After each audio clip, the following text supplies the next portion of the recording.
Here we go, take two. Action. Welcome to PodroomTV, episode 14. We've been talking for about 5 or 10 minutes up until this point, and then we realised we've got to press a button that says to go live. So welcome to everybody. A little bit belatedly, we were talking a little bit outside and we lost a bit of track of time. Then we went live and we realised we weren't even live. We were talking here for a good 7 minutes before we realised that we hadn't clicked the dress rehearsal. Dress rehearsal. So we're pumped. We've done the rehearsal. We know what we're saying, where we started. We're on. Guest host this evening, Matthew Sharkic, Evolution Electrical, for all your electrical needs. Good day, everyone. Thanks, Molly, for having me. Big shoes to fill. Spolge is away for another month or so. He's loving life. He's still prancing around Europe before he heads to Crow, I think, next week or early this week. He'll be there. But at the moment, last I saw, he was in Italy. And we do have a video interview that Spolge put together when he was in Rome at the Croatian Catholic mission there at Sveti Jerolim. So he will play that interview with Veličasni Marko Škraba, who is from Uskoplje. He's the vice rector there. So he'll be joining us at least via a pre-recorded interview that he's done. But a heap of news, a lot of things have happened. It's just massive show. Massive week, massive show. We've got a couple of guests here in the studio, just in the background, will be joining us in a minute as well. Unfortunately, Tony Butchich from Hobart won't be able to join us. He's got a family function, and he said that the time didn't quite work, but that's all right. We'll get him on in the future. We really want to get somebody from Glenorchy to have a bit of a chat about the Crow community down there in Tassie. But, so much has happened this week. Obviously, soccer, what a massive week for the Crow clubs, what a massive year. We've had Melbourne Knights promoted. So Fantastic. they got a draw against Port Melbourne on yesterday afternoon. Done deal. Canberra, Croatia, after being deducted 3 points because of a discrepancy in a youth game, have come out and beaten second place Inter Monaro, whatever they're called, Canberra Panthers, whatever. They've won the league. They'll now go into the championship. Fantastic. There was one other team, Adelaide Raiders, Croatia, promoted. So out of the NPL 2 in South Australia, back into the NPL. And the big one from Friday night, 8:15 kickoff, was Strathmore Split versus Uni Hill Eagles, first versus second. Split get the win. They win the league and get promoted. They win 2-1 after being 1-0 up, then 1-1. Massive festa down there at Strathmore. I can only imagine. Massive. I got there straight from work. I finished work at just about 11 o'clock, head straight there, walked in. It was like walking into men's gallery. The tops were off, but they're all blokes. So women's gallery then? Gallery. Oh, no, it was like men's gallery. Oh, okay. There was people tucking $20 bills into Jim Tabax's jocks because they... But it was a sight to see, but massive festa, pitch invasion after the game. There was flares, there was music. You had the Kvesic brothers on the squeeze box and the violin. This festa went, we'll talk to a couple of boys from Split shortly. Festa went big congrats to everyone at Strathmore. I think massive year, 50 years. Like you said, big gala night. Hosting the tournament, just massive achievements. So it's the first championship. They've been promoted previously, but it's their first championship since 2003. So absolutely huge achievement on what has been a massive year in trying to organise all of these things. There's a lot of balls to juggle. Absolutely. You've got a gala happening where you've got 400 or 500 people going. You've got a senior team that you want to get promoted because it's the 50th anniversary, and then they throw their hat in the ring and are now co-hosting the tourney with Dinamo this year here in Melbourne. So it's going to be an absolutely massive finish to the year for Split. A celebration, I guess. Not only is it a gathering of Crow clubs from all over Australia, but it's going to be a celebration of Strathmore Split as well in 50th year of existence, starting from the most humble of beginnings. And we were talking about it Friday night where they used to play out at Broadmeadows High School, which was quite a dump, to be honest. They still made it work, and they're moving over to Strathnava, a massive multi-million-dollar renovation to the club rooms, 200-300 juniors, multiple men's teams, 50 years. 50 years of history, testament, and no better way to, I suppose, celebrate it with a championship in that 50-year anniversary. So. And there were people there who have been involved with the club for 50 years that were there on Friday night. So Nick Jugovic, former president, inaugural player, was very emotional. Obviously, it was just to see the amount of people that were at that game. You know what I mean? I could see what was on Instagram. I'd see some clips. I got my kids to send me through videos and that, so I could keep tabs on what was going on. Obviously, the score was priority, but I just wanted to see what the atmosphere was like. And mate, just the amount of people around onto the pitch, the kids, crazy. The juniors a lot of juniors were there after training. I think it was organised for them to stay, as many of you possibly can, to see this obviously a historic event, but we were saying earlier in the night, like I think that 50 years in the championship and all that comes with it, that's one big tick. But those young kids, they're hooked. That's they're now instilled in that grain in that club. And no one forget a night like that. And so hats off to everyone involved, the committee, players, coaching, the whole lot. Exactly right, because it's not a small club. No, it's not. Yeah, it is not a small club. You've got the top tier teams, I suppose, in our community, all the Sydney Uniteds, the Melbourne Knights, Dynamos, Gold Coast, and they're playing some of the highest levels in the state. But Split is basically the next cab off the rank. Yep. Yeah, you take out the North Geelongs, the Western Knights, and all these guys that are playing MPL, MPL2. Split is and Hurstville's Argument. They're the two sleeper clubs. You know what I mean? Hurstville as well. They've got a massive number of juniors. You know what I mean? And they've got a great facility out there. One day we hope to see Hurstville hosting the tournament as well. Yeah, because you sometimes think the smaller clubs, the way things are going, won't ever be able to host a tournament. Yeah, it will be hard with the size of the tournament. You need to be in Adelaide. You need to be a Sydney United, Melbourne Knights, where you've got a facility, 3-4 grounds, maybe a second ground. But with Split doing with Dynamo, fantastic. But it also shows you the relationship that these clubs have, where they can work together, and that's probably again another major thing that the committees can put their minds together, can work forward, and a tournament that is becoming so hard to host, that they do put great minds together and say, all right, how do we make this happen? How do we do it? How do we tick all the boxes? How do we get all the games in? And I've got no doubt that it'll be a success. Yeah, and everybody wins. You know what I mean? And it's goodwill where the community sees clubs working together, and even more people will come out. And they'll say, there's no division, there's no arguing, there's none of this. Maybe it's time for me to go back and see what the hell's going on. Why is it working so well? Well, it is working well. Next step of the Renaissance. Exactly right. It's a part of the Renaissance. But yeah, tomorrow night, 7:30, the live draw for the tourney will be live on YouTube, Instagram, all the socials. Jump on, have a look at the CSA or the CSAA Sarves website, Dynamo, Strathmore. You'll be able to find the link and you'll be able to watch the live draw tomorrow night, 7:30 p.m.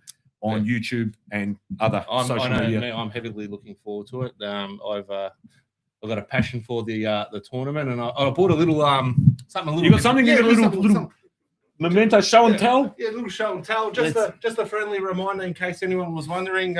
We found somewhere in storage. Just happened to be lying around. Yeah, lying around, on my bedside table, holding my CPAP mask on every night. No, but this is the Masters Trophy, which we won last year on the Gold Coast. Fantastically ran and held tournament. It's always great going up there. Yeah, it's always fantastic. And like I said, our boys went up there with real no expectation and surprised ourselves and everyone else around us. How many drinks were poured into that cup? If you didn't get COVID or an STD or something that night, you're never going to get one. Everyone had a sip out of this cup. So you got a medal and a cold sore from winning the tournament. That was a great memento. Plenty of Blistex was sold that weekend at the chemist there. Yeah, so make sure you tune in, watch the draw tomorrow night. If you're playing, you want to know who you're playing against. Yep. I don't think the times that will be on, but I think at least who's in your group, what to anticipate, and like you said, start making some phone calls. Make some phone calls. I've heard there's lots of phone calls going around the guest player situation. Hope to play against Manus Lemon maybe this year. Maybe Bishkic might make a. I heard Jason Chulina. Jason Chulina, I marked him. He didn't get a touch last year when I come on. If you ever watched the Viesnik when I was mic'd up, Chulina played for Australia, played for PSV Eindhoven. Didn't touch a ball, mate. Couldn't get a kick in a karate tournament. The bloke. Yeah, we go. We both played at the highest level in Europe. We obviously he got a Socceroo call up. It was politics that kept me out. Ali, we do what we have to, but they did very well. Gorsuch Bears, no doubt they're going to go around again this year and be one of the favourites. Then you got the Dynamo over 45s. So interesting, very interesting. 45s. I've looked at the list there, and I think private health insurance is highly recommended for you boys because Medicare ain't going to cover the ailments. Prerequisite part of the registration. It does, mate. Medicare is not going to cover the injuries in the warm-ups for these boys. St. John's, invest in St. John's if you got a few spare coins. That Western General is going to have a lot of ramping that night, mate. The ambulances aren't going to be able to keep up. They're going to be. He's got Borja, Sacho, and I heard some of the team list there. Apparently, Wundi's only coming on if it goes to penalties. Okay. So he's not going to be keeping. He's going to be coming on if there's penalty shootout. So I heard they're bringing one of those robo surfboards there, like just to keep him loose, keep the hips moving, But massive time coming up. What other news is there? Still a couple of other Newcastle, Croatia. So we spoke to Josh Popescu 2 weeks ago from Newcastle, Croatia, who have had 3 promotions in 3 years. They are now again on the cusp of a 4th promotion and going, if they make it in, to the Northern New South Wales Premier League, which is the highest league in that. I'm not sure. That's not the Hunter Valley. What's it called? It might be. Anyway, Newcastle. So in the highest league, Illawarra. Oh, that's Wollongong. But if they can get up, they've just beaten, who was it? Wallsend. I think they were 1st or 2nd, and they smacked them away from home. Mhm. So they're doing fantastic things. This is a club that didn't reboot until 2022. They folded in 1994, came back and have had 3 straight promotions. If they get a 4th, fantastic. And other clubs are doing pretty good things. The women's team up on the Gold Coast, back-to-back NPL champions. I did see that. I did get a couple of messages. Petr Finka. Adelaide. Croatia got the promoted back into the NPL. Petr Finka sent me a photo of a girls' team at Hurstville. I think they've gone through to the finals as well. I didn't quite get all the info, and I didn't get up onto the screen tonight. But 001, if you want to just flick through the info about that team that did make it through in their respective age group, and a lot of other junior teams all across this country doing fantastic as well and still developing players. So Canberra now goes into the championship. I think finishing 1st in the league gets you a spot in the championship. Sydney United unfortunately dropped out of the Australia Cup on penalties to Apia, but they are 2nd in the league, so they're hopefully still in with a chance to win the NPL after winning the Waratah Cup. And other than that, let me just have a look at some of the comments that are coming through. The Knights. Knights promoted back after 1 year in the wilderness, straight back up. So there was a bit of movement on the ladder. So up until yesterday, it said like 24 games played. Now it's down to 22 games played because Western United has been booted, thank God, because they were a pointless exercise and venture. And they are now gone. So all the clubs have played against them. I don't know if it's gone. Everyone gets 6 points or whatever it is. So Knights are now promoted after the point with Port Melbourne. So that's fantastic. They'll be back in the NPL. Big step up, even though they've been there for decades. Other than this year, they're going to have to back to the drawing boards. And it's a different beast, the NPL from NPL 2. So we'll see who else comes up from there. Brunswick Juventus, you've got Northcote City, even Melbourne Victory now on the cusp of a top 2 finish as well. Nick Guts and Serbia they had a draw with Brunswick. I think they're back into 6th or maybe even 7th on goal difference. You never know. It could be Melbourne Serbia in NPL next year. To throw it into the mix. We've got Albanians, we've got Massos, Crows, Greeks, maybe an Italian club, or we've got one Avondale. Well, and a few Serbs in there, make it a real sushi mango. My cousin Vlad, the Risto, delicious. We'll have them all. We'll have to be every Extravaganza. week. That's Extravaganza. But as always, Denis Knežević gives us the hello. Petr Finka, bravo boys, good evening. So 001, our member number 1. Johnny Vornic, we made it. Nema više muke, that's right. So you can now sleep peacefully, Johnny, mate. The Knights are promoted. Next week, home game against Langwarren. That should be a pretty big party down there at the Knights as well. Stella Krivicic, here we go. Stella Spolja, hello from Croatia, listening to Podrum live from Mali Loshin. So Spolja and Stella are on Mali Loshin. Hopefully you're safe and there are not too many shenanigans going on up there in the mountainside with bushfires and everything else, because we're all praying and hoping that these things pass. A bit of rain expected on Monday. But Omish, most of us would have seen on our socials all the photos and footage coming out of Omish. It's absolutely heartbreaking. People's homes are burning down, people dying, cars. I've never seen anything like it. There's been bushfires in Crow, and there was those bad ones on the Koronati where those whole lot of firefighters died a number of years ago. But Omish, it looks like something out of LA, those wildfires. Climate, I don't know. I don't know what to say, but it doesn't look good overall. And whether they anticipated it or not with, I suppose, their local weather knowledge. Yeah, do they do the back burning like what we do here? Maybe. Or maybe the Zeleny didn't allow them to burn the olive. You don't know. My cousin's husband, who is from Brač, it's called Pučišće in Brač, they had to leave the day early. Yep. They had 3, what do you call them, olive groves burnt to the ground. Yep. So in Brač, olive oil and that I've tried there is amongst the best in the world, but they have lost a lot of property, probably livestock, but the fingers crossed, no human lives, the ones so far are lost. Joe Sladdick, evening gents. I finally got to tune in.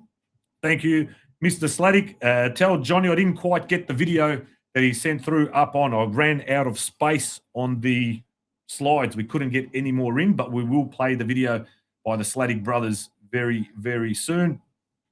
Brana Kovac, hello from Kuta, Bali. So he's in Bali. Bing Tangs. He's been smashing Bing Tangs. Spoke to him earlier in the day. Jason Razumic from Jason's Bar replying to Denis Knežević. Denis Knežević, hey, Frank Ivkovic giving us a thumbs up as well there. Dave Mlikota. Brats, how are you, Brats? That's Frankie. Dave Mlikota, no pressure smile, but I'm missing the Logies for tonight's show. I expect big things. There you go. You won't see nothing on the Logies, mate. Carl Stefanovic's already given his nomination over to that Sarah Arbo or whoever the other one, the Natalie Barr. So yeah, but Carl Stefanovic. Yeah. And you got DJ Matty Sakic in the house, mate. Yeah, long time ago. But And now you're mentoring, I believe. You're mentoring the young up and coming DJs. I do have a couple of kids that want to try, and that's another conversation maybe for another podcast. But look, mix some tunes for us. Yeah, look, with the tech they got these days, I think most of them can get the job done quite easily. Not like me carrying 6 suitcases and you're doing it off an iPhone. No, absolutely. So things have definitely changed, but good on them. Here we go. And Stella, yes, get Rob. Please don't judge me. It's my first crack at this live stuff, so I won't judge him on his email etiquette and allocations, as he likes to remind me. So don't get him to judge me on my live. We've got young Eric Deutsch as well, flicking through that he's watching from home. #1 Strathmore Split supporter. He's the best, Eric. That kid is at every game and lives for it. You know what I mean? When you see those sorts of people around clubs, that's what the club's about. I had him at under 7s. I coached him under 7s. Yeah, young Eric. And he still comes up after all these years and says g'day and gives you a hug. So gentleman, absolute gentleman. You know, and that's what a club's about. 100%. Otherwise, it's a piece of grass and a cyclone fence. Yeah. Because you can go and play at any club and do whatever with any club, and it's not the club, it's the soul of the club. And they're the sorts of people that they live for it. You can just see that they 100%. He was spewing, he had to go home. The old man had to go to work on Saturday, so he goes, it's his fault. But there were plenty of dads that didn't make it to work on Saturday. Or they made it home. Made it home, but then they probably didn't make it to breakfast because they probably had a pillow put over their face while they were asleep. Or in a few kidney punches. That's right. But there would have been plenty. Matty Jurcevic saying positive from Osijek. So people watching from all over the globe.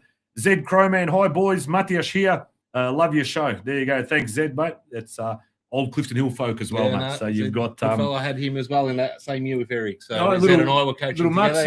Yeah. There you go, mate. Who haven't you coached? You're like when these kids go on to play for Australia and play for A-League in Europe and that, they go, who's your first best coach? And they go, don't worry about Mourinho and Wenger. They'll go, Matty Sakic coached me. Yeah. Double dollar, yeah. You're doing a great job, Mr. Sharkic, says Stella. So it must be a pretty good holiday in Mali Loshin if you're watching us. Or Sunday morning breakfast, watching the pod room. Over brunch. Sunday. Time when you're poured down there. It's lunchtime. Yeah. So they've probably just woken up after a big night down at Disco. Oh, yeah, down at the beach. So. Ali, a couple of guests we have in here, mate. So 2 men that are very well known around the FC Strathmore Split corridors and across our community as well. But we'll call them down. Watch your heads, boys. Don't hit your head on that sewage pipe that's just they're sitting in our green room. You can do it. We've got the green room. The fuzzy glove. But we have, what do we call you? President, director, board member, Tito. What do you want us to call it? Because apparently you and Tito have never been seen in the room at the same time. Is that true? Never have you been spotted together. So we reckon you could be. Sinkovic's Tito. I was named Poglavnik. Oh, you're Poglavnik? Yes. Oh, so how did that go down in the boardroom when you two would discuss split politics? Each other. So we've got Ante Stipik here from the board, and we have Friday night's winning coach. Now, this is quite a story as well. Assistant coach all year, comes in on Friday because the senior coach has gone overseas on holidays. One win. Squeeze in, Richard. One coaching gig, one win, wins the title. So basically, this is the man responsible for Strathmore getting promoted on Friday night, Ricky Hiroshina. Well, congrats, guys. It's a big achievement. We'll cheers to that. Thanks for having me on the show. No worries, mate. Jump in. And also instrumental in the 2024 Tawny over 45s final victory for Strathmore Split as well, which was... well, you know me well. It's all about winning championships. That's right. And one game, one win, one title. I'd retire. If I was you, I'd just hang up the whistle and say, thanks, boys. I'm done. Well, he had one job on Friday. And he got that job done? And that's it. So, yeah. So, he can tell you all about the coaching stuff, but like I said, he had to step up. And, our coach, Glenn Stefanitz, had taken leave, you could say, on holidays, a family trip. So he's currently somewhere around the Rijeka. So he's gone for about 7.5 weeks. And so Richard, being the assistant, step up and the opportunity to do something special. And, So when he comes back, do you reckon the boys from Friday night would have sobered up by then, or they'll still be a bit 7 weeks later? well, let's just say, yeah. Look, it was when I left there after 2 a.m. sometime. The place was still pretty full. And what time did it wrap up? I don't roughly? know. Even though there was no alcohol being served because of liquor licensing, but there was still some people enjoying just a few chavapa and kicking back. The sun came up and stuff. So I don't know who locked up, or I know who cleaned the place up. I went to get and clean it. But yeah, dare I say, Saturday morning there was about 20 cars in the car park. So good times. Yes. And it was the biggest crowd in, what do you reckon, number of years rather than this season? But I think ever. I think it was absolutely it was packed. You touched on earlier the amount of the kids from the juniors. Interesting. We put out the call to get kids to walk out the plays. And we tried earlier this year a couple of times, and as always, you struggle to get the numbers. Hit and miss, yeah, it's always people are busy and being a Friday night and stuff. And we had about 40 kids volunteering. So Amazing. Yeah, and so we just said, just bring them all. So just bring them all, and every player had about 2 kids, or 3. So I had 3, and so it was kids everywhere. Ricky would tell you when players we set up. The coaches set up on the other pitch, the warm-up drills, and they put their balls, and they're in the change rooms doing their little talk, and they go out to actually do the drills, warm-ups, and all the kids are taking all the balls and shooting balls and kicking everywhere. Cones are flying. There goes all the warm-up, So, but it was like I said, it was great to see kids, and then obviously the scenes, the final whistle, kids just running on, let alone holding flares. Well, maybe on the final scenes, maybe it's time to shoot over across to best on ground. I heard there was a best on ground. I said it all along! You can do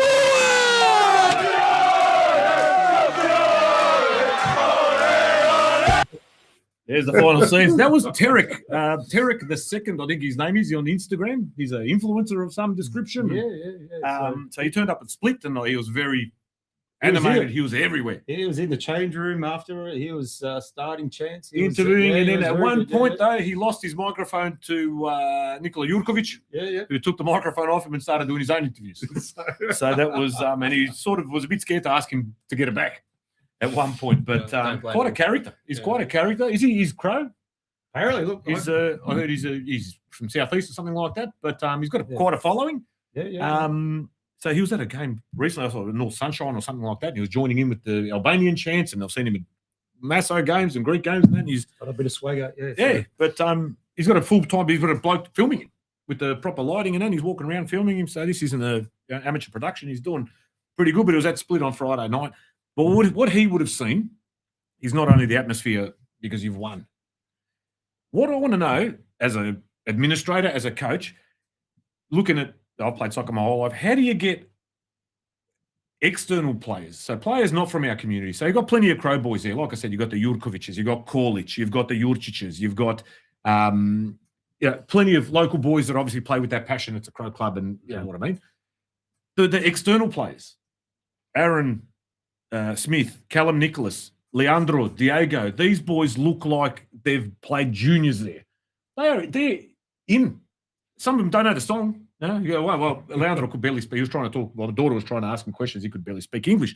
But he's there lip syncing as much as he possibly can and jumping up and down, and they're in. It looks like they are in. And it's not, he's just getting paid and he's going home, and they stayed there probably till 6 o'clock in the morning as well. Oh, yeah, they were the last ones. Yeah. But is that a reflection of the culture of the club, that people come in and just feel welcome and go, you know what, I could give all my all for this club?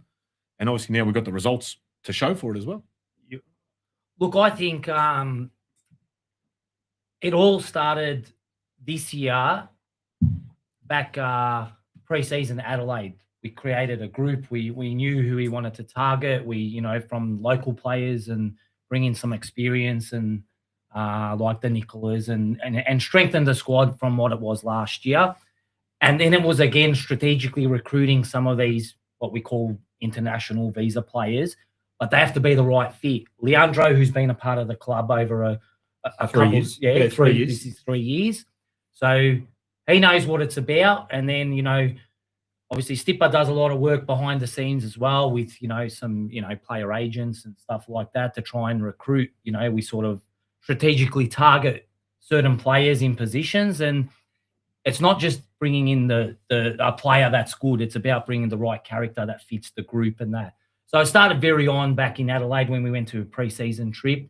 Like the Adelaide Raiders. So they hosted us over there. It was a beautiful pre-season trip. We played, I think it was the Saturday or the Sunday. Saturday. It was heated off the night before. No, we started earlier because it was a heat due to heat regulations, and then and you could see that afternoon.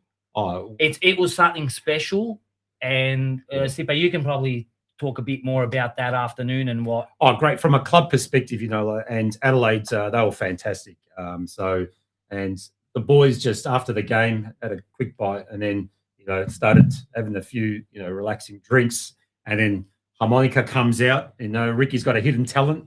So not only is he a championship winning coach, and one of the guys from Adelaide sourced a harmonica from a friend, and mind you, we were there on the Friday night as well, and that was just a bit of an appetizer. But that Saturday afternoon was just I think we just took it to another level. So the game was on Saturday morning, from what I understand. Yeah, were there any players that might have been a little bit late to the game on Saturday morning potentially? Oh, there may have been may have forgotten their boots. Yeah, there's a lot of different stories. Depends who you talk to. And yes, there was. Yes, there was one player that. And was one of the directors also with this said player during that evening before that morning as well. Yes. So waiting for the Uber to take us to the ground. So this player wanted to jump in our Uber and to get your own, and it should have been at the ground by that stage. Yeah. So, but he learnt his lesson, and Ricky and Glenn they managed the disciplinary side, and discipline and button. Yeah, nothing can beat that. But he made his way back into the first team, and according to him, I spoke to him during the week, that he's carried the club basically the last 6 weeks on his own back. If it wasn't for him, that the club would have probably been relegated. But everyone's entitled to an opinion. Let's just say everyone has contributed, and like I said, that early buy-in back in pre-season, when you got like integrating players that are internationals into the locals, it has to click, and we found this year the squad we put together and the boys, everyone's done their part. It's been a great year. So recommended pre-season trips away to another Crow club if you're with a Crow club, if you've got the resources to do so.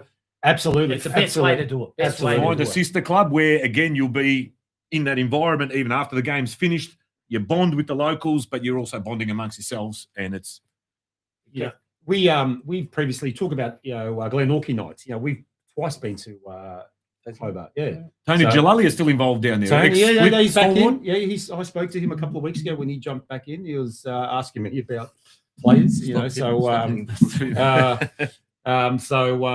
back in it. But we went there. We've been there twice, and like I said, we've now been to Adelaide. Like I said, I think Melbourne Knights and I think Sydney United do the Friendship Cup every year. That before and stuff like that. I think they played Canberra recently. But definitely from a pre-season, the idea about that pre-season trip is about bonding. So when you're quite comfortable in your squads and everyone's 2-3 days together and having a few drinks, and the younger guys try to have a bit of a party. But pretty quickly, you see it early when they click. Yes, and then you already know we're on here. And absolutely. That's when we're on. Adelaide took it to another level, then we saw probably games after some of the practice games afterwards and stuff like that. It just built that momentum, and our guys, just like I said, they all great guys, all get along, and especially we've got about 7 foreigners, I think, 7 foreigners, and they all buy into it. They all get along. They all know the words "Nishta kontra splitta." So 5 of those foreigners are from Tomislav. 5 of those foreigners are from Tomislavgrad.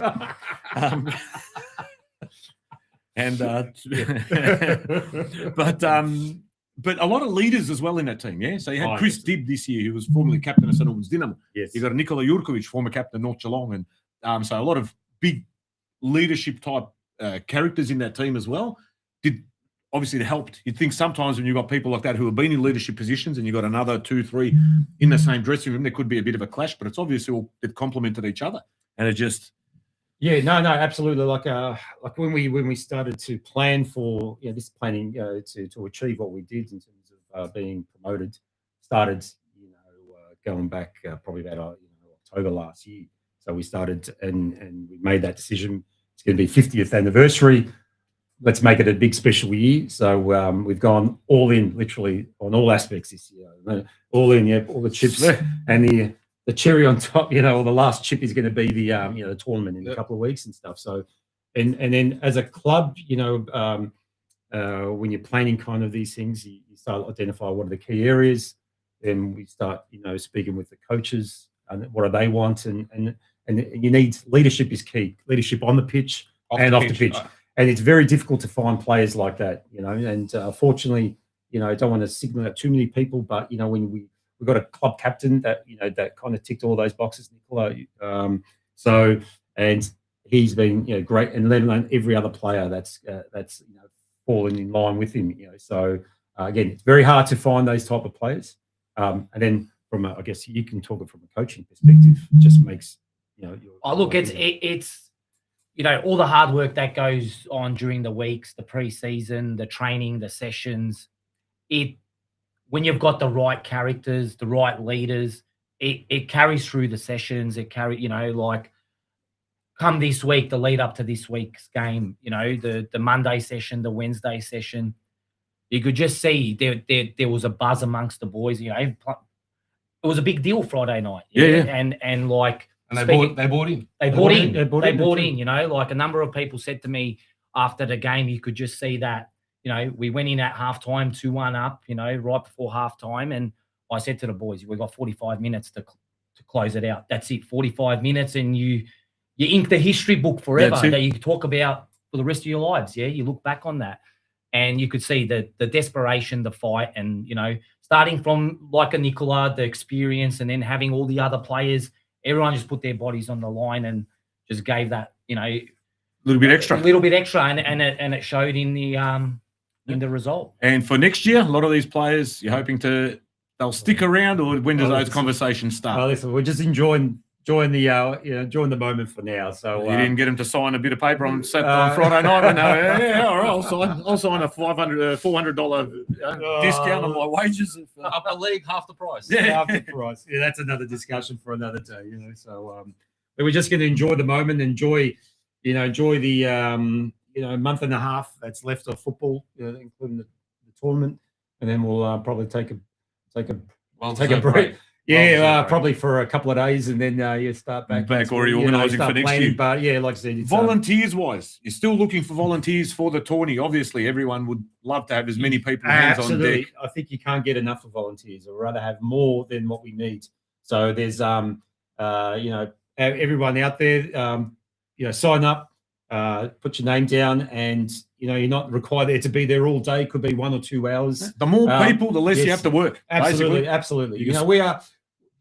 We are a small club, and us taking on the tournament is a huge honour and a big thing. And never in our imagination, wildest dreams, have we thought that we'll be actually trying to even contemplate hosting, let alone hosting. So, and you talked about earlier about the partnerships and relationships and clubs working together, and this is something that we've jumped on, and we believe we can do something. We'll give it our best, and put on a show, and I hope that everyone that comes to our ground for those 2 days will enjoy themselves, and hopefully we have good weather, and everyone is in a good mood, and enjoying yourself. The football becomes somewhat secondary, and we'll leave the cups for the Sunday. But one name that was on everyone's lips on Friday night as I wandered around the pavilion and inside and up on the deck and walking out was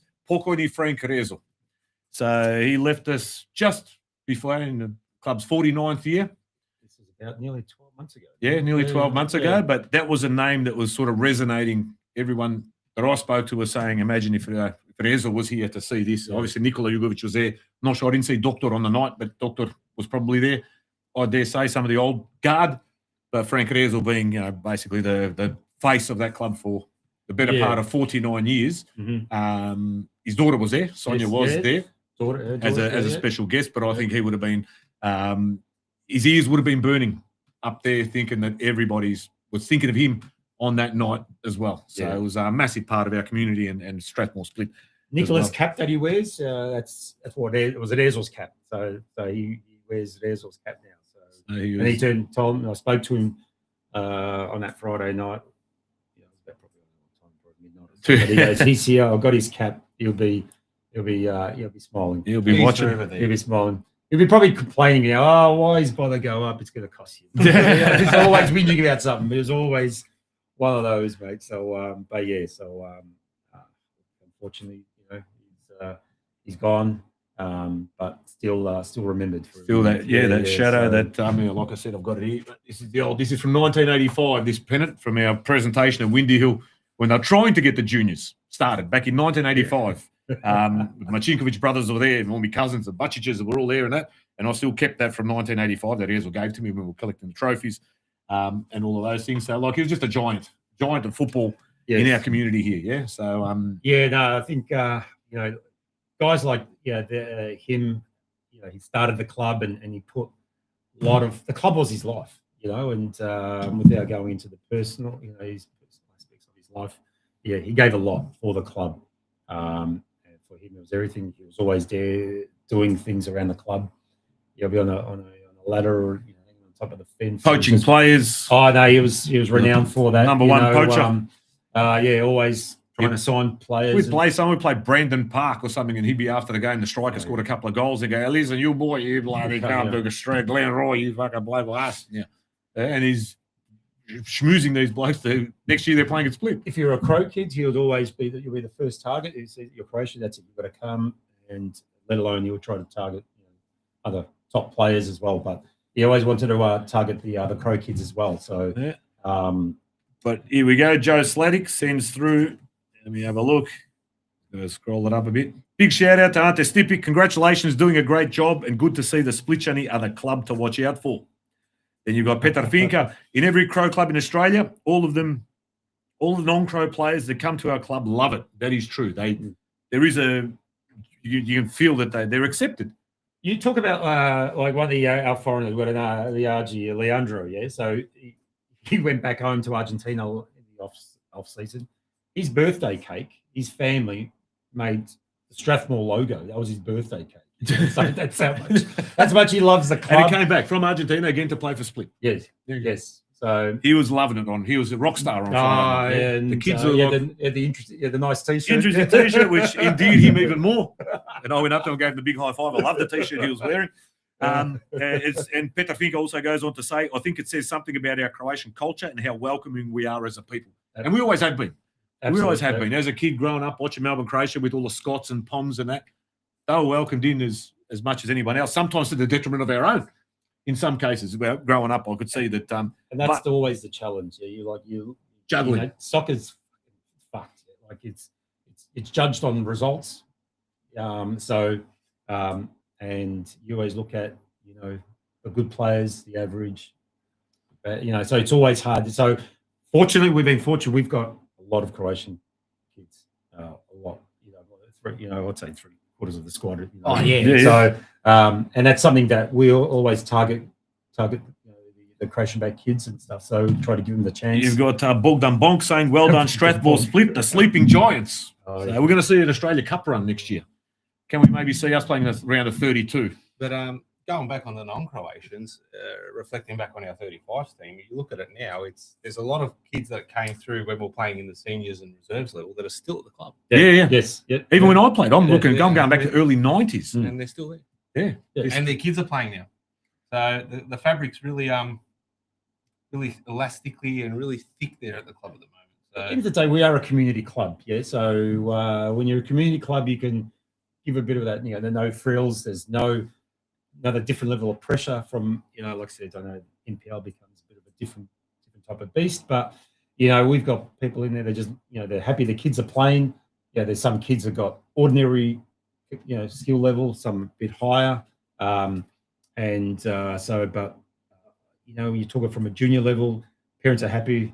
You know, the kids are playing. They're off to, you know, I would say off the streets. Sometimes we wish our kids were on the They're off streets their like devices at least. like we used to be all the time. But Off at their least devices they're at least. enjoying, they're playing, and so you know, there's like I said, there's no other, you know, politics and everything else. So yeah, then you know, we're a welcoming club.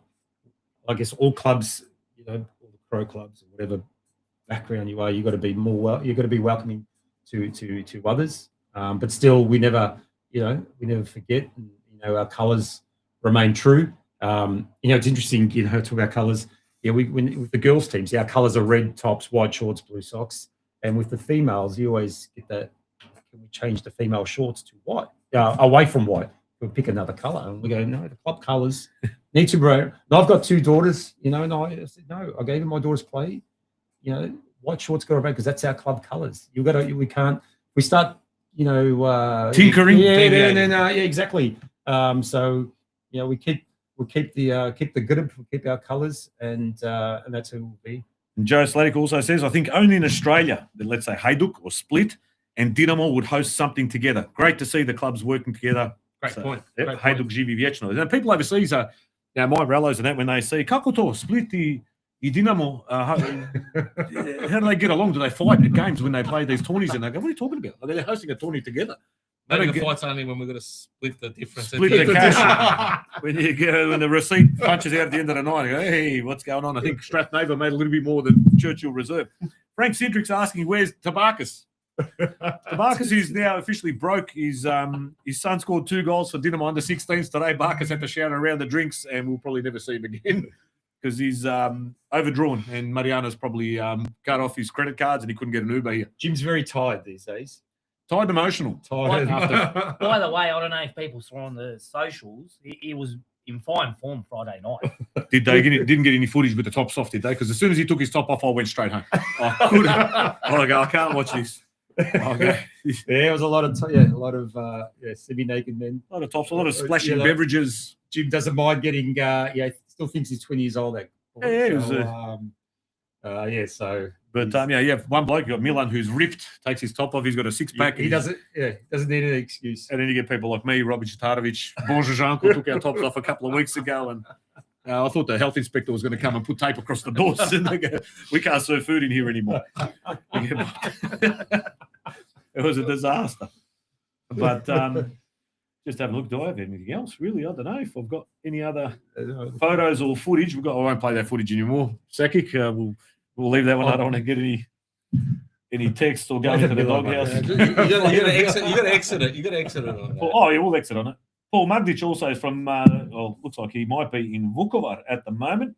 He's sent through, and there's his son Leon up on the top of the Vodotoran in Vukovar and doing the rounds there. So pozdrav to all of your guests. So there you go, Paul Magic. Good man, Paul. That's exactly right. So Marko Samaric, new Dinamo Zagreb tops for new season.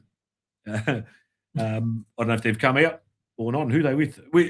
And Dinamo Split's now been with Adidas for a long time. You're continuing with the Adidas for next season, or do you, like a lot of clubs, they chip and change for no reason, but the Adidas seems to work for Split. Adidas is a premium brand. I think premium club.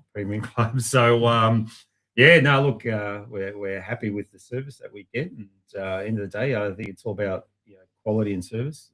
Price is important as well, but these days the margins and differences not much. But I think with Adidas now, and the national team's gone to Adidas, so they're following your lead. So they've so successful. We look. You mentioned Jimmy. I've always said to Jimmy, if we can't play, if we're shit on the field, at least we look good. Yeah. So we're looking good. Looks are deceiving, yeah. Yeah, no. So this year we're looking good, and we played good, and so ticked all the boxes. Ticks all the boxes. Yeah. Matthew Pavlinovic, the V Bomber, greetings from Midland over there in WA as well. So we're being watched from all over this great brown land, and all from overseas, from Osijek to Mali Loshin to Vukovar. They're watching us from all over. So thank you everyone for tuning in, and keep sending through your comments and anything you want to say, by all means. And I'll see also what I might do. I don't know if it comes up on your chats back over there. Where is the I'll get the link to call into the podcast. Copy. If you want to call in. Actually, it'll be on the bottom of the screen now. But you can call in at any time. I don't know if I can copy it. Ali, it's been up over the last few weeks. It's the same link every single time. Jump on. If you want to ring in, možete slobodno call in. I think Rick's gonna slowly. I think we've got to have a celebration. He's drink. been kind enough to bring in a gift, as What you can is this see, here, some sort of Richard? premium drop of some description. Just a nice, Japanese. one of my favorite Japanese whiskies. Just to. I thought it was a bottle Nika of Brut whiskey. 33. That looks Nika- like something from the old doctor's days, mate. Nika whiskey from the barrel. There you go. Alcohol content 51.4. Biche. Made in Japan. They make the best. Are they the best whiskey producers, or are they better than the Scots, or what? They're Don't wanna pretty, cause good. any- They're pretty good. I don't want to cause any controversy, but What's Marcus? We've got split glasses as well. So tell Stipper to thank our sponsors. actually, sorry, yes, he did remind me. So it's First of all, Oh, yeah, cheers, cheers. boys, for a championship for Strathmore Cheers. Split. Congratulations. 50 years and to another Thank 50. you.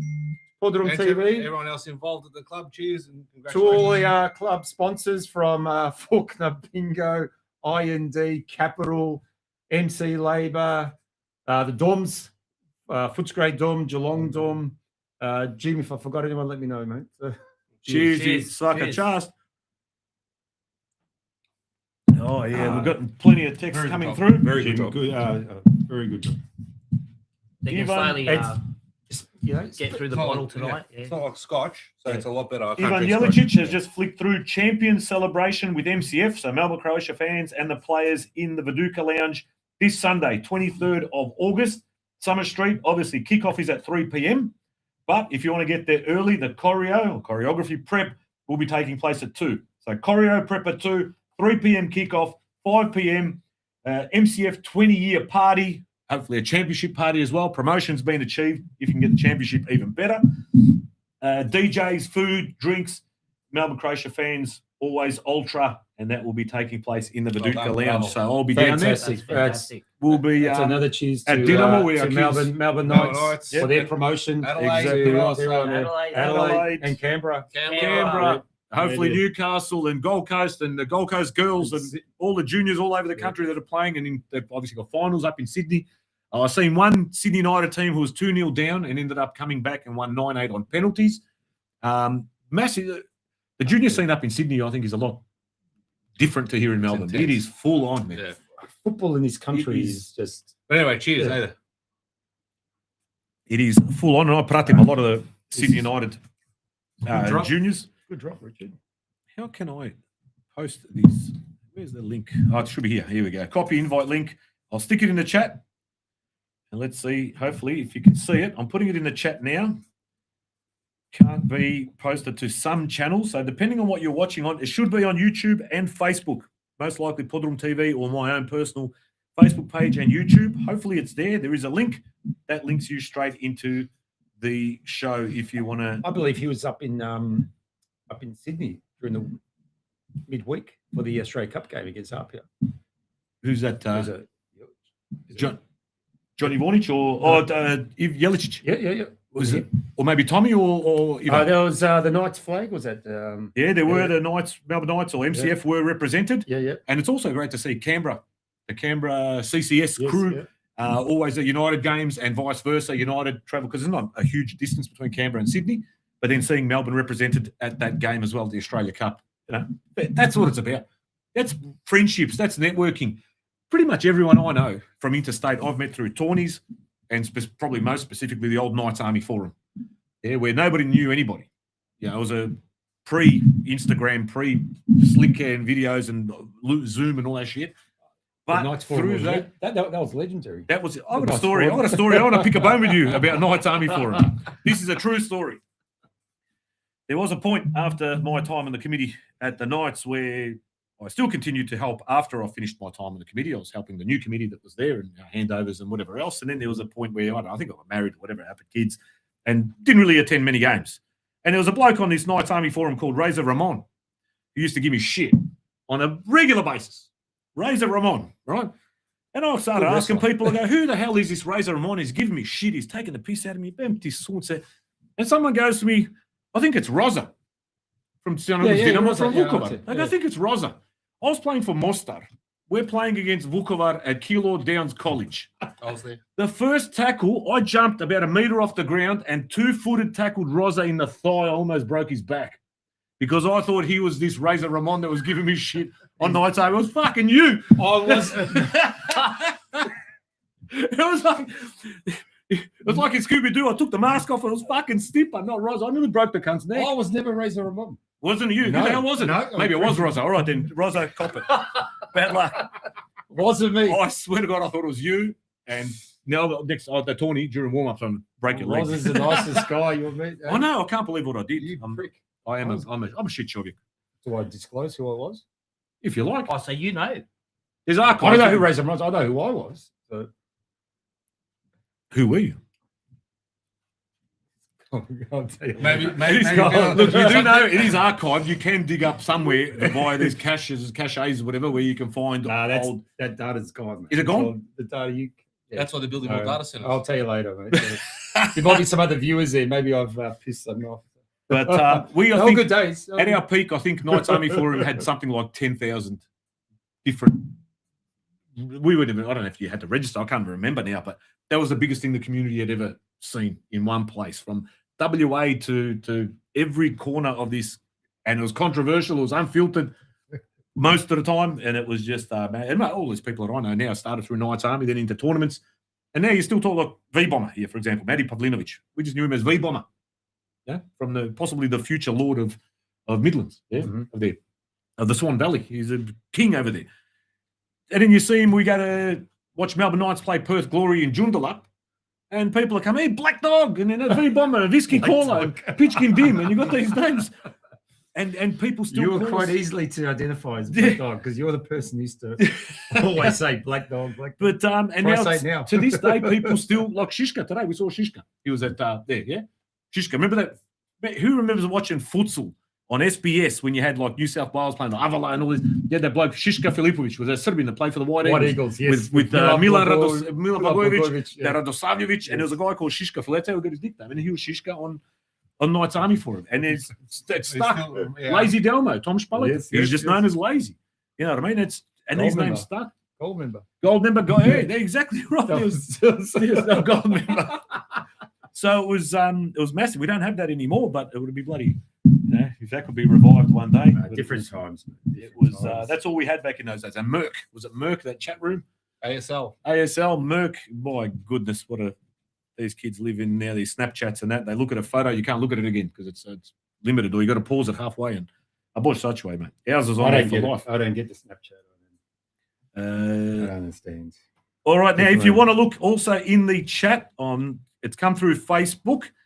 Johnny Cash has put a link up to the Slatic Brothers. There's a song that has been Very, very put impressive. together. Very It is impressive. very impressive. Even the AI, Yeah, they look yeah. like them. Yeah. They actually look like Danny and Joe in the video. Me and Spolge, I look like fucking Goran Lozanovsky in that Yaya Norco. And Spolge, I don't even know who Spolge. Spolge looks like Bert Newton. Yeah, I don't know.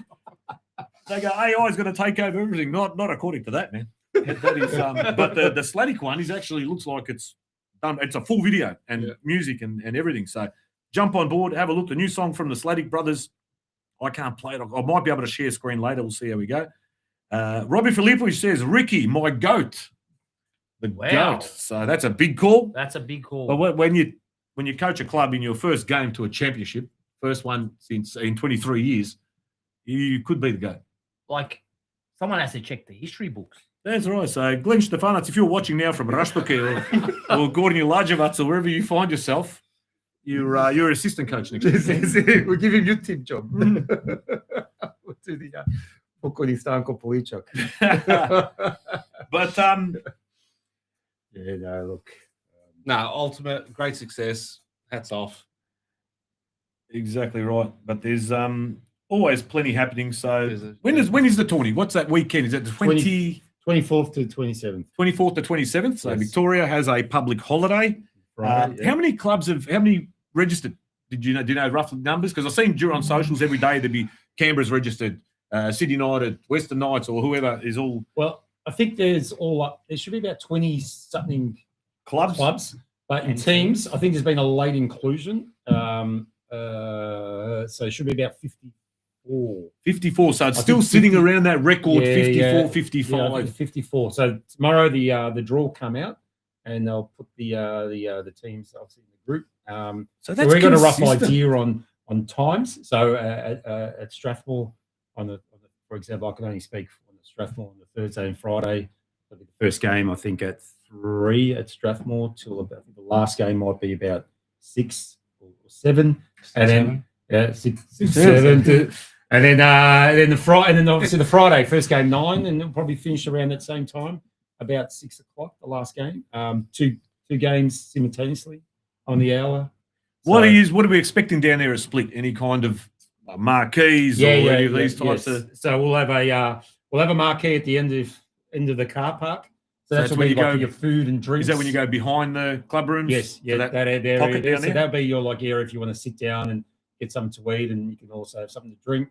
On the ground level, where our junior pitches on the far side, to the there'll left be- of the. we'll have a beer garden set up. So we'll have those. We'll have about 20 or 30 of those picnic tables kind of set up, and a marquee to get your drinks. So, and then the 2 grounds, we've got the social room. You can still buy food and drink inside there. We'll probably have another little enclosed off area as well on the car park, so you can watch the ground. So that'll be the general setup. Like I said, we'll encourage people, to Uber. Uber down, Uber, exactly yeah, right. be It's safe. the easiest way. Exactly. Easiest way. It's the and, safest yeah. option as well. exactly. If you Exactly. sometimes If you want to drive, there's across the other side. There's about 160 spots across the creek. There's another footy ground, so it's just walk over the footbridge.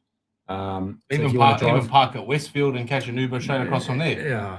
If you have If to you- drive, yeah, if you have to drive, yeah, there's no, plenty of look, options. No, there's plenty. Like I said, options. And But stuff. if you're gonna be there the Definitely- whole day- definitely encourage. If you're gonna have a drink, one. yeah, you definitely want to catch Uber or a taxi, and there'll be entertainment as well. So on both days, there'll be you'll have some musicians there, and Speaking of musicians, Yes. not only is a championship over 45s tournament winning player, not only has he coached the seniors to their first championship in 23 years, but also after a game that has been won by Strathmore Split, young Ricky here pulls out the old squeeze box, tickles the ivories, and gets everyone up on their feet.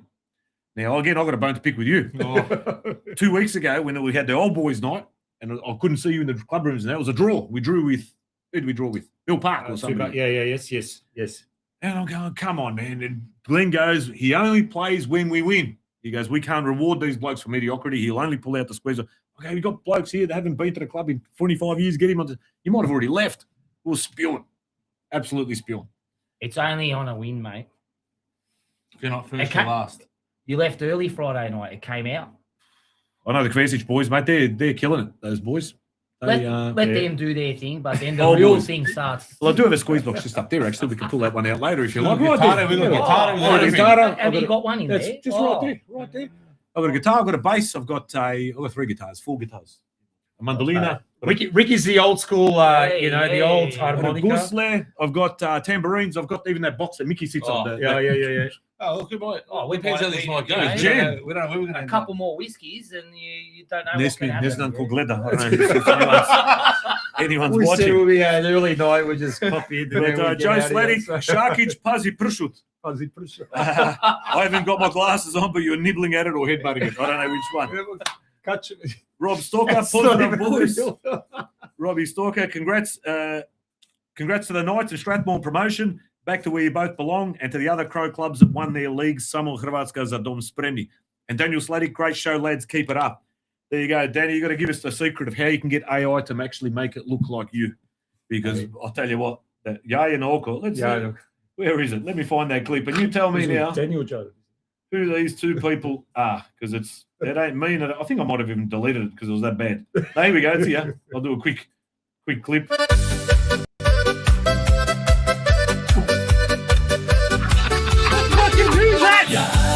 Cristo, delicious. Look at my God.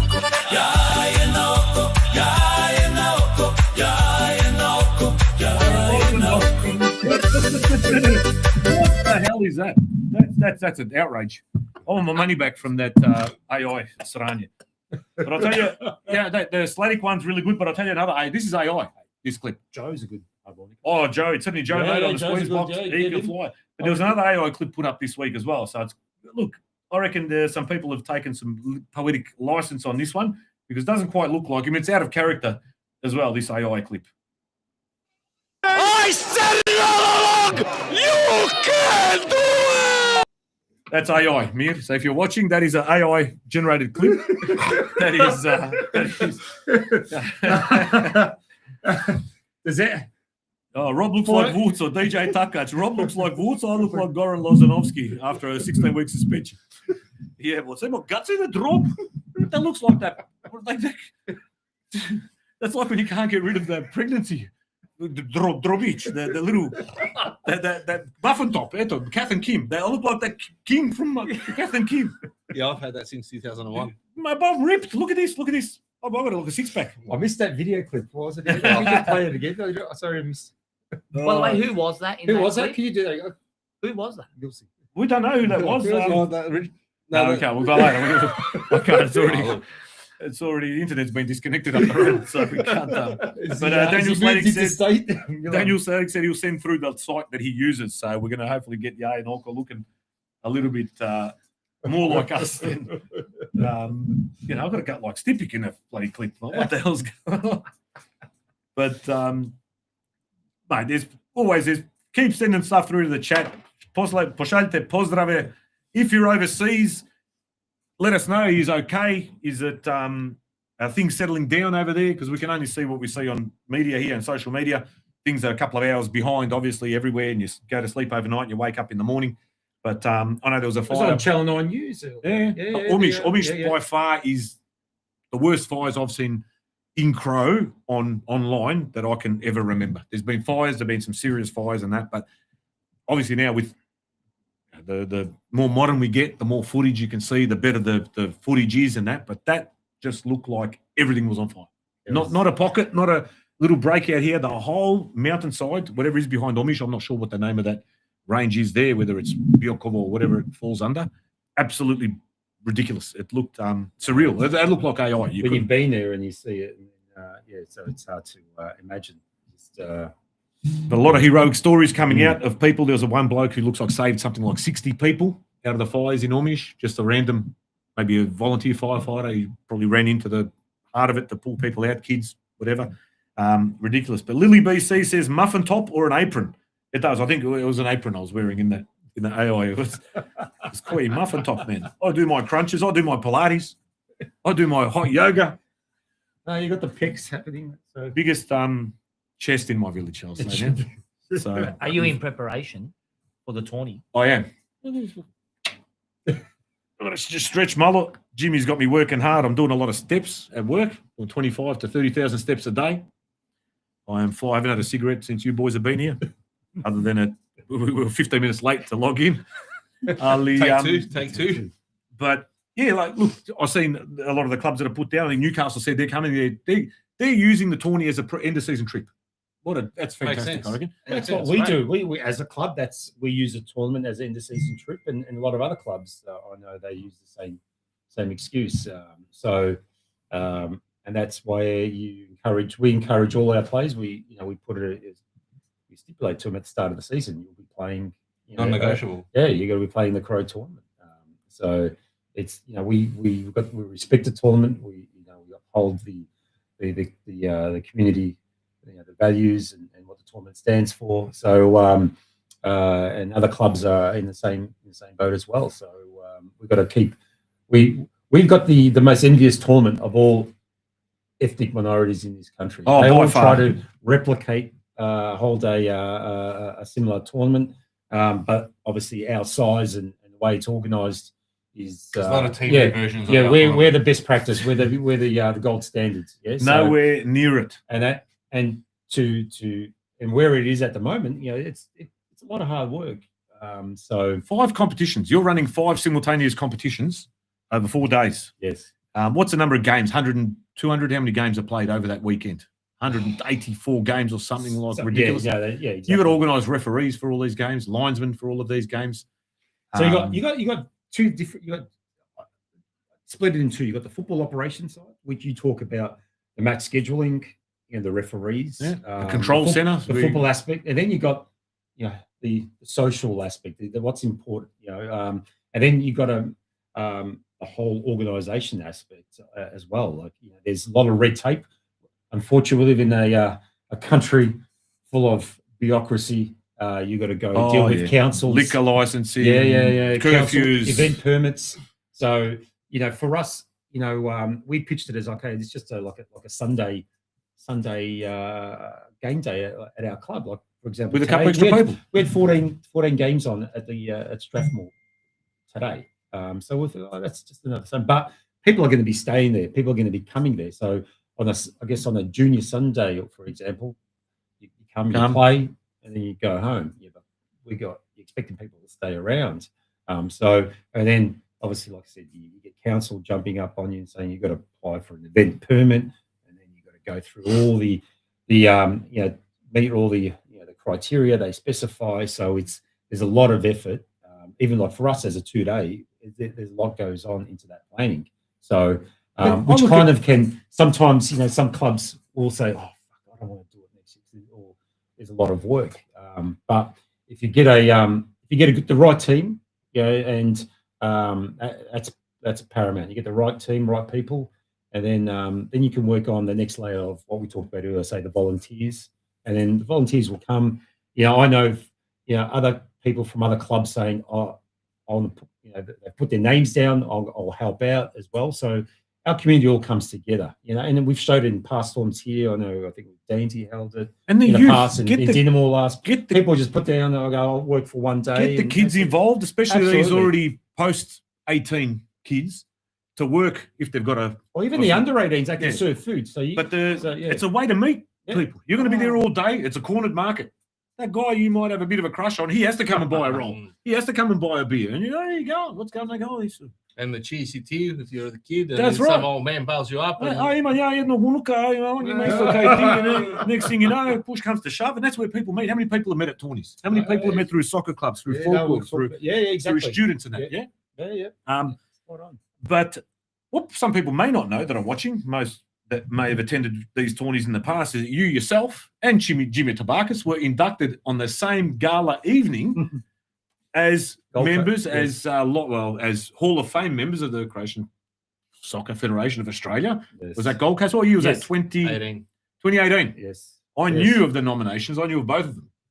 And I knew you were both being nominated, but I couldn't tell either of you. So it was quite other than Frank Arezzo, there's the 2 of you that are also from Strathmore Split in that Hall of Fame. What was that like? Did you have any inkling? No. None whatsoever. No. Both Jimmy and I nominated. You knew Jimmy got it. Yeah. And he knew you got it. Yeah. So we're nominating Jimmy. Like you nominate me. Exactly. So we thought we'll do a number on each other. We'll keep it hush hush. Like Chris Cricket. Yeah. So and the only time I found out when I got to was at the Gold Coast Convention Centre. And it was about 800,000 people. It was one of those nice events. And I get there, my wife's sitting on the table there. And I goes, "What the hell are you doing here?" And she goes, "You're getting nominated." And she came up that morning, and so you thought you had the weekend off? Boys weekend. Boys being boys and being dickheads. And so is that a criteria? You need to be married to a Herzegovka to be inducted into the Hall of Fame, because it's a tough slog. You need to be recognised for the sacrifice. Mate. You know yourself. But Jimmy's the same. He's So it was like I said, it was a huge surprise.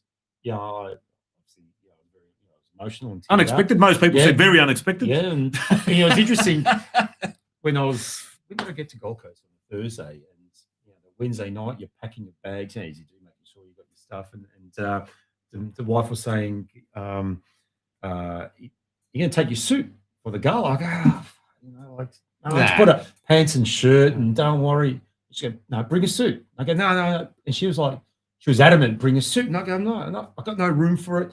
So, I've Travel light. I've traveled like, because obviously, through work in the past, traveled a lot and stuff. So, I know how to, squeeze out as much, I'll carry on and stuff. No, I'll be right. And she was like pretty adamant, no. And I didn't pack the suit, So, and there was one of those occasions where I go, listen to your wife. Wife's always right, unfortunately. And, so it was a surprise. You're up there, you got no prepared speech, so because you're not oblivious to it. And then, it was a very nice, like I said, for me, it was a nice, huge gesture. How long now have you been in the administrative side of Yeah. Strathmore Split? No, On the too behind long. the scenes? 20, what is it? Too long. 20 years? 15, 18? From day one when I first came to the club, I always helped out here and there, but officially from a council perspective, we're talking nearly 20 years. Yeah. So A long stint. Yeah, I just started off working, managing, dealing with the council. And obviously, I was in my about 30 or about 31. I'm in that, trajectory down from playing. Oh, no, that started playing about teams, 23 for you. Yeah. And I thought, okay, what can I try to help the club and because we were, many people don't know the club, was struggling hugely, financially, and we're at a bit of a crossroads. So there's no money in the bank, which is very important. And you look around, there's just older guys. There's just two teams, the seniors and reserves.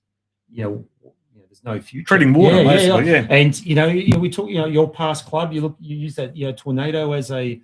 You can use that as the example. You realize, oh, geez, when people are not helping out, clubs can easily Drop fall off. over. And a group of us got together and we said, let's try to help the club out. And we're all first team players. Mind you, playing at the same level now. We're playing in a provisional league. And I kind of took the responsibility of saying, right, if this club's going to survive, we're at Strathnaver Reserve in Strathmore. We'll go, the facilities here are shit. And, the pitch was shit. The pavilion was shit. There's no lights. Car park, there was no asphalt in the car park. It was like, I think you could barely fit 15 cars in that car park, Everything was going against it. It was like potential. There was a lot of potential, but it takes a lot of work inside. That's where I started working with the council and able to be lucky and successful and get some capital improvements because that was the only way to safeguard and future-proof the club. And what was that investment from the? Well, how much was that renovation? It was about over 2.6 million back then, about 10 years ago. If they So try to build it these days, today, it'll be $14 billion in Victoria. it's a two-tier, pavilion, and for us at that time, it was, fantastic, and because I remember girls to go to the women's toilet, they literally almost had to walk through the men's senior change room. Yeah, there was like we changed the senior. So us split, we used to get changed in the storeroom downstairs, and we kind of converted that into a little change room. Put some plaster, stud walls, and plaster on a change room downstairs. So one of the rooms upstairs, that became a unisex toilet. That's what it was. Yeah. There's just a room, and then the other toilet room gave it to the opposition. So it was a facility that, like I said, had a big deck. Had a big deck. Oh, don't do it, Tommy Governor. And so the viewing was great because obviously the pavilion's built on that a lot of little people hill. want to come and see a big deck, don't they? Yeah. And but in that there was the social room is probably as big as this Podroom. But we had some good memories there. After training, you have a shower, you come back, you hang around for one drink, you smell of smoke. Back in the day, our viewership has just gone up. Around 2,000 people from the New Zealand LGBT community have just logged in, saying, "Where's these big decks at? We want to go see some big decks." They reckon. So they'll be at the Splits next home game. There'll be But who's going to watch the deck? Who's going to watch the deck? I don't know, man. But speaking of New Zealand, we have got Branko Torbarino. I'm not sure if you know Branko. He was associated with the New Zealand Crow Club, Auckland Croatia for a long time, and Tomislav and that. So he goes, evo gledamo i slušamo vas iz Debeljaka. So he's in Debeljak, and he's renovated a property there, an old property into a Airbnb. Absolutely ridiculous. Branko Torbarino, well known across, I reckon he's been pretty much every tournament in 50 years almost. He'll go to Crow and then fly back for the tourney, or vice versa. Go to tourney and then fly out to Crow. So Branko, ako još gledaš, veliki pozdrav, čuvajte se. My brother-in-law says that there are fires now in Garlovac. If anyone knows where Garlovac is, near Zadar, where the Tokiches and the Shares, etc. are from. So it's spreading everywhere, from the islands all into the mainland. DJ Sharkic, here we go, Ivan Jelicic said the last DJ to play certain songs at Crow Nights.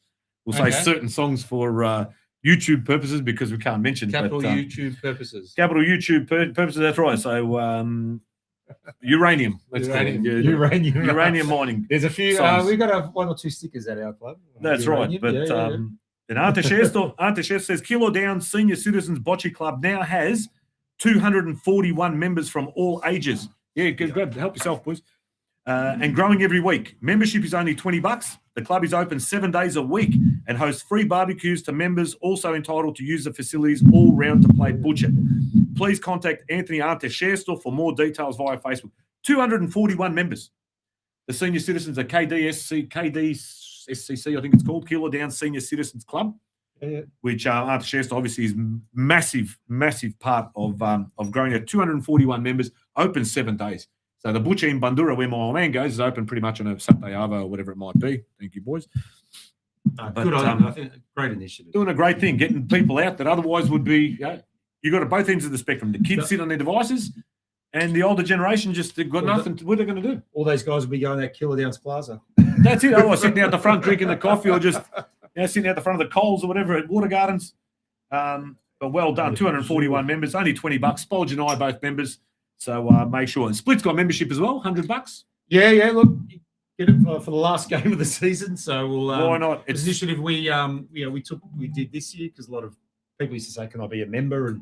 And we never done in the past. So we did it this year. So so the Friday night was the members. Yeah. So Friday just passed. We invited all our members to come down and got a free meal. We had Janja and Prase, which Nikola Jugovic and one Milan Dragicevic, they cooked it. So Dennis Knežević is asking Stipa, when do I paint the club? We were talking about that prior to the show. Waiting for council permit. And they've got to sand back everything off the walls from the weekend. My wife saw that this morning. She goes, I go, don't worry. Get the pressure washers in. Pressure washers, hose it all down first. So hopefully in about But Dennis Knežević, again, not another one that has been a massive supporter of our show, but he's one of those. He's a gentleman who is everywhere. He'll turn up and support anything Crow. No, he's Night, Split, Dinamo. He's always at our home games and his mate Jason. So always there, always Nasmian, always. Yep. Just happy. Yeah, exactly right. And that's I think he's got the banners, the promotion. Oh, he's got the promotion banners that we've been looking for. Yeah, he said he was going to take it. So they went missing. Yeah, I was going to bring it in. Yeah. Well, I've got the veterans banner there from 2024. Yes, the big core flute there that Mr. Sakiki was nice enough to get for us before it was turfed. Probably, when the tent was being taken down, that stuff would have just gone maybe into the bin. But he managed to pull that one out on the trailer. Bloody oath, mate. Magnificent. We love it. Ali, now we've got our mate. Now, if anyone's watching, can you tell me, is the camera sort of blurring in and out? To me, it looks like Malanekat Bude blurry, at least on Stipper's face. That's not a bad thing. But it's here we go. Steve Rabbit, greetings from Shiroki. So he has reached out, Steve, and hopefully he'll be logging in via the link. And fingers crossed, internet works and everything's going all right over there in Shiroki. But mate, what else? There's you going around again this year? You playing tourney? I'm not actually playing in the tournament. You're not playing? No. You've won it now, and that's it. No, I'm just going to be a part of the 35s from a sideline perspective.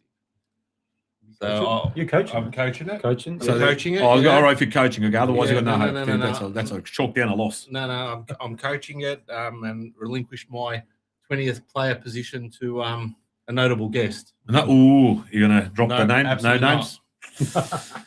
Well, it's not Zelko Sousa. He only turns up on a Sunday. He, you know, I don't know. Maybe that's how they do things at Haydock Split and South Melbourne Hellas. We don't do shit like that at Strathmore, man. This is, you know, this is my house. Yeah. He's still filthy at me when he speak about 24 that he didn't play at all. When he turned up on the final, Yeah, 5 minutes before the kickoff. I called him to come to play, to come just be involved in the photo before the game. So he was registered in part of the team, Yeah. and wherever his work and travel, I understand. So just come and come Sunday, bring your gear and be part of the team. And he actually thought he was going to play. And I No, said, he got there. We're all warmed up. We've already played 3 Yeah. straight days, and he's looking for a top. He goes, I don't know, he goes, Snipper, where's the mediums? And Matthew Gorvich goes to him, if you came on Thursday, you would have been able to find the medium. He's there on a Sunday looking for a top. But there's plenty of characters, especially with these old boys. I think this. Speaking of Matt Gorvich, But this introduction of 35s, 45s, women's, etc., has I reckon really rejuvenated the tourney as well. tournament is a big thing. So what first started off, remember, it was just a one division. When I played Crow tournament, it was one division. So and you're mixed. You're an amateur team. You can be grouped with just say, I don't know, Melbourne Croatia back in the day. It's like, fucking hell, we got no chance. And I played 2000 tournament at Dinamo, and we made the final. Yeah, we made the final. We were provisional league team. I remember that game. We made it to the final, and Dinamo beat us 1-0. And I beat you. yeah, Same as us. 2003 at the Bosna Club. Vukovar lost to my first final. Lost to Auckland, Croatia. Straight on the shootout. Because of the weather. Yeah. Floods. Yeah. So I was there. We were celebrating for 4 hours because we won our semi, and Freo and Auckland didn't play their semi, and so we started celebrating after 3 hours of no football. We're thinking, well, we won our semi, we're champions. Next minute, 10-minute semi-final, 1-0 Auckland, and straight into penalties, and we lost. So, It was an outrage. you live and learn. You live and learn. When tournaments were very simple. Yeah. Simple. Yeah. And, So the screen is blurring a little bit, but it looks like it's stable now for some reason. I don't know. Jura and 9 sons from the Bosna Club. Jura and his 9 sons with his chicken rotisserie trailer thing. I think he was the original chicken trailer man. That was interesting. I've not been to the Boston Club since 2003. But that was like the first time you go in there. It's like, this is like, it's out very almost, rural and, but I believe now that's all been built up and that piece of property there is worth Significant, amount. yes. Yeah. So they're sitting on a bit of a gold mine there. So that's growth, that's change. That's So, exactly right. Things change, things move on, Yeah, things there's- improve or perish. That's There's basically a soccer field down Tarneed available. So. Ironbark Stadium. Yeah. I think NK Bandura Velebit might make a trek across here. We're going to start a new club here. It's Dega United. With all the demographic, all the population of Oh, demographic. yeah. I think Big Bash needs to be put out there instead of football. That's not a soccer heartland, man. They completely missed the target on that one. Completely missed it. Yeah, football in this country, mate. Where do we start? Abuse you. But Canberra, Croatia being deducted 3 points so late in the season after being top was disappointing. Preston in the Victorian NPL has been deducted 3 points. First punishment was 2 games closed doors, a reduction in crowd at the Doherty Cup final, and now they've been deducted 3 points. And there's still another tribunal hearing to be held for Preston for further potential punishment. What's going to happen there? I reckon they'll get to round 26. They'll play their game, and then the FV will deduct them enough points to make them drop out of the top 6. And Hot tip. Dinner will go straight in and win the whole thing. Yep. There we go. Steve Bradbury, you reckon? Hey. Do a Stephen To Bradbury. Steve Bradbury, Wouldn't that be Who's didn't want to table? Yeah, how far? safe. No, but then What's Heidelberg on? 34 points. Dinamo's on 28 or something like that. So it's 6 points, 3 games to play. Mathematically possible. Dandy. Is it 3 games or 2 games for Danny Dinamo? got 1 point ahead, I think. No, Dinamo's got 2 games to play, and the goal difference can't catch hold of it. I don't think they'd have to score 45 goals against Green Gully and Dirty Thunder, which Nikas and Esna. Luka Muniran is saying, Stipik, you play for the Ništa Više. For this, you play for this Ništa Više. Yes, that was our coach. Famous speech. Yeah. Grbac. Oh, yeah. Grbac. He coached us. In juniors, Melbourne Croatia juniors. Where I played with. That's where I played all my juniors. I only played for 2 clubs, split in Melbourne Croatia, and that was to say. It's a point. You play for this and Ništa Više. That's all. That was his coach's speech. That should be like No, when you no go tactics. to Anfield and you tap the No tactics. You just point to the grip. You play for this and Ništa Više. That was all. done deal. And then we go out there and play. Well, they started Grbac had like 6, 8 kids, No, it was like 13, I think. 13 kids. Yeah. Yeah. He lived in Faulkner. Yeah. Yeah. Ne znam ako je još živo. Yeah. Okay. Who were some of the more famous juniors or people you played with over your checkered careers? Name some names who you might have shared a dressing room with all the way through from being under 9s to who do you reckon some of the big names that you might have, other than Zelko Sousa and me and Ray Kožul. Well, I played under Andrew Marth, player coach at Dinamo when he took over back in what was that, early '99. Yeah, Yeah, back Stabber, then. there you Yeah, go. Stabber. Still at his peak almost then, mate. Would have been close to it. That was the golden era at Dinamo. There were some bloody good players come through. Name there some names. I might have seen a few of them today around Kilo, Austria there. Kruni Razov. Vundi was the keeper back then. Yeah. Oh, Kruni was there on Friday night. Kruni Razov. Was at the game at Split as well. Yeah. So he's, There was a good cross section of people. son-in-law. Yeah. We had who else do we have? Ido Palya played there. Oh, You remember Ido? yeah. Arthur Kirishan. We had it was a pretty decent squad. Jolic was playing there. Oh, there you go. Yeah, Now, he it was up playing until there. recently Yeah. one of the coaches of the Chinese women's national team Yeah. with Joey Didlitz and who else there? Milicic? No, who else? Ante Milicic. Yeah, Ante Milicic was the head coach, yeah. Yeah. All right. Looks like Steve Ravik has managed to join us all the way from Široki Brijeg, almost right on time. There were some technical difficulties. We'll see how we go with the stream. Fingers crossed everything works. Ali, we'll hit the go button. We'll see how. Evo ga, jel se čujemo? No, he's disappeared. Let me see. I think I might have pressed something there. Let's look now. Jel se sad čujemo? Steve, we got you, buddy. Looks like it's a bit of a freeze. It's a nice profile shot, but I'm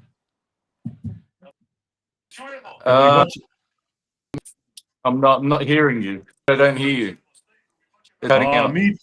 we can see you. The audio is coming through pretty good. The flicker's a bit blurry, but it's getting a little bit better.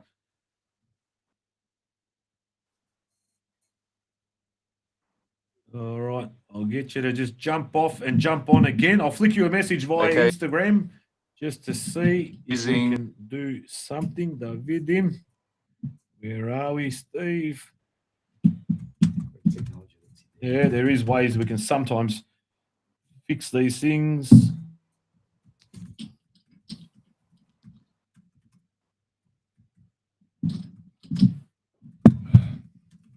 Yeah, go for a 2-for-1. No help. Oh, it is Japanese whiskey. So Idro, what was his name? Idro. Yeah. Was he once on like the New Price is Right or something, or Family Feud? I remember him. I swear to God. He was on some Some kind of game show back in the variety day. show. Yeah. Yeah, I The remember. price is right, yeah. The price is Something like that. Let's have a look now if we've got Steve. I think he's still online. Source not shown. We get the slicker. Still a bit zeznuto. He's disappeared now. That's all right.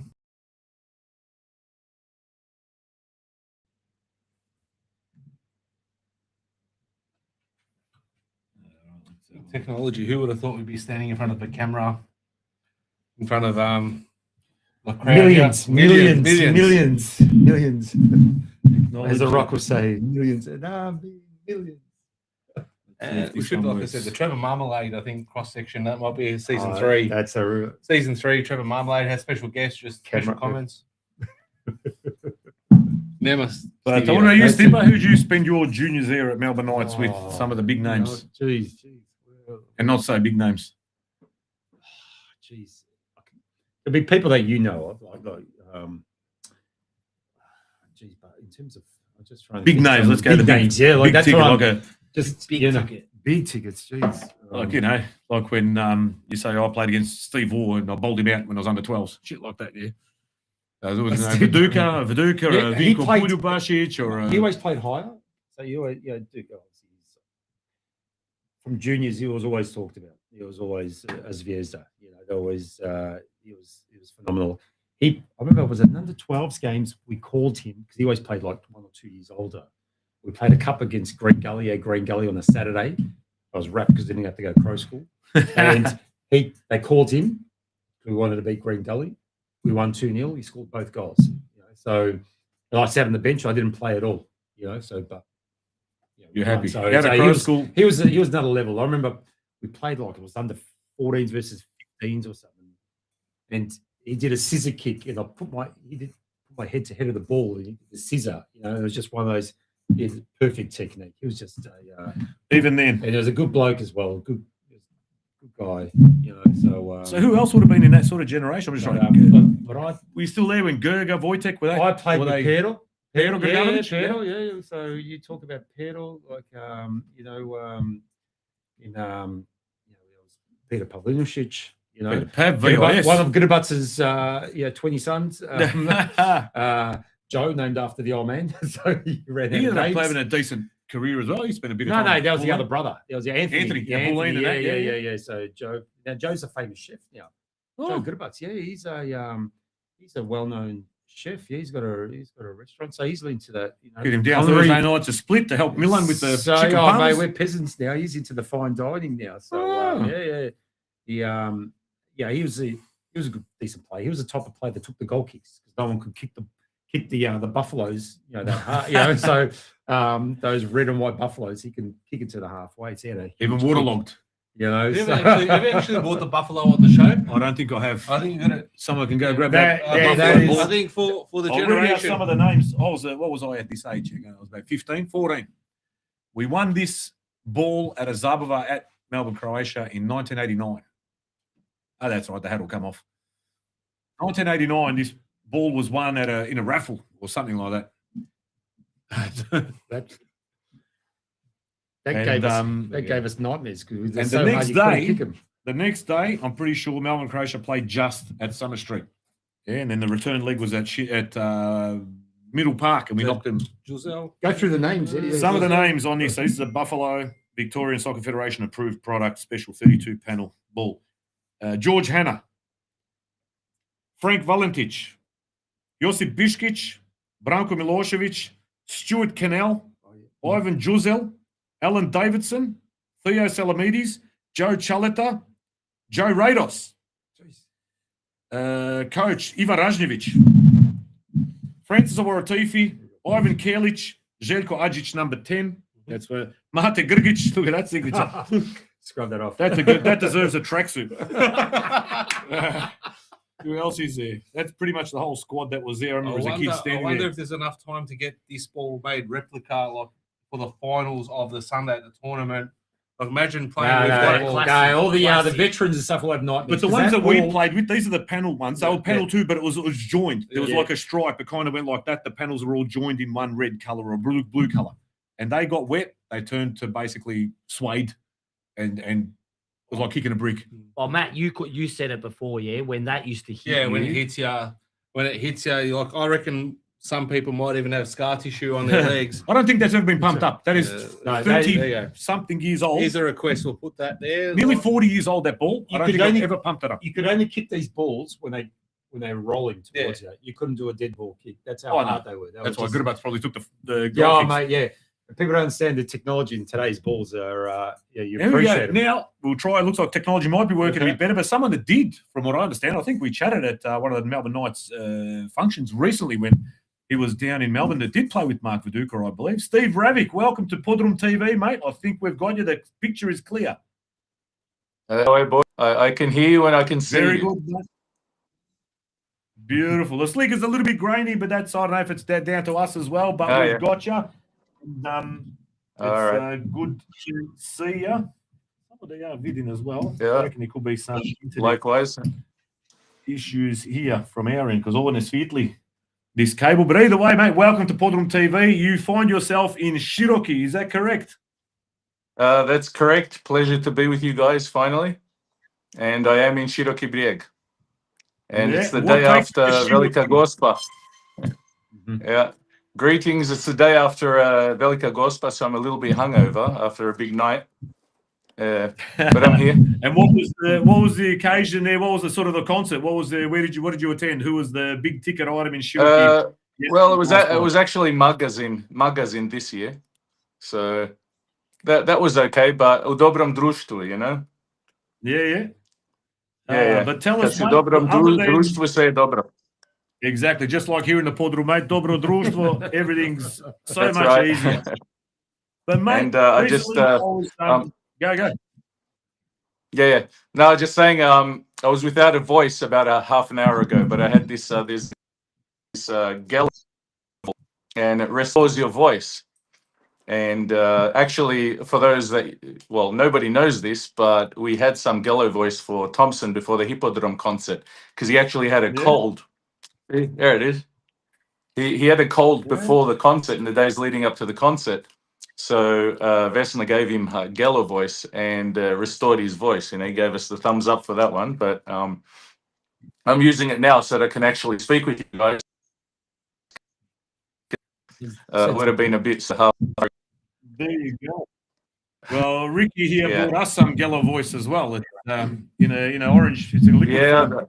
I can't find that in Australia. So I'm gonna have Nika. Japanese. Nika. But It's Nika and not something else. But tell me, mate. Now I've come across a Nika is trailer. great. Love the Japanese stuff. Molim? Yeah, but I have come across a trailer. Is it, I believe, called Faith and Patriotism? You're working on it, or it's coming out shortly. Tell us a little bit about it, mate, because the trailer looks fantastic. Okay, cheers. I'll answer your first question, and that is it's practically done. It's 95 minutes already, but I've stalled it a little bit because epic concert in Vukovar. I've got to put at least a Vukovar in there as well, right? So once we shoot Vukovar, then we'll be wrapping it up, doing the audio on the production, and it'll be out very soon.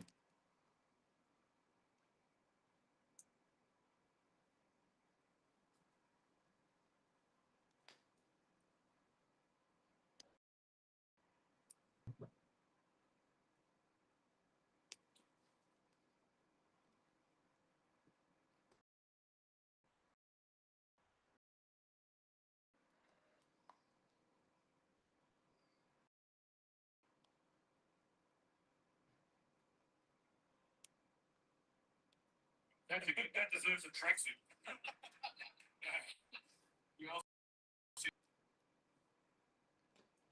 You back?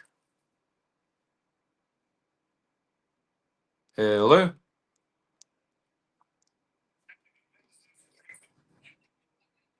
Here we go. We're back now.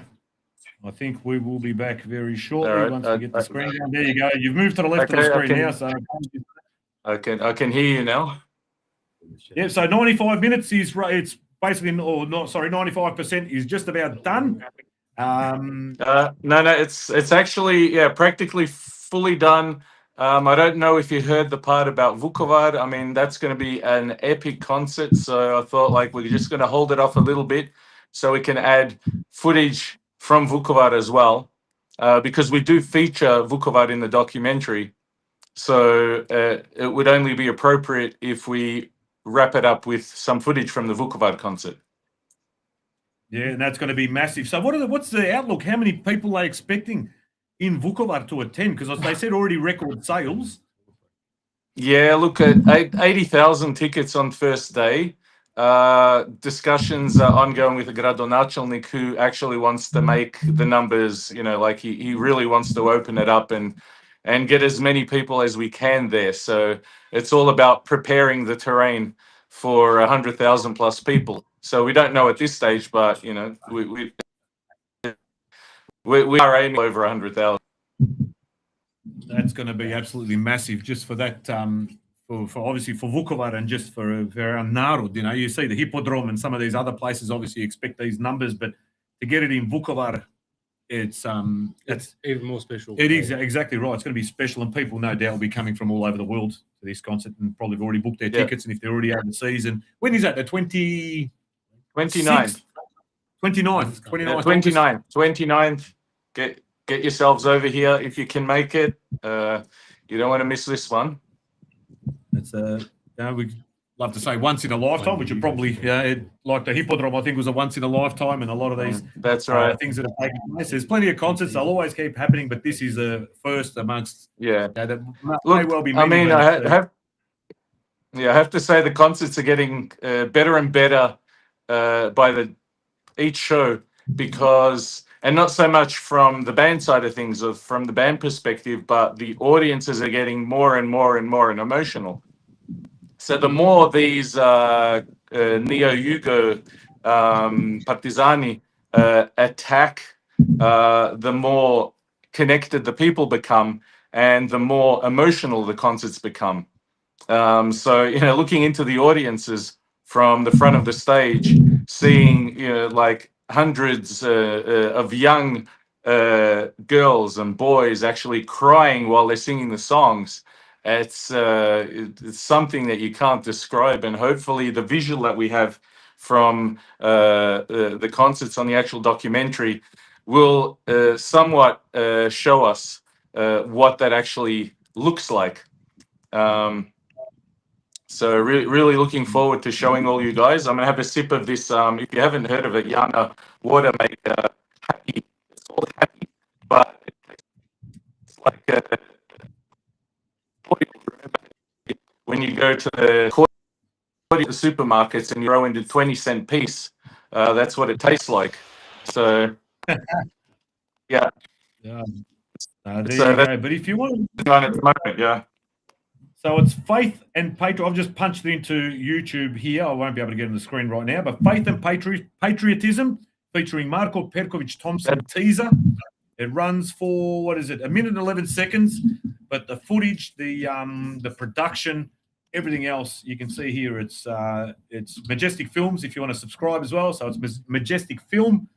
Jump on, subscribe to Steve's channel, but have a look at the trailer. It caught my attention straight away, and that's when I reached out. As soon as I saw it, I go, mate, I've got to reach out to Steve and say, listen, tell us more about it. It's going to be the drones, just the technology involved in concerts. I remember I was at the singing concert last year, and you just stop and froze, and you just watch the drone show, and 250,000 plus people, and that drone show, and you got the music in your ears, you got the visual from the drones. There's no way to describe it. It's really out of body experience. It really is. It really is. Yeah. No, I remember a Thompson and Giuliano concert at Yazine in Zadar in 1997. I was working as security, whatever, scabbing smokes for Giuliano. He ran out of Marlboros, and that was just like. Back out, even when they came to Sunshine back in the day, it was just the usual run-of-the-mill concerts we had on a stage out of Melbourne Nights or at Sunshine at church and that.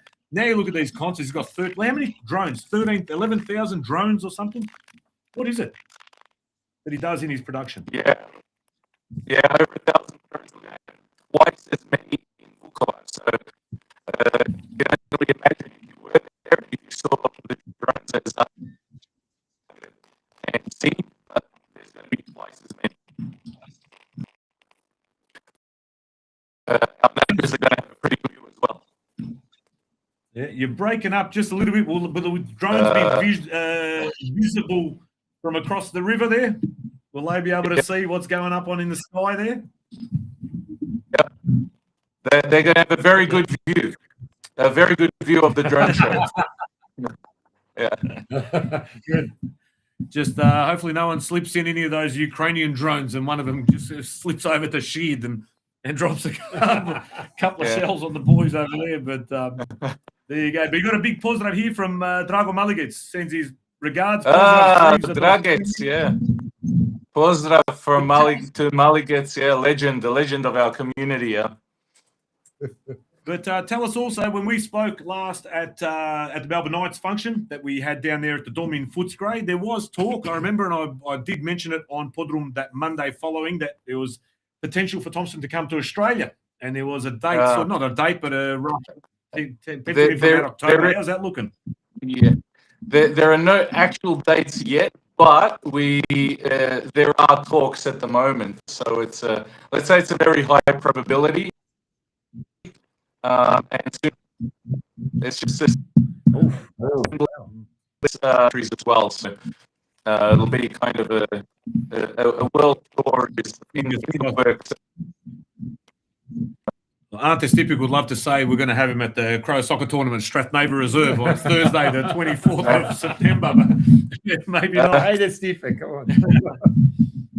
A bit early that one, but yeah, well, possibly before the end of the year. It's a very high probability, but it's being worked on, and production is very important at the moment. So it needs to be a action. It can't just like a small club show type of thing, or a cheapish stage. It needs to be big. Proper. Yeah. But That's Andrea important. here, Jure Dragovic says, Pozdrav, Steve and Vesna. Cheerio from Bankstown. I think it's Jure Andrea. I'm just sorry, I might have just come off the top of your head. But Jure Andrea says, Pozdrav, Steve and Vesna. Cheerio from Bankstown. Keep up the good work. Cheers. So, thank you, sir. People are watching. But also, look, I was watching today as well, your work with Charles Bielich. So there was a documentary. There was the film that you brought out first time around. Is there a second one that you're working on as well? Yes. So in regards to Village, the first one was Village Beyond the Canvas. And there's a second one that's ready. It's in the bag, and that will also be released in the coming months. It's called Village 90. And that will be released around about the same time as the Thompson doco. There you go. So keep your eyes peeled. Jump on YouTube, follow Majestic Film, subscribe, and that way you're ahead of the curve and you know everything that's coming out. But we can't wait. I'll tell you what, we can't wait for this, especially the one, but no doubt the Village one as well. Faith and Patriotism, featuring Petkovic Thompson. Teaser is already out. It's only a minute. Jump on, watch it. Look at some of the footage. It's pretty amazing. If you were there in person, it's pretty bloody amazing as well. But for those of us that weren't there and didn't have the opportunity, we're hoping that this comes out sooner rather than later so we can get a real feel of, and obviously your expertise behind the scenes to bring that to life onto the screen for us. Will be out before the end of the year. And the next project that we're working on is going to be the Village biopic, an actual movie about Charles Village. And I'm negotiating at the moment with the UK company for a co-production because a biopic about Village is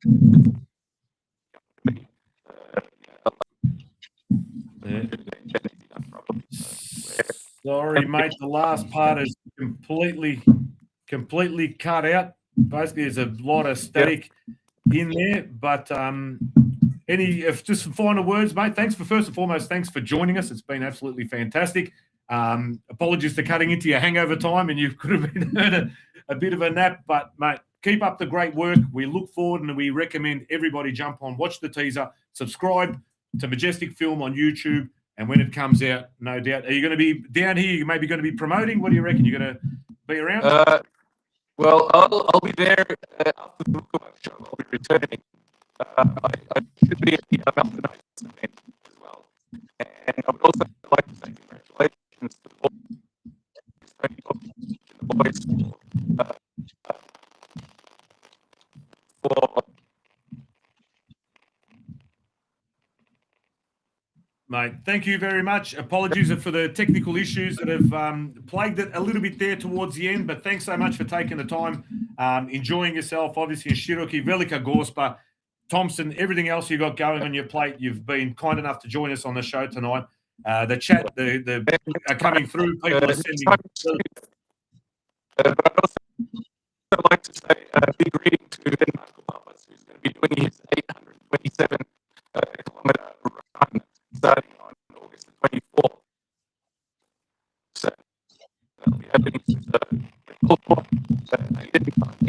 No worries, mate. It's completely cutting out. Flick me a message on Insta if you can still hear me. Flick me a message through on Instagram with that last sentence that you had there, and I'll read it out once we've wrapped up. Well, mate, nećemo se baš najbolje, but thank you so much. Pozdravi sve. It's been fantastic. Thanks for taking the time to join us, mate. And enjoy. Vidimo se mi što prije, and we'll all keep tabs on all your work that you're doing. Keep it up, mate. It's fantastic. You're promoting our cause, our narod, our culture, and everything else. So great job, mate. I svaka čast. Thanks, Steve. That's There we go. Steve Ravik, thanks so much for joining us tonight on PodroomTV, live from Široki Brijeg. Again, sometimes internet is plays Good. funny buggers. Sometimes it's good, sometimes You know, it's it all maybe shit. depends on resolution on your phone, internet. It could be all sorts of things, you know what I mean? But Shame because Steve's good value. I think. he is, mate. Yeah, I spoke to him at the Knights when I emceed the Knights function relatively recently, and he came up and he's, you know what I mean? He's engaging. He engages people, and he's unique. Yeah. He's got a rock star persona. Yeah, he loves his heavy metal back, you know. So And his son Rocky yeah, no, he's is back when his son was younger. He was a half decent soccer player. He was a young kid, but now he's his son's actual a rock star. You know, he's actual I a saw rock and roller. Yeah, he's he plays in watching the band. going. So how's this? So you know when you get onto YouTube, you watch one clip. I think mystery. Yeah. So you watch one clip, and then it sort of recommends something Yes. related to it. Yeah, yeah. So I went from watching Faith and Patriotism, bit of the Bilic, then it goes to Mystery, playing live, and there's a video, there's a proper video clip. I think it's only just recently come out for a new single, and they're in the van and they're carrying all the guitars and shit, and they're at O'Connor Nights. So there was a metal night at O'Connor Nights, and the video is filmed at O'Connor at the Dome.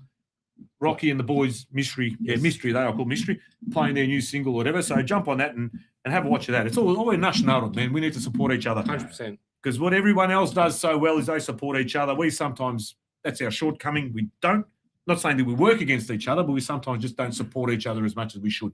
And we need to. The more we support each other, Absolutely. the further we'll go. Yeah, because once one comes up, once one crab is out of the boiling water, he'll drag the other crabs out with him. Otherwise, we drag everyone into the water, we'll all perish. Yep. If you need an electrician, call Evolution Electrical for all your electrical needs. needs. No job too Yes. small, no, No job job too too big. But speaking of Sakics, young, well, we'll get into Vukovar and young Tommy Sakic that attended the Turnir Hrvatskih branitelja. So we're still on time. I've still got another hour at least before I get text and shit. Young Lucas Sakic on Yes. Friday night, up on the shoulders of his old man at Split when the Kvesic boys were playing. I think it was Gani Kameni. It was like watching those kids at the Thompson concert. You know, those clips I've showed over the last week, you see these going viral. This kid is like 8 years old, whatever, and he's got the flag and he's singing. He's got tears in his eyes. Lucas Sakic, Friday night, there at Strathmore, up in the club rooms, belting out songs, not just on a lip syncing like Diego or Jimmy Tabakis, Yeah. Jimmy Tabakis thinks he knows. He pro was songs. his dulce, he was singing it, you know what I mean? And that's the future. Yeah, as when he started, Grganovic said, "This is our future." Well, Except the apple doesn't fall far from the tree. Yeah, Exactly right.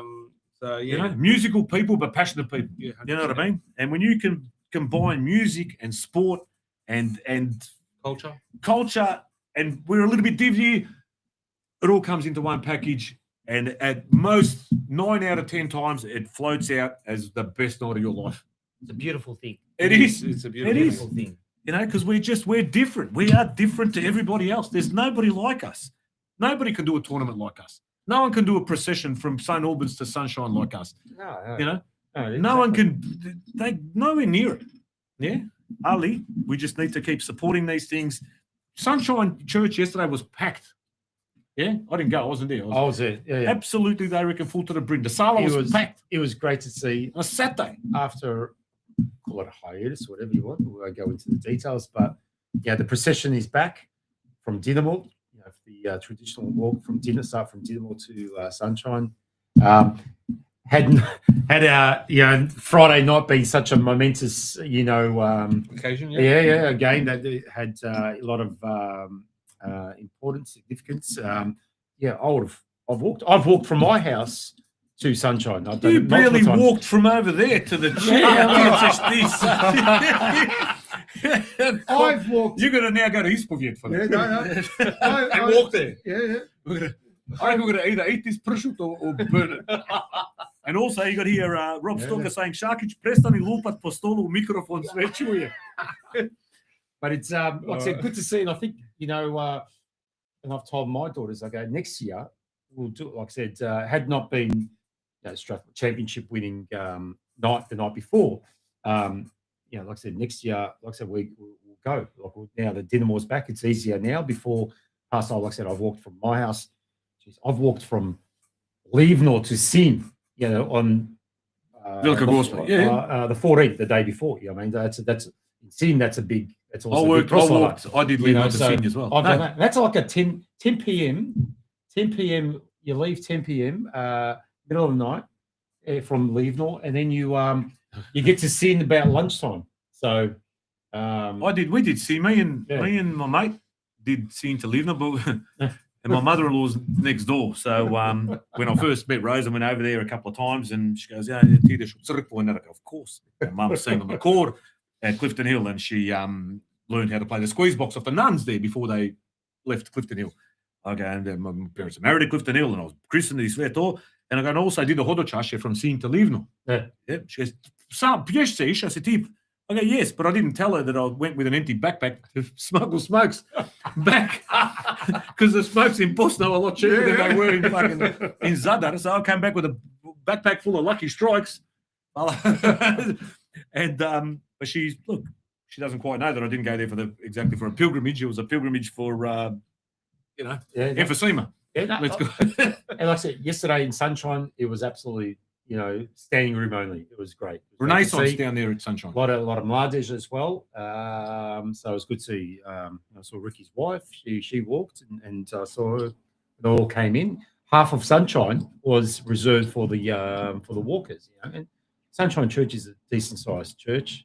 So it's great to see. Yeah. And a lot of those young people are luncheons was involved in packed. organising, not just being it's there. great. They're actually organising, and you see, No, It's like I said, huge. It's huge. Like I said, it was great to see. And probably felt well. Being on a Saturday as well. I think it was great. instead of a Yeah. weekday. Yeah, time. exactly.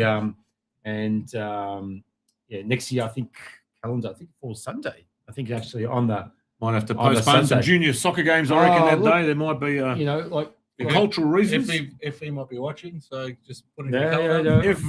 If you imate gospel as well, most of you people on the board there, there'll be a buy round. Well, if he's run by Gritzy, yeah. So, but for Gritzy, Gospa Assumption Day is significant. Is it as big as for us? They a lot of relevance. And So one of my the guy that works for me, he says Assumption Day is pretty important to the Greeks as well. So we can. But anyway, assume- let's see how far we get with the in the Greek. So we can with the- assume that they're with going to the make Greeks it in a Football buy Victoria, round so- that weekend for Football Victoria, so that and then you encourage, and if that does happen, if that is the case, if anyone's got access to a calendar, obviously you're sitting at home and got nothing better to do watching us instead of Logies, punch in Velika Gospa for next year. If it is a Sunday, Yeah, it should we be. start moving now on the FB. We make it a buy round.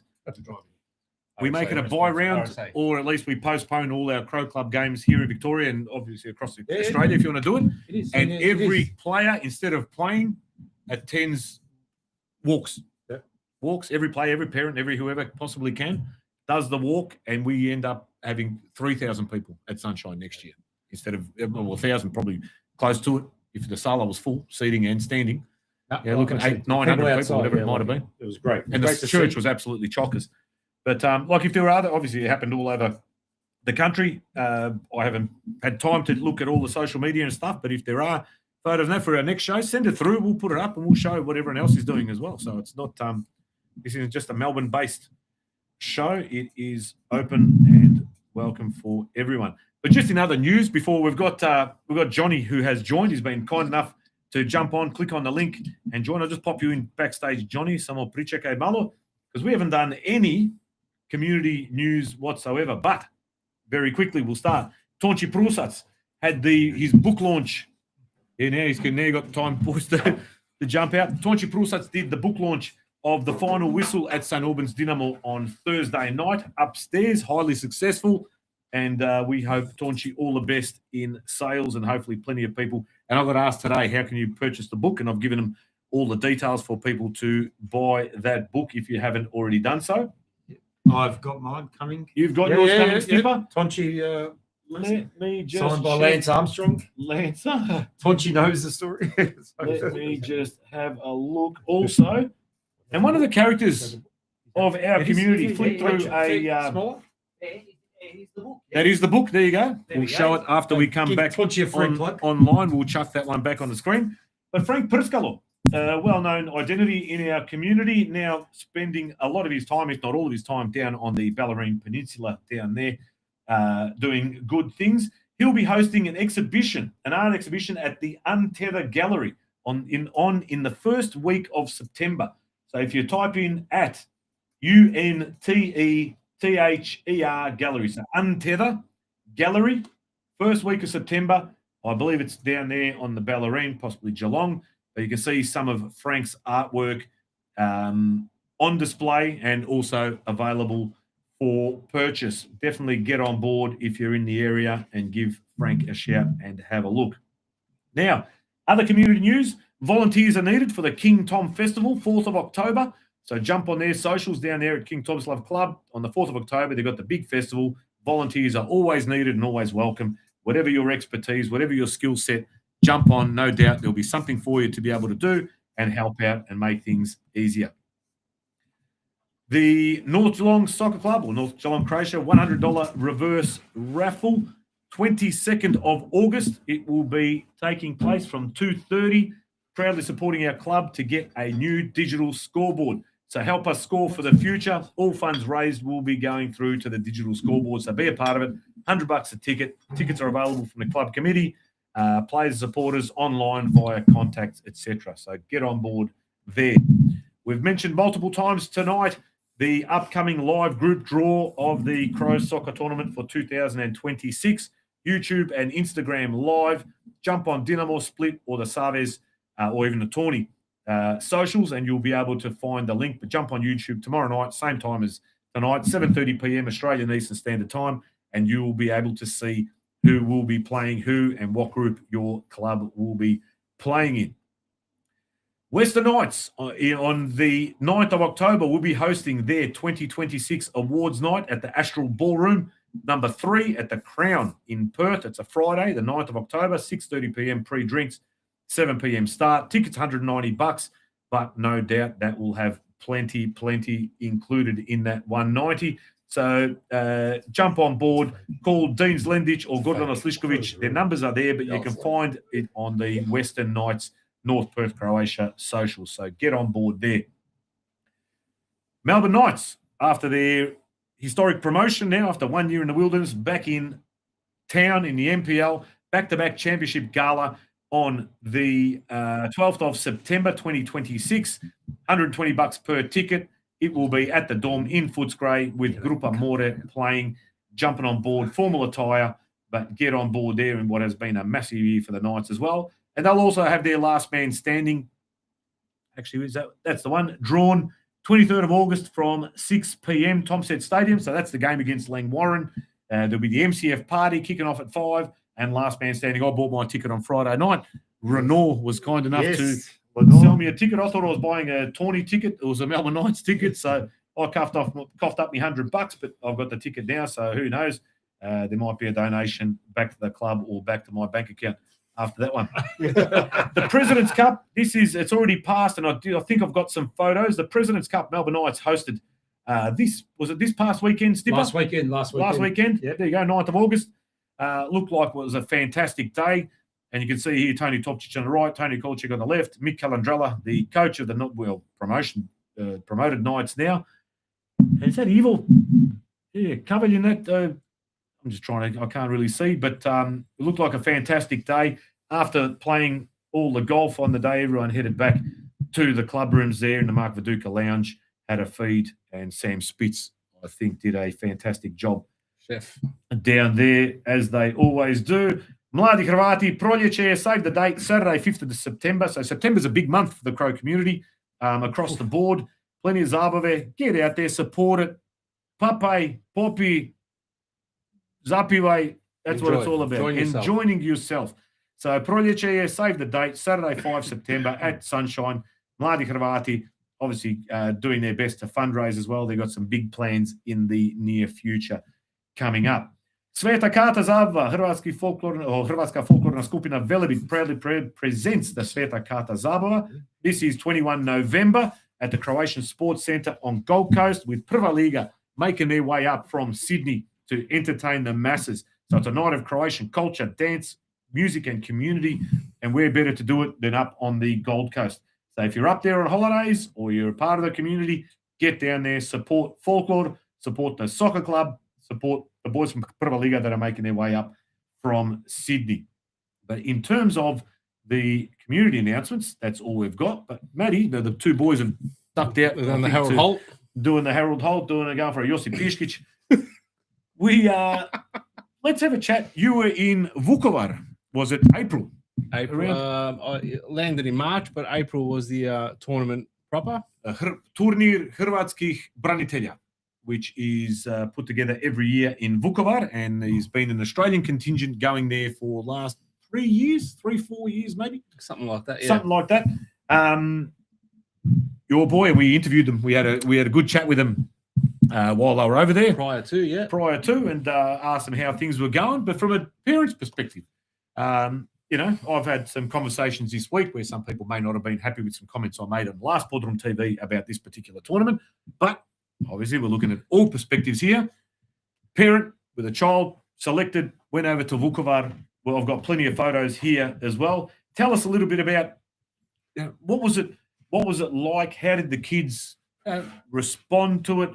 Obviously, a lot of historical things to take in. It wasn't all about soccer. It was about absolutely not. learning. So, it was about. I suppose we'll peel it back to the very beginning. So I suppose in Tommy, who's my boy who participated, he went for the trials the year before as a 13-year-old when the HNS came down, and he took a lot of weight from it. I think it sort of brought into perspective. He wasn't successful in that trial, but from a playing perspective, as an underage player who put his hand up to trial, he came back and he worked extremely hard in preparation for the right year level when he came into the age, which is the 2012 year born kids this year. The trials this year was done a little bit differently. HNS didn't make it down to Australia to perform the trial phase of the traditional camp that they would hold, and the what's the what I'm looking for here? The trial phase was done from a Savez perspective with who they appointed head coach Josip Lončarić. I believe he went to Sydney, Perth, and Melbourne to conduct the trials, and from that he's obviously selected his side, which then went on to participate as the Australian representatives. The trial process itself was, I think Josip got it pretty right this time around from what I've heard in previous years. The team that was selected maybe more not just based on individual talent, but more so fit for purpose. So we went into this tournament with a good selection of a combination of keeper, your defenders, your midfielders, and your attackers. So I won't talk too much about the football perspective, even though that's the main purpose of the tournament and the tour. But I'll put some photos up as you're talking. Some will continue. But so from the football perspective, I think the boys punched well above. I won't say well above their weight, but they performed really, really, really well. Was this the year that they scored the most goals up until now? I think it's been the most successful tour from a goal scoring perspective. People often ask me, how do you take away, what did you judge from the tournament in a football perspective? And I said we started off with a practice game on the Tuesday after Easter Monday. After meeting in Zagreb on the Easter Monday, we played Osijek in a friendly game, and Osijek is from what we were led to believe, the top-rated team in the Slavonia region.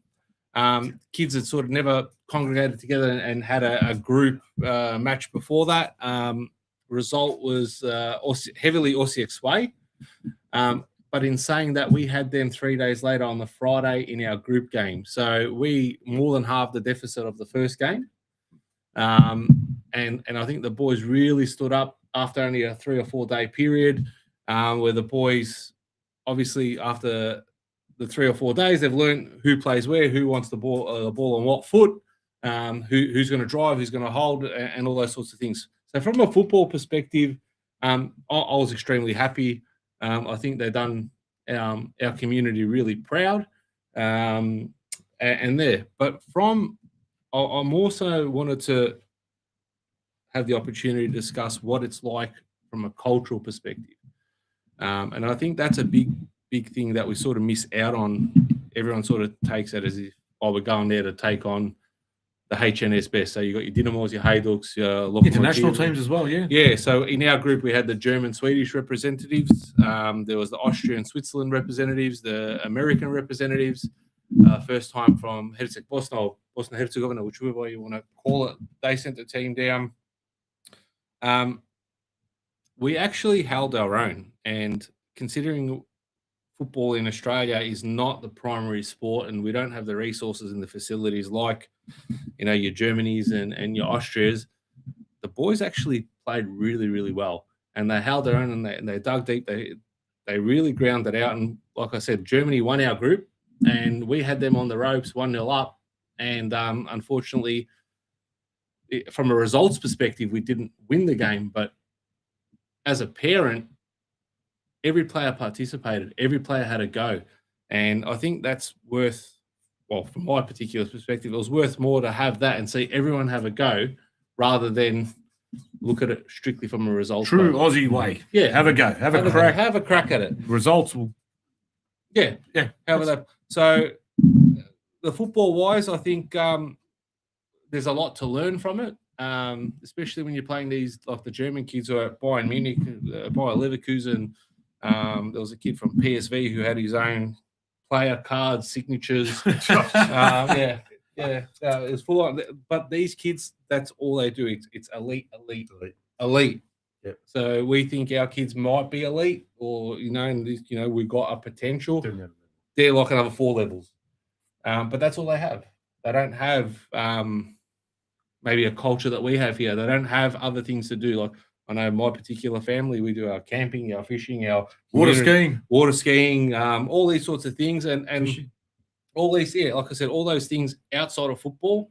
We do our community education side, but that's all they have. I think they have maybe like Viera, Nogomet, and school, and that's all they have. So when you balance up the time, you can understand why they might be 3 or 4 levels more elite. Obviously, with the football program that we have here in Australia. You were saying culturally, the tour itself. So I've got to say, hats off to the CSA. I think how it was presented once the team was selected, how it was presented to us, and what actually happened totally exceeded my expectations. And being in the community from a footballing perspective and a club perspective and a DJ perspective, or however you want to call it, my expectations of our community is pretty high. But this was beyond my expectation. Fortunately for my son and our family, we had the opportunity to do Vukovar in 2022. So we went and we found a tour guide that took us through to the Vodotoran, to Ovčara. We went and did all that, but the amount of energy and effort that the CSA provided for us, getting Slavko Juric, who was an ex-Vojnik of the area. He knew everything to the point where he took us to the location of where Blago Zadro actually got shot and killed. That level of information, which some kids might not comprehend now because they're still too young and maybe don't know the back end, but because we already done like a stage 1 tour of Vukovar, this was like for Tom, it was a stage 2, and for our family, it was a stage 2. And knowing the particulars and the history, and going to the hospital, seeing where that bomb landed but didn't actually penetrate, but didn't actually explode. The stories of when those civilians got dragged out of that hospital, out of those, the vibes. I've got goosebumps now talking about it, and the look on the kids, and the parental group's faces, the reality of what set in and why we were there. I don't think football actually mattered for that moment. It like put everything aside, what those people went through for our independence, for the stronghold, like to hold that line. I think a lot of it, what we maybe complain or whinge about in life is it's irrespective in that moment. Yeah. We further, like so we did the tour of the hospital. Then we got taken over to the Spomen at Ovčara, where they took all those people and essentially mass murdered them all. And only up until recently, Jean-Paul Nicolier, I think that's how you pronounce it. Yeah. The Francouz, the French guy who came and fought on the front line with our Croatian people, they actually found his remains. And I think I'm not sure if you've got it, but I sent through the actual photo. French and Crow flag together. They found him. Yes. And these stories, you've watched docos, you've watched the movies, but knowing he was that close to where those sheds were, it was actually unbelievable to know. And then the kids understanding and looking at the names, and then the kids asking, "Oh, do you think that person is related to that person?" I said, "Look, you very well possibly, but like Robert Shilic and belongs other son." And So I think that cultural part, knowing, and it might sound like it's dark because a lot of it's revolved around death in the war, but getting them to understand how important and why we're doing this tournament and why we're in Vukovar for a football perspective, which thank God we can do it today, but why we're there, I think it was the main one. So that was the first 2 days. And then the next day we ended up going to it's obviously the cemetery where all the white crosses are, for those who know what I'm talking about. It's the main cemetery where they've put the memorial, Blago Zadro and Koa, all laid to rest there. There's a Spomen, which you go and you can see the cross. And I think they were explaining something. You'll see the cross, and I think it was the dove memorial, stone. Every one of those stones around Croatia is actually faced in a position which goes back to face Serbia. And they were saying it's something along the lines to not that we would not forgive them. I don't know what the words are saying, but it's just to remind everyone and in that direction. Be vigilant. Yeah, and look, what happened, but we haven't forgotten, so to speak. So there's a lot of little things that I picked up along this trip. I think, I didn't see the importance of it.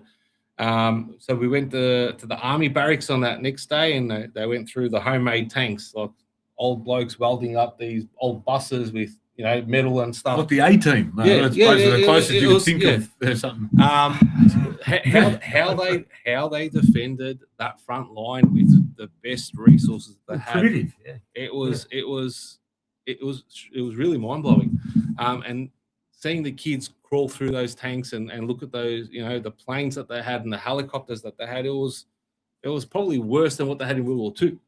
Oh, there's, you know what I mean? And that was how many years later, and we're still trying to defend ourselves with stuff that was obsolete from World War II. It's really, really mind blowing. But the way the kids absorbed it and listened, I think when I was looking at their faces when, like Slavko Juric is talking and George Dragovic was translating whatnot to his best ability, they really listened. And I thought, teenage kids, neki stari priča, whatever. Yeah. But they actually took it all in. So tremendous experience from a I suppose a negative football, historical, cultural. It sort of encapsulated everything you're saying. Yeah. So that was actually prior to that we did the tour stadium of the Opus Arena in Osijek. That's where we got met by the HNS delegate. Petar Krpan was there. They put on a lunch not just for the players but for all the parents, the whole traveling party, and I think that was a quite nice gesture considering. And he's a volunteer of the RAT himself. Yeah, Petar Krpan was the only player in the '98 team that actually served in the Vojska as a minor, as a 17-year-old. Yes, right. I attended his academy in 2019. I had Rose's nephew. Was at the Krpan Babic Academy, and the old man goes, "You want to come along and watch?" Yeah, we'll watch, mate. This is next level again. Yeah. that is these kids. There's no parent involvement. You're behind glass, man. You are in quarantine. You do not know the coach's name. Christ's sake, he's yelling at his kid. You can't yell abuse back. You're shorty. Drink your coffee, eat your smoke weed, shut your mouth. We experienced that last year and this year when the boys had the opportunity, I suppose, off the back of the Dinamo Zagreb tour last year. So obviously they did the camp when Dinamo Zagreb through Dinamo, St. Albans Dinamo came down. Luckily enough, a couple of the boys last year had an opportunity to go behind those doors or those glass gates and train at Dinamo Zagreb. And again, prior to this tour, we had the same opportunity for Tommy and Ivan Maric to go behind those closed doors and trains. And it's almost like you're letting a kid go through the gate and a young man walks out. And it's really, we're very, very fortunate that some of our local community links what our clubs have tried to, Savez and what Dinamo has done in the past few years. We are actually very fortunate to experience some of these things. And I don't think it's recognized enough. So you're saying we should do, if possible, more of it. Yeah, absolutely. Because linking football, and obviously countries, and like you said, these kids are potential, if not already, citizens of over there. So they've got an easier pathway to be able to play there and even anywhere in the European Union for that matter. Yep. But Dinamo's managed to do it. Savas has now done it for 3 or 4 years here in Australia with the Crow Tour, if at all possible, if anyone is able to out there organise these sorts of things or organise their clubs, but start building bridges with these clubs overseas. You know, we used to be a pipeline to Europe, Australia. The Crow community in Australia we used to send people over there for it was loose change. Yep. Everyone went. Yep. These days, not so much, and we need to find that channel again because there's plenty of talented kids here. There's kids now playing NPL, let's say, in Victoria, New South Wales, wherever else. They could more than easily go and play in the Pro now. Yeah, give it a crack, and that's a stepping stone to from the NPL, New South Wales, Victoria, not so much. But if you're playing for a Rudesh or for a Lokomotiva or a Gorica, whatever, next thing you know, you could be in Belgium, you could be in France, you could have a breakout season. And it takes the individuals, and if you just go back to our conversation about the tournament prior, if it's not people at clubs like yourselves that are doing these little steps, if it's not the Savas trying to coordinate a club or clubs to host a tournament, if it's not, I'll use again Dinamo for the example, bringing Dinamo Zagreb down last year, and all these little things, these opportunities don't arise. Now, how far can we take it? We can take it as far as we can, as far as we want to take it, but it's going to take people and it's hard work. It is hard work. Hats off to, I'd like to say now, a good friend of mine, Ivan Novosel. Little did we know, back in the 90s, my parents used to bring Croatian singers from overseas over and do tours. And his Kuma was one of the singers from the first tour. Not Dolores. From Nevada? No relation? No. It's No Zapraszczys relation? boys.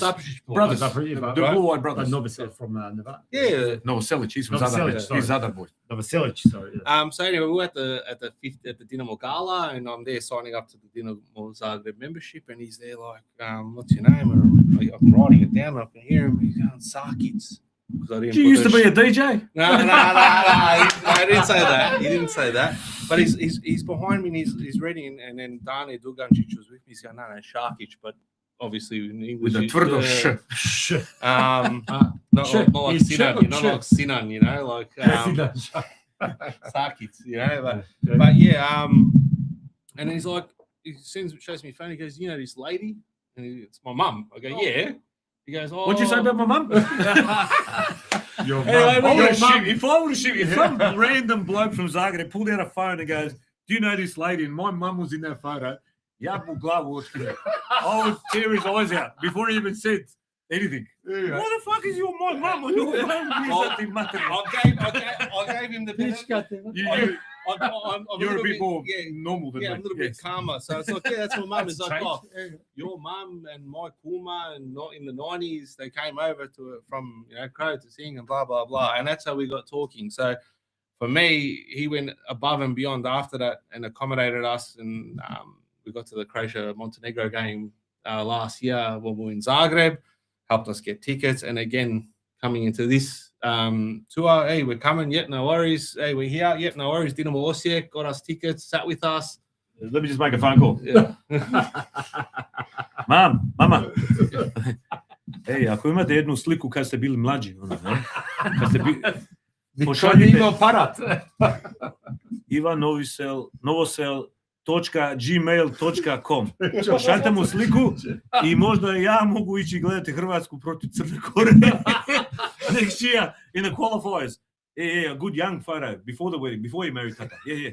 All right, done. Nema slike. Nema Nema slike. few niko. tona. Yeah, but that was the back end, and then he came and then obviously hung around, took photos with some of the players that were in the stadium. So in our little group chat said, "Hey, Ivan, come meet." So yeah, it was really, really good. I think a big one that I have to touch on, like this push up, Other than you. is the players themselves, the friendships now that they've created post tour. So the kids, yeah. So we were last week. We went to Perth to watch the. That's I don't have any. So I didn't put the slick up from No, Perth. that's all But right. everyone would have seen the socials. Of, AC Milan. AC Yeah. Milan, Inter Milan. So we didn't even cross our minds, and then kids turn around and go, "Oh, Luca's coming," and I just looked at the cat, and she's like, "Oh, fuck it, let's go." So we went, and fortunately enough, we got to see him play again, and the ovation when he got off the bench after his warm up, and when he entered the ground was 10 times as loud as the national anthem, as the welcome to country. and that Perché song, Yeah, whatever it is. whatever. Na, na, na, na, na.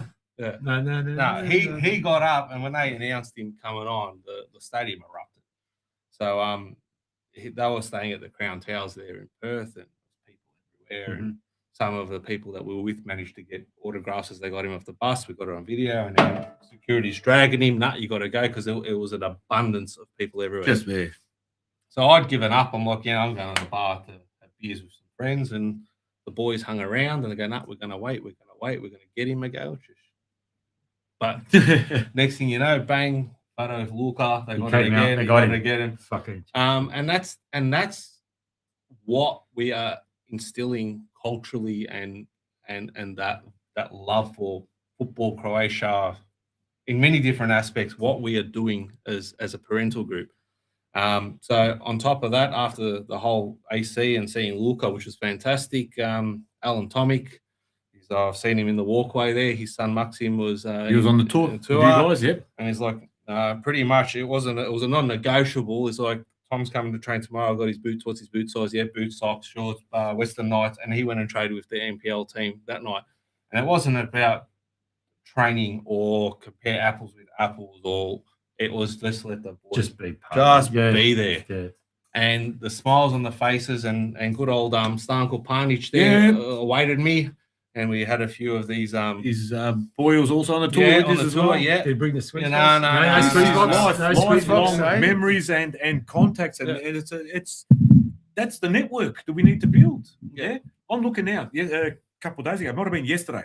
Young Sebastian Peric, O'Connor Knights, under 16s. He trolled with Marco at that Sarvis thing. Made his under 23s debut. Yeah, this weekend made his under 23s debut as a 16-year-old, who was, and I know he's old man, and we've known each other for a long time. But now, again, it's just here we go. It's a momentum thing.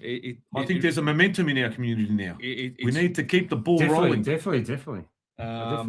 So yeah, like they opened and they accepted him and said come to training, and I was like, we're only here for a couple of days, and it's like, do you want to go? He's like, I don't think I've got an option. Dad, Alan's gonna come get me. He's a pretty yeah, he's intense, and yeah.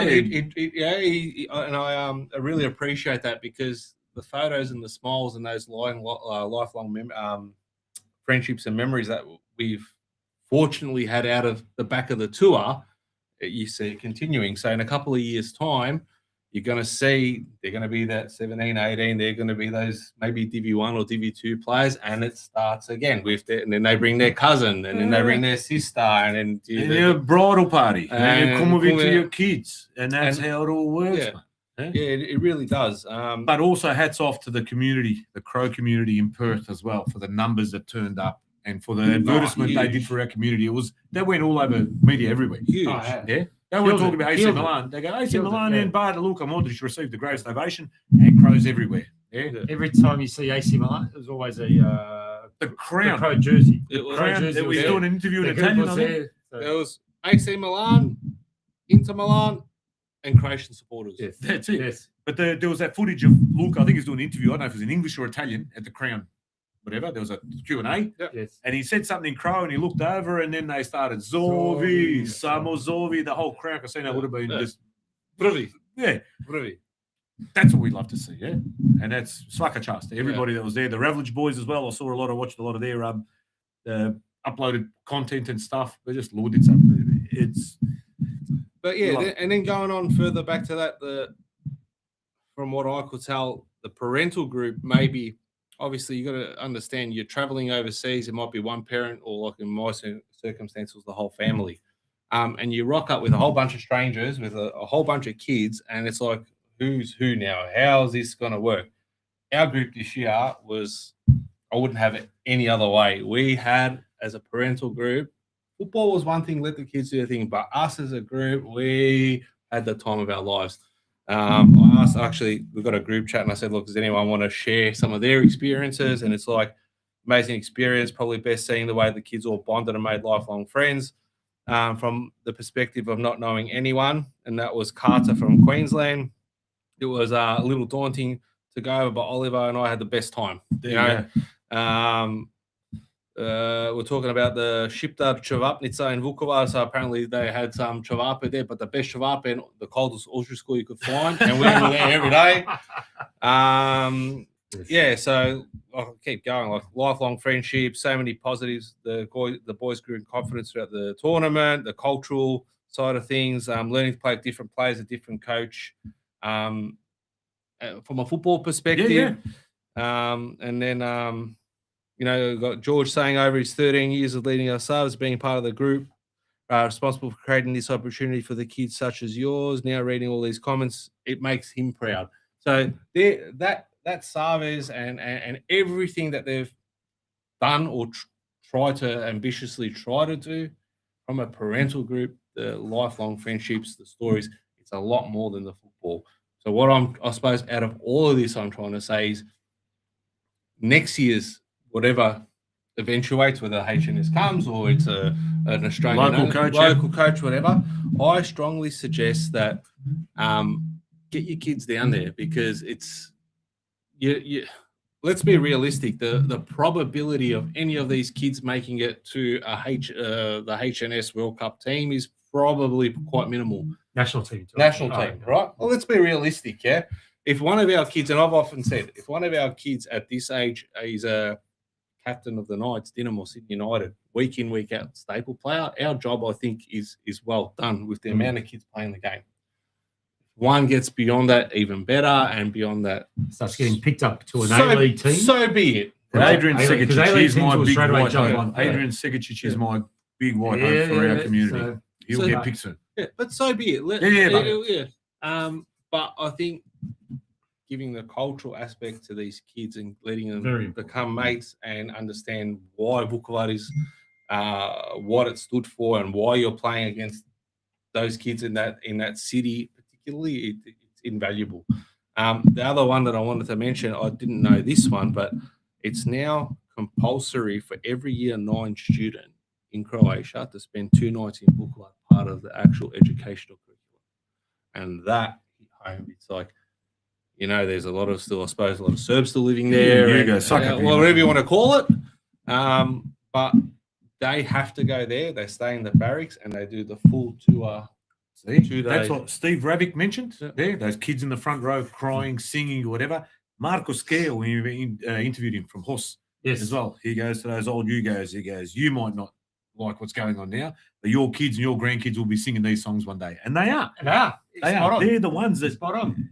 It's a renaissance. We can't get away from that word on this show. It is a renaissance. You need to sometimes something needs to be compulsory, and eventually it'll just get into the DNA, and it won't be people just go there off their own bat. Yeah. But that's what it is, man. Like here, where do they take us? To Sovereign Hill to learn about the gold rush. Yeah. When you're a kid, you've got to go to camp there, whatever it is. You've got to go for an excursion with it. You've got to go to certain places that the school wants you to go to learn about certain things. Eureka Stockade or Anzacs or whatever, Shrine of Remembrance. We all had to go there. We all had to go to the museum, go to Vukovar. And that could be that light bulb moment for a lot of these kids who may not have known.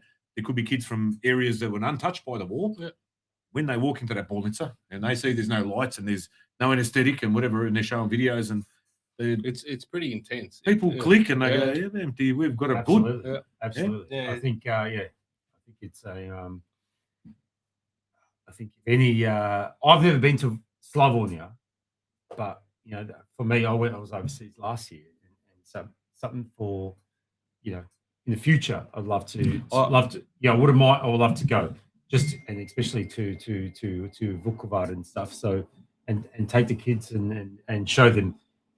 It's a bit of you know, it's not a happy, I wouldn't say it's a happy place, but again, it's just something to it's a reminder and puts things in perspective. Yeah. And I think it's the benefit to these young kids, because we're talking about 13, 14-year-old kids, you know. So, and if I looking from a football perspective, you know, all the Sabres member clubs, we contribute to, you know, to allow a team to go, you know, finance that aspect, you know, Subsidised. so yes, exactly, subsidised, so they can go there, and what they experience there is, like I said, is that's what it's about. You got the football part, but then you got the cultural, historical Growth. Yeah, no, and they then exactly. become, they For see me, that I look at come that back as aspect leaders. is better than, you know, the football part, because, like you said, Matt, the football part, these kids are, some of these kids are, if they're in the Bayern Munich academy, fuck me, you're in Bayern Munich, you're not an average kid, you're above average, you're in the top 90, 95 Yeah, top percentile. percentile, yeah. 95, even the high, yeah, because Bayern Munich don't muck around. They identified kids, you know. And it was interesting, last year at Gold Coast, we had Bayern Munich down, the veterans. The Munich boys, yeah. Yeah, and they were talking about how important it is to support this initiative, because they're talking about Stanisic, you know, the right back, place of Bayern Munich. He was playing at a Crow club, and then obviously he was identified as a talent, and he's obviously got into Bayern Munich and national team and stuff. So, Well, that Kvaraneska Riviera 1993. oh, here we go. That's when talent wasn't identified as well as it is these days, because there was some talent on display that night. Half of your viewers were That's, born in. Hey, They weren't born there, but I'll tell you stories. tell us about the. Yes, well, we don't go into details now. But Steve Ravick, so we cut out a little bit at the end, but he says, my last comments that you missed. So when I asked him, let me know what you were trying to get across. Relating to Aiden Marco Papac. So he was on our show a few episodes back, and his Guinness record-breaking attempt running 827 kilometres from the most northern and most southern tip of Croatia in honour of his Dida Jandre. Good luck to Aiden, a week out from his epic journey. Pity the signal wasn't ideal, but I'll be happy to drop into the studio when I'm back in Oz, definitely.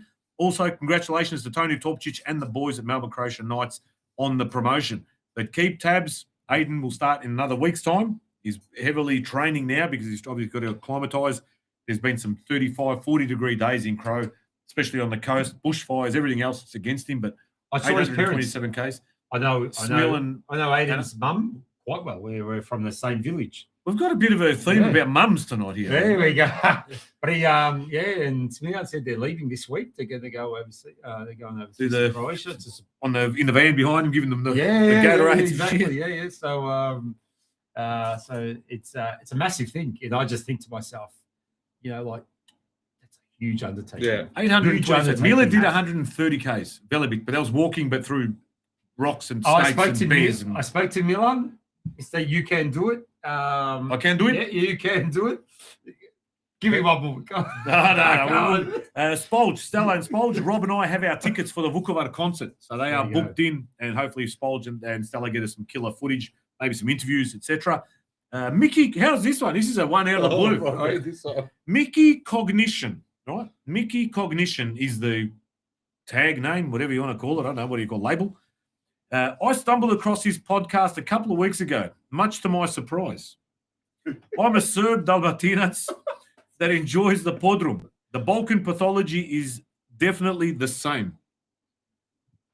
Okay. Thank you, Mickey Cognition. You need another drink after that, mate. Smolik, you're very inclusive. Half. You're very inclusive. I'm very inclusive. You're a lefty. We are an inclusive podrum podcast and did Narod. We did it. So Mickey Cognition, You're very. That's it. thank you for your kind words. I don't know what to say there. This is someone many order was zdrav mozak. You're lost for words. I am. I've never been lost for words, but I'm trying to figure out what it is. I'm trying to figure out which. This is modern. This is the modern. We're talking about the modern times. You're the I'm lefty old here. school. You take things at face value, and there's some. Everyone's got a bit of good in them. I'm thinking which mangra that I know has made an alias on Instagram. He made a yebel zdrav mozak. Conspiracy theories already, man. Who is it? It's got to be Shima Župan or one of these characters. It can't be McCoy, Srbin Dalmatinac. He enjoys the podrum. Iruda Magarca. Imagine we were very political. Rob Stocker says, Ricky, kaži nešto. Where's the squeeze box? Play us a song. All right, we can get the squeeze box down. All right, hey, we can get it. Yeah, Do you just want me see. to Just, watch my head? just pull it over the barrier there, or move that on plastic. Those barriers, we have a grandstand here. We'll call it a grandstand, a platform. And the barrier around the edge of the retaining wall is those things that you keep your kids in. What do they call those children's Playpens. Playpens.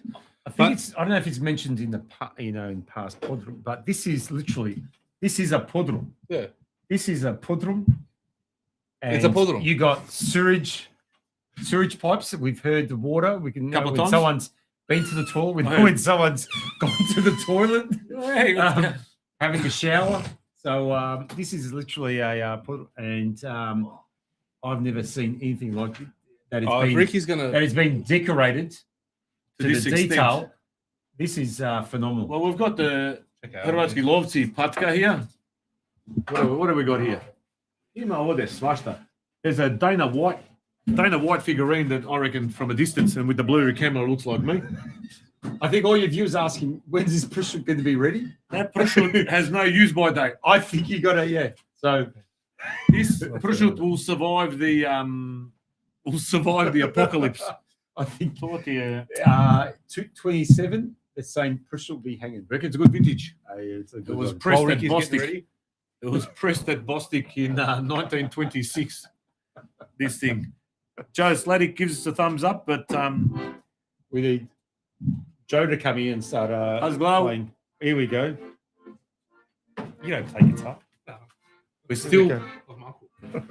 we're still under curfew. Bring it across, Ricky. Come on. You need to tune it. Oh, it's pretty good, eh? It's not bad. Are you gonna sing or? Oh, I'll join in, mate. Some of these here. Hopefully that sound comes across all right. We've got it on dynamic. We're going to shuffle over. You go closer. Oh, you want me to go closer? All right, Someone here. how about we move these? This Yeah, is sure. FC Strathmore Splits championship winning coach of 2026. Any requests? Who's got a request? We can only do one because the curfew is 10:30, but we're playing an interview after this anyway. But I'm just here for good looks. you're only there. You're doing the Well- Shima Župan. Well, there's a bit of a thing at Strathmore. We used, after every win, there was a few Baba Ivkas in there. You know, have you heard about it? No, Bobby. What's this about Baba Ivkas?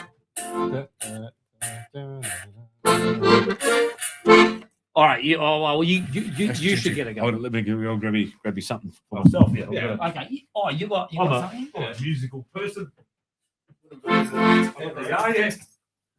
Oh, yeah. We need Right, to. yeah. You're gonna hold the beat here, or? I've got the Yaya and Oko. Oh, we need. Skipper, you got to get in here. You're gonna. Steve I has was, got I this was one. just saying there was a few Baba Ivkas this year.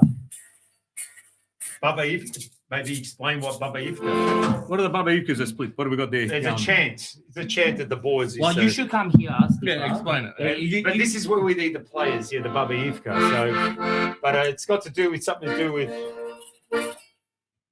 Baba Nights, Pokojni, Rus.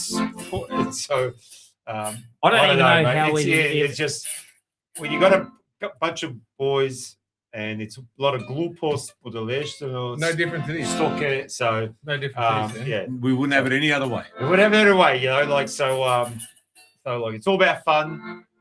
I think that's about like I said, everyone has fun. It's all harmless. Exactly right. So But anyway, we'll bit of ništa kontra. Just a bit of a Bavivka. Hey? oh no, all right. Do you want to bring you in?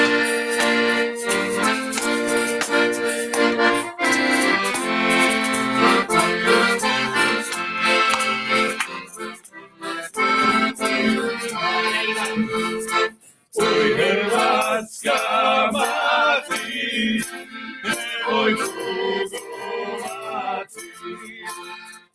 Hrvatska mati, nemoj tugovati.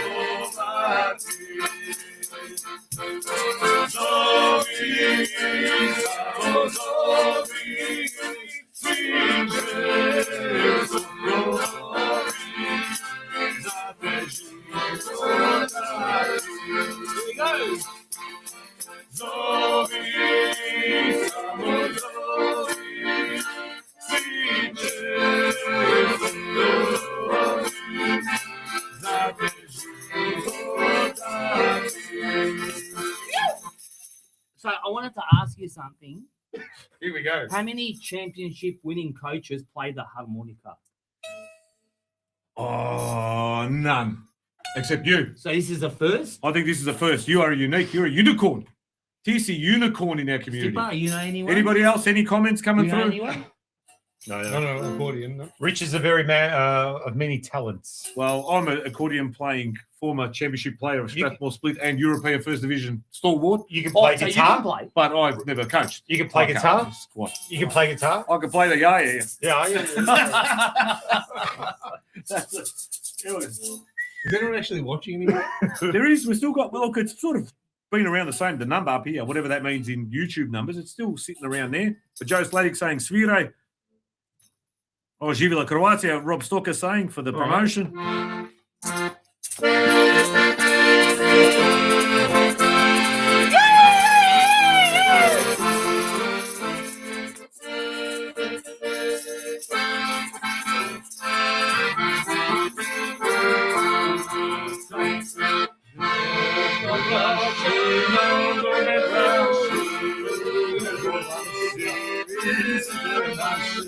Iza nas je cijela nacija, živjela, živjela, živjela Croatia. Živjela, živjela, živjela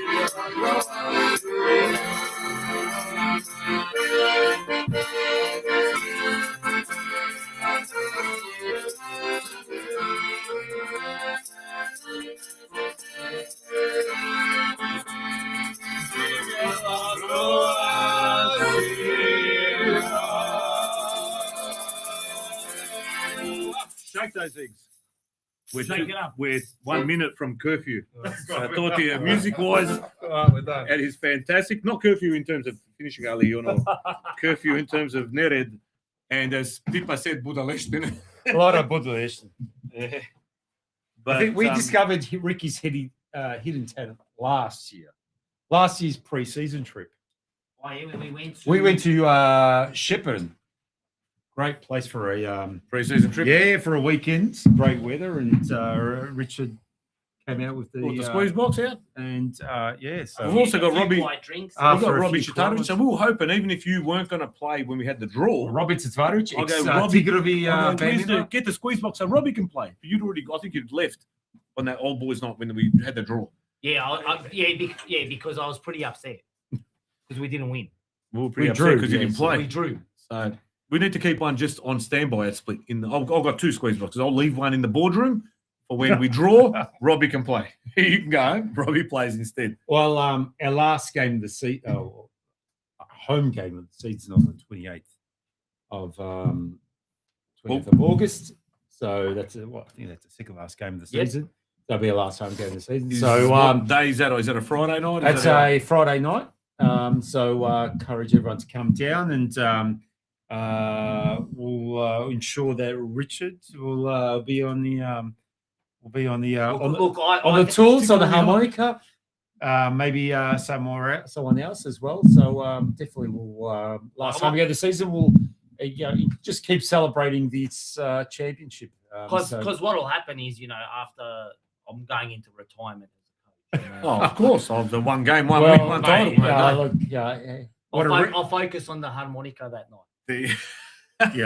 Win the title in the squeeze box stakes. Yeah, Ricky, he's coached twice. He's been in charge twice this season. This year for the first team. So it was the Australia Cup. In the it was a week before the season. Yep. So Coach Glenn was away, and Ricky was in charge. And Bit of a theme here, Coach Glenn. he was being away. away. He didn't get. Yeah, he lost that game. It was a pretty much a. but it doesn't count. It was a bar. Doesn't count. Yeah, look, Australia Cup. Australia Cup. If you look at it from a club perspective, Be honest. where we are, I wanted us out. You know what I mean? For He me, said, "Do not get the win. yeah. Focus on the league." Yeah. So, was that fair, Sipper? If we were in the NPL, if we were like a VPL, NPL, you'd say, okay, you want to progress to the cup. But being a state league team, before you know it, in our focus, our intent was about the league. We want to get promoted. Because we knew as more we progress into the cup, and we had a decent team, will mean that we'll be playing midweek. It means injury suspension, Suncorp Stadium, travel. And I'll tell you now, Dufton. that we played the Australia Cup 1 week before the round one of the league.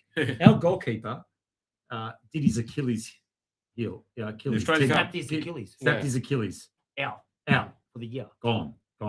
Never liked He him. has- Who was he? Was he? He'll probably never play soccer again. Yeah. So it's like one of the Achilles is up there with the ACLs. Yeah. So just a simple, he got a throw-in back pass, what do you want to call it? And There was nothing. No, nothing in it. Callum did the throw, didn't he? Was no, Callum it Nicholas. wasn't Calvin. It wasn't Calvin. Yeah, it was Luke Jurcic. Anyway, Without naming names. but before you know it, we got out, and in the day, you look at that game upon reflection, 5 new players. Yeah, so 5 new players, and out, and you want the Australia Cup. Whereas if you're in that higher echelon of the BPL, obviously you want to progress. Yeah, it's good. Marketing, it's good. To, no, exactly. Yeah. So, but one person I need to point out this year as well, I don't know if you guys feel the same, but Aaron Smith. Aaron Smith, significant injury as well. What round would that have been? Aaron Smith is the best player in the league. Aaron Smith was as a number 10 midfielder. He was leading. He was a top goal scorer of the league at the time. He had some very freakish ankle injury. He's had surgery. It was a 50-50. It was a ball. He scored from it. Keeper was Yeah. He went on a 50-50 with the keeper. Put his body on the line. Yep. Busted his ankle. Yep. Got up, scored. Yep. Lay down. Never hasn't played since. No. Yeah. Had But- surgery, and up until that point, he was top goal scorer, and he's the best player Best in the player league. by heads and Fine form. Fine form. absolute freak. Up there with Curry, best form. He's an English lad. Former English youth international, Nottingham Forest. Yep. Played So at Forest as well. he's so. a guy quite capable of playing, beyond where we are, playing much higher. So, and he's had a very, very serious injury, and for us, he became a very, very important player at that point in time, and that could have decided the league, because the next 2 games after that we lost. So we're on top of the ladder. We lost those 2 games because we relied. The team was probably heavily relying on him. He took Friday and his off style of work. play He and took stuff like Friday that. off work. Friday afternoon. He was on the afternoon shift. I covered his gate. He took it off work so he could be down at Split to celebrate the championship. On Even though Friday he's night, barely yes. just taking his moon boot off and serious injury, like you said. Yep. Hopefully he can come back from it because he's a gun. And that game, my estimation of him went from being a freak, a great player, to buy in. He Yes. threw his body onto this ball. Oh no, And that's what you talk about, Yeah. about an international that's come here, that's bought into the club and to the culture and to that. He lost work. Basically, he had to take time away. He had surgery on his for a tackle against a goalkeeper for Split on a Friday night, a Stratnaver reserve. He threw his body in. He had to work the next day. I remember he had to work. It was a Friday night. The next day, Saturday, he was rostered onto your site, and We love you, Az. Yeah, good lads. Top player. It's one of those things, and He'll be back. He'll be back bigger and better. Yeah, no, look, like I said, we've got some good players, and he's one of those players that gets a lot of attention, a lot of clubs, love to have him, love him to play for them. So we had a couple serious injuries this year. No, we did. Like I said, a week before the season, you're losing your number one goalkeeper, and the second choice was Luka Panic, and he's coming back from a knee injury last year, MCL. So he wasn't, 100% either. No, and he's got thrown in, and he's come in and he's taken Stood up and he's taken it on, and he's done a great job. And then when you lose the best player of the league, who's been the difference, he was scoring every week, and usually 2 a week at that point. Some games, like that game he got injured, he scored 2. And then it was a bit of a I call it a bit of a shock to the players. Recalibration.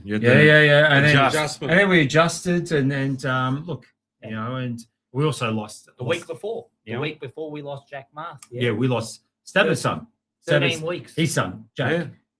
Busted ribs. And he's just come back in the last 2 weeks. Yeah, he was gone for like at least a good 2 months. Yeah, 3 months. 13 games. There you go, 3 months. So we've had some key injuries, but people need to realise that these guys are not professionals. They've got full-time jobs where, fair enough, you're in an office and you've got a moon boot on, you can sit or work from home. Now, problema.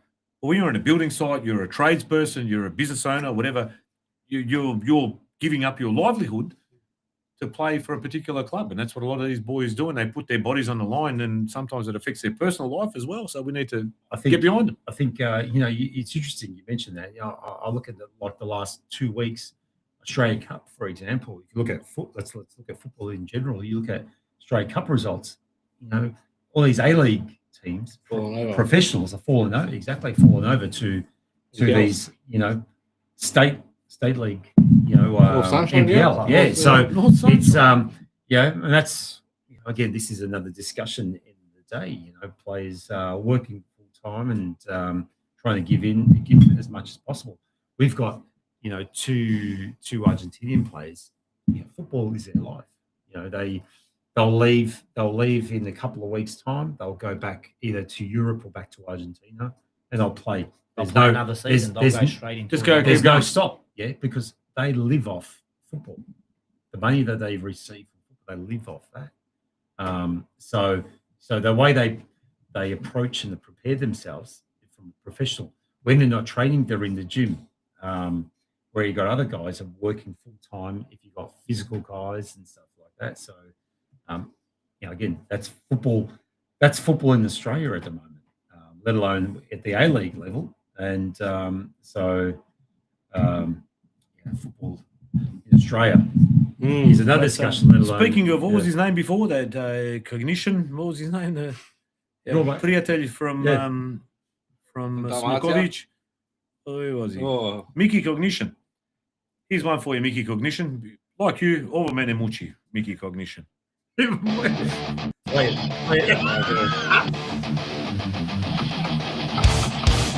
I love it.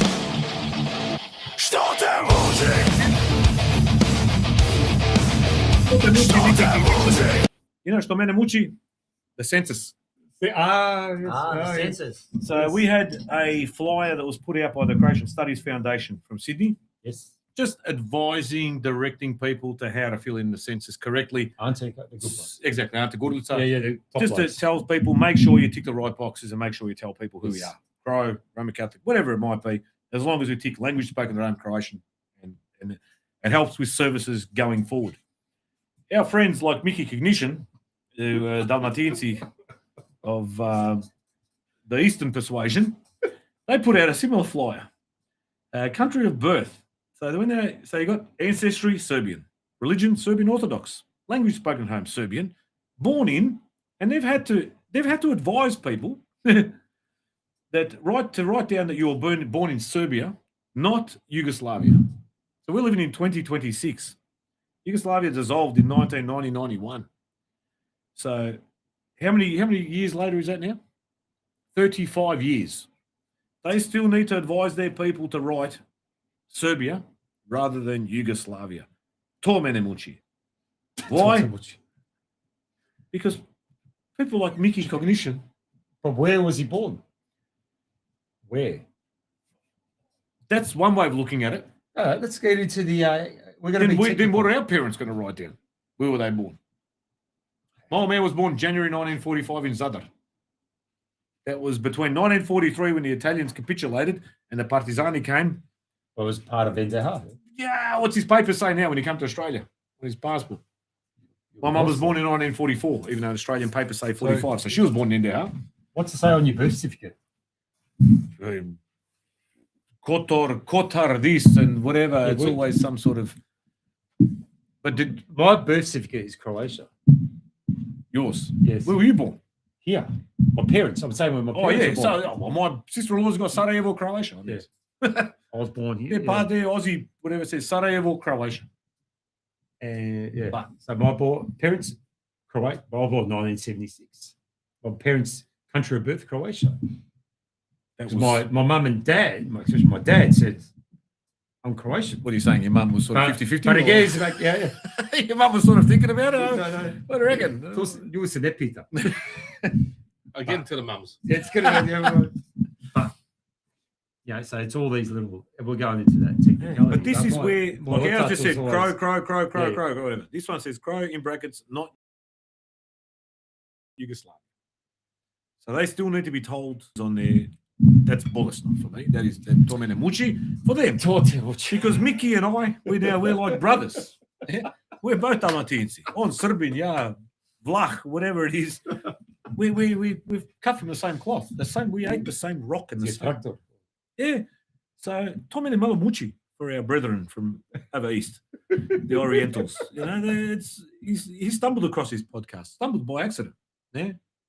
Well, and He And then in turned the on the Bollywood. John Deere and all of a sudden he turned left. He ever goes on PodroomTV. But, you know, when you have to tell your own narod what nationality they are, that's a bit. Because I like these people. I love them. I feel for them. Rob Stalker here says Serbia have been caught and arrested for the fires around Zadar, Chetnici from Benkovac. There you go. Enough said. We'll now call him Mickey Ignition.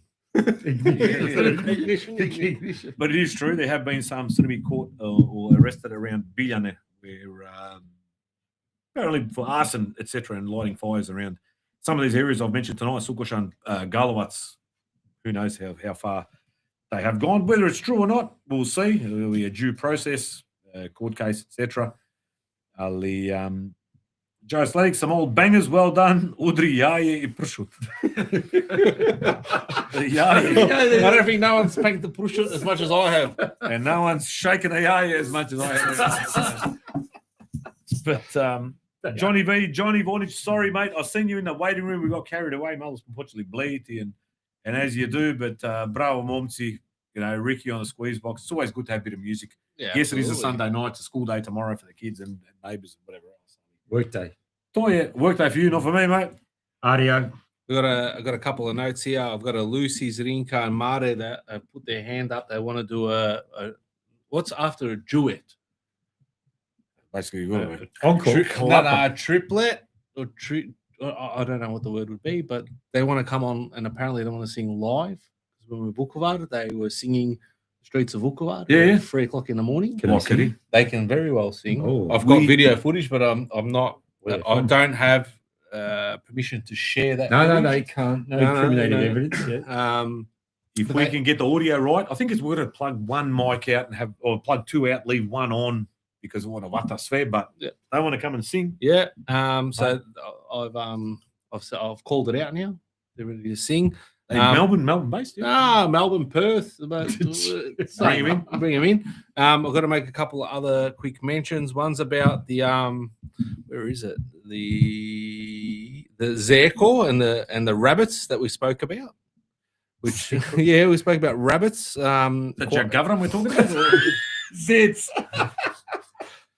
And I've got to talk about the under 11s FC and the story about the under 11s FC. And that's an in-house story that happened on tour. So what happened on tour stays on tour. But yeah, it was for all the other parents that weren't privy to the 2021 year or 22 year of under 11s FC. And we won't go into too much detail on FC what? No, under 11s FC, and that's a conversation for another day. But that's I have to. I said I'll mention that online because it was a hot topic while we're overseas. So watch this space. But I have had Ivan Jurinovic, who's organising the. Where is he? Is he here or is he? I believe he's back. Good evening. Just tuned into the podcast. It's a bit earlier. Western Knights are holding trials for the Croatian World Games Team Australia Saturday 3rd and Sunday 4th of October. So weekend after Crow tourney. The week after the tourney finishes in Perth, you got trials for the Crow Team Australia World Games in Perth on the 3rd and 4th of October, weekend after the Crow tourney. Thank you, Ivan Jurinovic. So if you're in Perth, you want to have a gig at the Crow World Games, which will be held in Mostar in July. Is there a veterans or just masters comp in that? It's open. So are you trialing? Small League don't do auditions, man. Small League don't do auditions. I'm either, So you're straight in. In or out? In or out? I'm just a straight selection. Then I say whether I go or not. No one tells me you're in it. Branko Chulna tried that in 1993. What's a Riviera? Kvarnerska Riviera. Riviera. I still remember that. I know a few of the boys that went there. That's almost like the original. Like compare that to like what you were talking about. I think those kids were they were older, whereas the Vukovar ones at the 14s. Yeah, this is like whatever you want to call it, 18 plus. They're Ante Milicic's, Ante Modric's, Zelko Kalac, Ante Juric, Gerga, Wojtek, Vinko Buljubasic. These guys went on to win A-League, NSL titles and minor premierships and also played overseas. Svashta, I was in the mix, ruined my career. What could have been, yeah? But it's all good. Just not good enough, eh? Not good enough. How many Crow tournaments do you won? You understand? One. You want to start talking about mums? Is it one only? Only one. How many Crow tournaments? Hey, who'd you win with? If you I've won. I've lost more finals than I've won. I've won. How many have you won? 2. Oh, hold on. I was Two asking as a the player. questions here. 2 as a player. you won, we were in Wollongong. You won that one, didn't you? How long ago? 2014. I've lost, I think, 5 or 6. Yeah. I lost more than I've won. I've only won 4. Only 4. Only You're 4. better than me. Only 4. Open tournament when there was one tournament. Yeah. Masters, veterans. So you must have won 2 in the open generation, yeah? The year that Zadar won it, Open. I was in Geelong. 235. I was sent off in the first Oh, game. 235. Didn't come and a back. 45. I got a red card in the first game, first half. Sat in my car, drove off, didn't even return. Then I see the footage of Cuss and Blaz holding up the trophy at the end of the tournament on my own. That was a Watching. winning one for them, but a losing one. That's right. And Why'd the you first, crack the shits first for? Div2. Why'd you go home? Why? I'm a divyak, man. People don't understand. You're from Debelyak. Are they from Debelyak? This internet persona of chilled kind of bloke. That's his first. That's your first tournament. That was your first That's one my you first tournament win. And Tsura too. Tsura was the won. same. And Tsura as well. Yeah, I remember. Ivan Tsura. Ljubicic. 50 years old in he was- 2024. That was my yeah. first 20 win. He was meant. We won it in. It's on there. 2015. Brisbane? Wollongong? Brisbane. Brisbane They won the year tournament. after Runners up. Masters. Yeah. We'll run I us think up. he had a. I think one of his kids were born. Couldn't make it. And that was our. Mind you, we won. That was like we lost. Like 3 in a row. 3 in a row. Yeah, something like that. Masters? We made finals. Who do you reckon this is? This is his handle. I think it's an Instagram handle or something. At FJ1975ZS. FJ FJ. What? Don't know. Yeah. 1975. Frank Jelincic. Saying greetings from Zagreb, lads. That's Frankie J. Yes. Frankie J. Big positive to Frankie J over there in Zagreb. Peter Finka asking, Smolik only asking me, but I'll ask the Frankie J is an ex. He was the ex-treasurer of Strathmore Split. Believe it or not, he's still for whatever reason, he's still on our liquor license. So giving away a bit of information, we've put in to amend that. He's still on our liquor license with Frankie J. Serving Frank- liquor license. Frank serving? Yellench. Yep. So Giving away a bit of information here, but we're running short he's- on Palinkovac. Frankie Yeah, yeah. goes, listen, man, I'm He's been in in Zagreb. Toplice at the moment. I can't. he's been in Zagreb for what, 20 years? He's living. Yeah. So we caught up last year in Zagreb at Zagreb. He served the you some mall- cocktails? mall of the Zagreb in the mall there. Still looks exactly the same, Frankie J. So there you go, mate. I wonder if Spolge is still online. Oh, I don't know, but we've got Peter Finker asking, well, I'll ask all these, but Smolly, can we get your thoughts on South Melbourne applying for the A-League? Next question. You're Next a very question. I know. Next question. Oh, that's I've been watching it. It's a train wreck. It's You got to look at it embarrassing. from a football perspective, let alone the politics. It is. I saw their CEO, president, whatever, was online and he's all Nashmin Khan, a suit. He's and a they've done- lawyer. He's got the Yeah, and they've done some I really met him once, fancy yes. video clip and stuff. He's going, yes, where they haven't got. I said, you know what? I'll put online. I go, they need to go to the bank to borrow 2 sticks to rub together because they don't even have 2 sticks to rub together. They can't pay players in the NPL. They can't. They're short. They failed to pay wages this season to players in the NPL. And he wants to go spend $5-6 million or whatever a year. Butts to buna. You got to throw it. You burn it. Throw it in a barbecue, in a Weber, because there's no point in participating in that competition. How much does Western United owe to the ATO? $15 million? What do you think? Did they pay it? But they couldn't pay it. They paid I don't it. know. There's people now It's- selling their parents. I know. You know what I mean? Yes. To It's cover a- the costs or whatever. It's to me, I see it's sad that you got a club like West United. They look at the facility they obtain in Tarn, even though it's Boogers Legend, middle of nowhere, Tarnee. Yeah, they've got a purpose-built soccer facility with supporting other grounds, and now they've gone balls up. Yeah, and look at the flow-on effect. You got all these other kids. I look at it from a football perspective, and I think it's not jealous, not you know what I mean. But Well, those I knew kids- from day one, from when they got awarded that liquor A-League license, license. A-League license, it was a joke because they was never ever going to build. They weren't the 99% a of the stadium. Yeah, it was a 99% joke. of the Yeah. population knew that. Yeah, it was 3 a, teams in Melbourne. it was a fallacy. It was just the The biggest. other one fucking- in Southeast Yeah. was a proper bid. Yeah. Yes. Or below. Team 11 from Dandy. I That's think right. they had council support. 11 They had councils. the land set clubs. aside. It was even the government was supportive. That was going to be something that was going to be real. And it's a heartland. It's a football heartland where people Yeah. play soccer. Tarnate, soccer in Charles. Now you got And now they got South Melbourne. Very good bowling. South Melbourne. let it. Good luck to I them. hope Try. they go in. Let Oh, them, no, mate. there you go, Peter Finker. In the I would day. love to see South Melbourne be accepted into the A-League next year. Straight in. On what criteria? Their juniors are a basket case. They can't play their senior players in the NPL. They get 300 people to a game when they're playing in the last round of 32 in the Australia Cup. But that's football in Australia. Put them in. Put them in Uh, because not only will they bankrupt the A-League, because it's just adding more pain onto the schmozzle that the A-League is, they'll go bankrupt. Od could Nima, where is Hellas going to find $4 or $5 million, whatever you need? Probably startup capital, right? They got money. Who? Oakley Toyota's going to give them $5 million, and stalactites.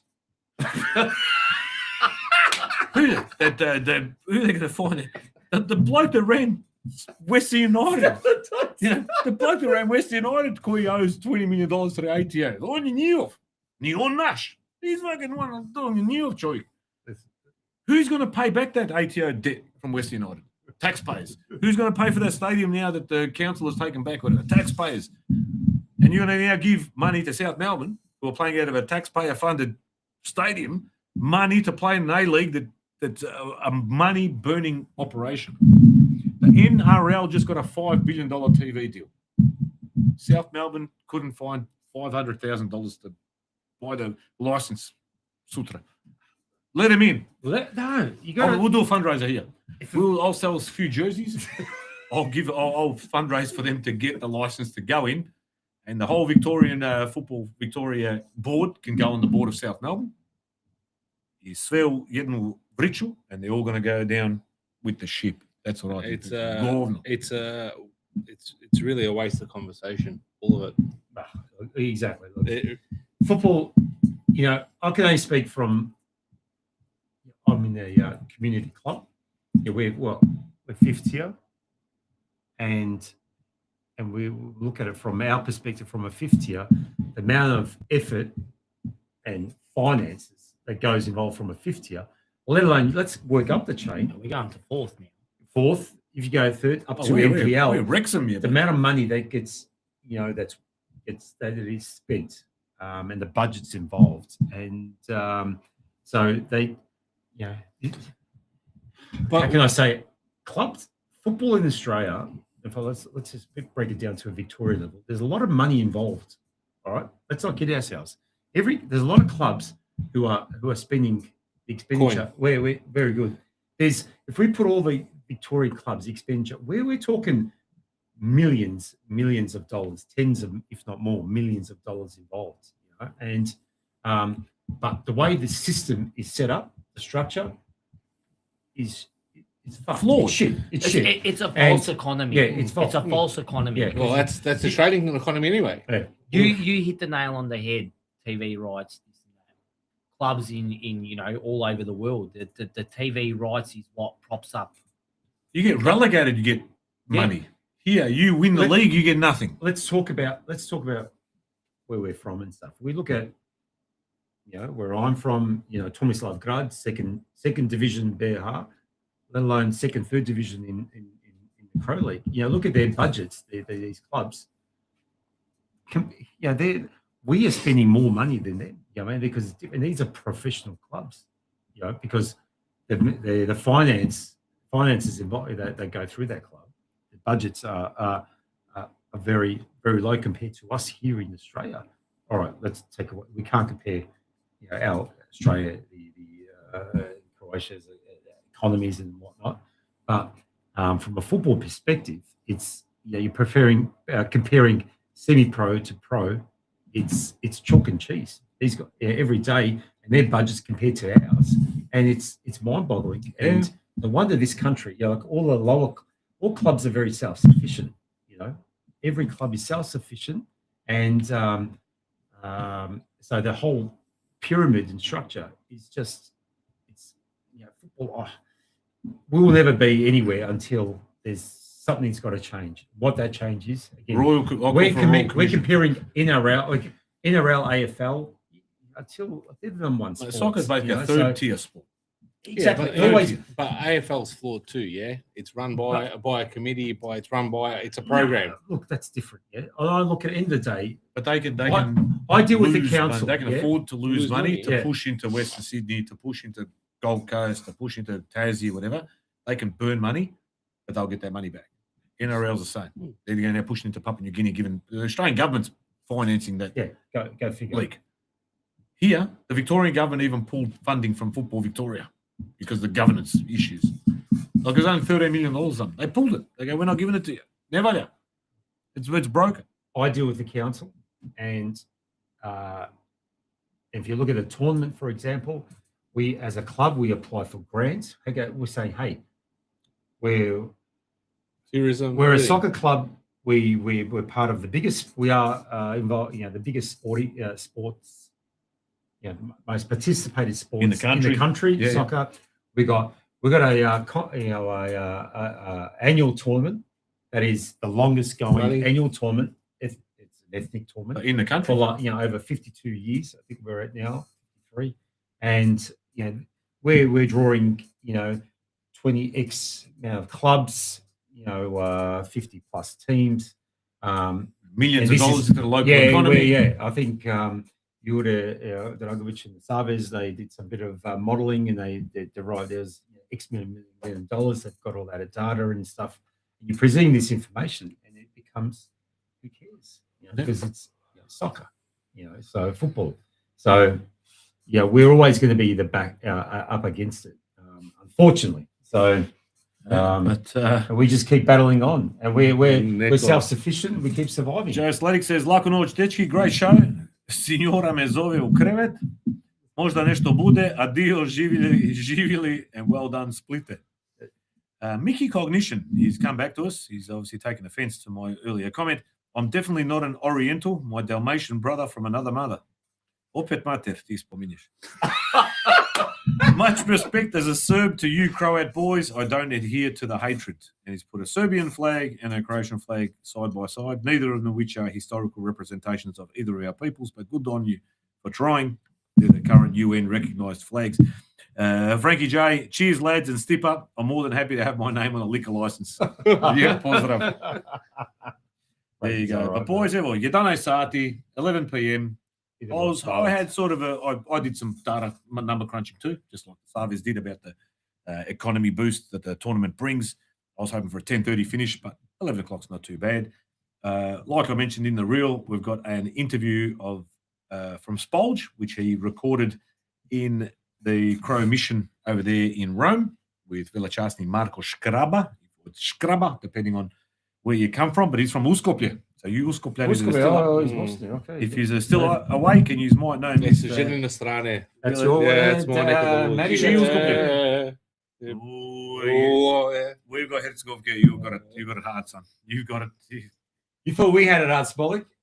Is that why you wanted the show to go till 6 a.m? Just so you don't have to go home? Go straight to work. Paul Bubbage says, nice top, Mr. Smolik. Oh, mate, look at this, mate. The white split top. This is, I had to have this one. Is that Bubba Strong? Bubba Strong, Babic. Another Duvnjak. Another Duvnjak. He's from Stepanici, yeah.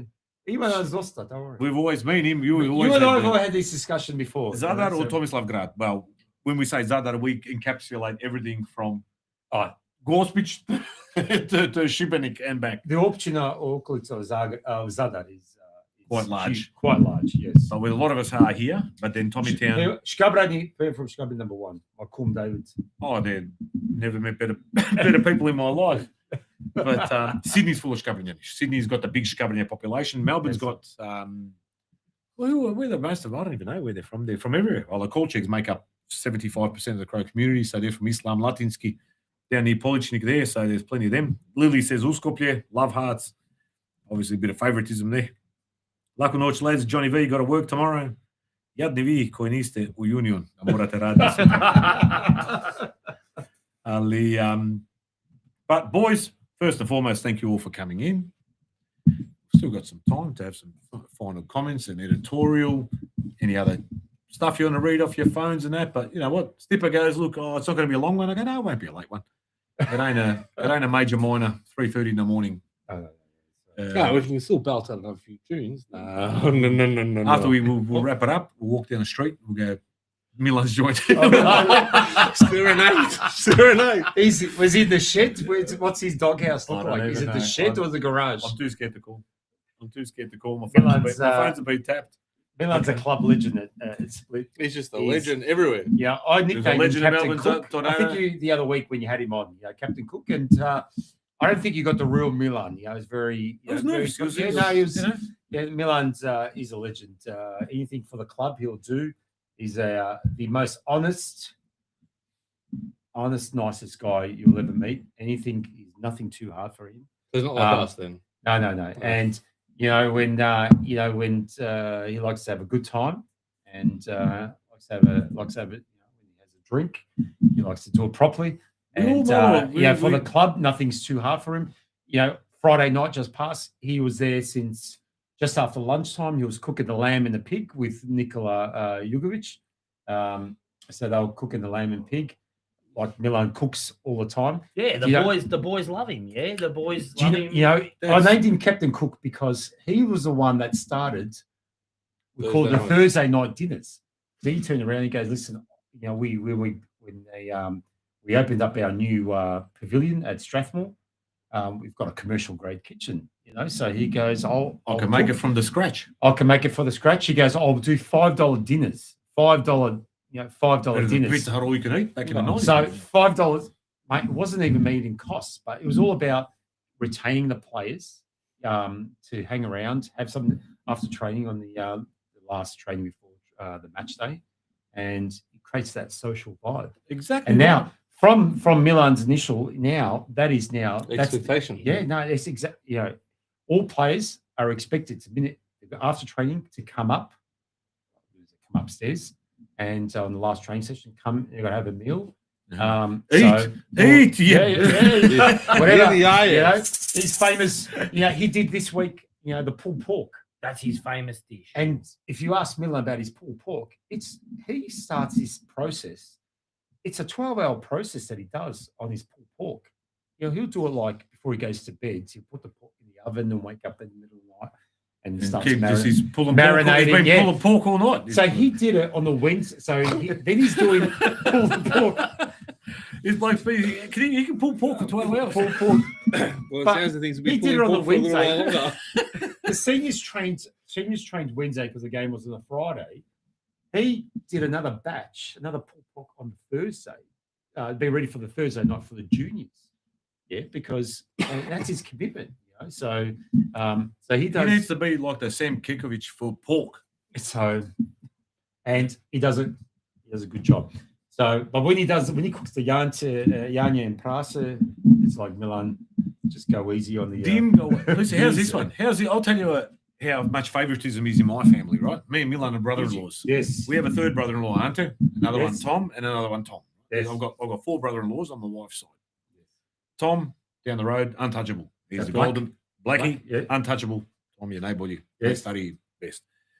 Tom up in Sydney, he's a bit detached, so Yes. he's untouchable. He can get mangled. No one sees him. No problem. Ante. Eric, he one Easter, they were hosting at their joint. Mangled. We got there blind before we even skinned our Yanya from the Raja. He's a Went to bed. What? Sparta. We're all there eating. Me, mobs, and fuck, we're all there. Lakunoch. Call the priest. And my mother-in-law goes, "Panjega ona dim uvatio." Kad on je peka Janje, od dima njemu je došlo slabo I mora ići leći. Me and Milan get mangled. Podala, idiot, mangra, you shit. So there's some untouchables and there's some, Favorites. Yeah, that's straight. political. But Robbie Stocker says, good show, boys. Bravo for your contributions of volunteering work to the Crow community. And Paul Babbage, how much for the top? Because I can't get one till December. Is it this top? No size for Paul. No size. I'll send you this one, and we'll see where do we donate the money to? I'll sell it to him. Where do the Tell money Paul he lives in bloody Nidri to come to Strathmore. It's the next suburb. Nidri, you could sponsor the club if he lives in Nidri. That's what it is. Well, he might be Essendon. He's on the. Even I know where he lives exactly, so it could be. we'll check what the rates are there. And, Yeah. Tanya Kossel, hello lads. Hope you're all enjoying cold. See you all soon. Tanya, she's our team manager. Where is Tanya? Somewhere in Bali, Yepanasha. Yeah, she's. Oh, Yepanasha. Yeah. She's the club's team manager. Paul Babbage just sticking it to you. Our goalkeeper coach, Harry. Bloody the whole bloody everyone's gone overseas. Chucky's loving it over there. Harry Chuckerun, he's overseas. He's back next week after. Yeah. So Harry Chuckerun, Why ex-Melbourne Knights goalkeeper. Why First team couldn't goalkeeper. Chavka be overseas on Friday? He scammed half my smokes. He took half a packet of my cigarettes. Let's Who is he not talk supporting, by about the some of way? the Let's move on. insignificant. Who did Yeah? he support? Paul Abiodnia. Yeah. Paul Babbage says he's from Essendon. There you go. So There you go. he's There you not go. some He's on the Sirotnia other side of Hoffman's Road. He's Yeah, not so- Sirotnia from Nidri. Bubba Strong, mate. He's my fellow Duvnyak, mate. Ali boys, before we wrap it up and chuck it over to Spolger's interview, Matty Sakic, thank you so much for joining us as a co-host, mate. Thanks. Evolution Electrical, For all your electrical needs. damn straight. No job big, no job too small, No job too big. Yeah. No, but thanks. And I'm going to say it from the people that watch your show every 2 weeks. And obviously, Spolgy's on his annual leave. I was going to say honeymoon. No, not honeymoon. From a punter's perspective, fantastic. Thank you, guys, for what you guys do, because you give everyone a platform and an opportunity to speak, bring topics to life, be it good, be it bad, or however you want to decipher it. But it's very important. And for me, thank you. There you go. Follow, mate. And thanks for jumping on, mate. You prepared. Me and Spolge don't prepare shit. You kept me in line this week saying, what do you reckon these topics? I go, mate, fantastic. If me and Spolge could do that to bounce it off each other, we'd be flying. We'd do it 3 times a week. Maybe next series we'll do the Trevor Marmalades. Yeah, but that's, We'll do the Trevor I've got Marmalades. these 2. We've bought 2 cameras there, which are wireless, and you can put them wherever you want, and you can switch over. Yeah, and then you sit there and Even better, dogovorno. Especially over the summer months when it's Yeah. already school holidays yeah, and that. you got a bit of time. There's no texts coming from Milan's missus, and no one showing Play me the pictures video. of my mum on their phone and Play, shit. play the, you can do it. We're going to end it. Oh, of course, we first got to end it, but Yeah. we've got to. This is a bit of Spolge's interview. So Spolge tried to interview a couple of people there in Rome. Yeah, he went to the presidential palace. He went to the prime minister's office. I was in Yeah. Rome last year, and you see the big crow flag. You're in the Vatican, Yeah. and you see the big. It's Yeah, like- but Spolge first went to the Crow embassy there in Rome. And Yeah. he wanted to speak to people, and when he goes, "Oh, I'm from PodroomTV," and can we have a bit of a snippet of your opinion about our podcast for the diaspora in Australia and that? And this is what the ambassador had to say. A ti si jedan lažov, ja tebe pamtim cijelo vreme kao lažova I kao jednog od vodećih falsifikatora svega. Ti si jedan pokvareni lažov, monstrum I stalno lažeš I napravio si sada opet predstavu ovde, jer to je tvoj cilj. Ti si provokator. Ti si mučki provokator. Mučki provokator. Ma nabijem. I just had to cut it there, but he's my fellow Duvnjak. Yeah. oh, don't tell me. Yes. You I don't think you're gonna get another invite back here.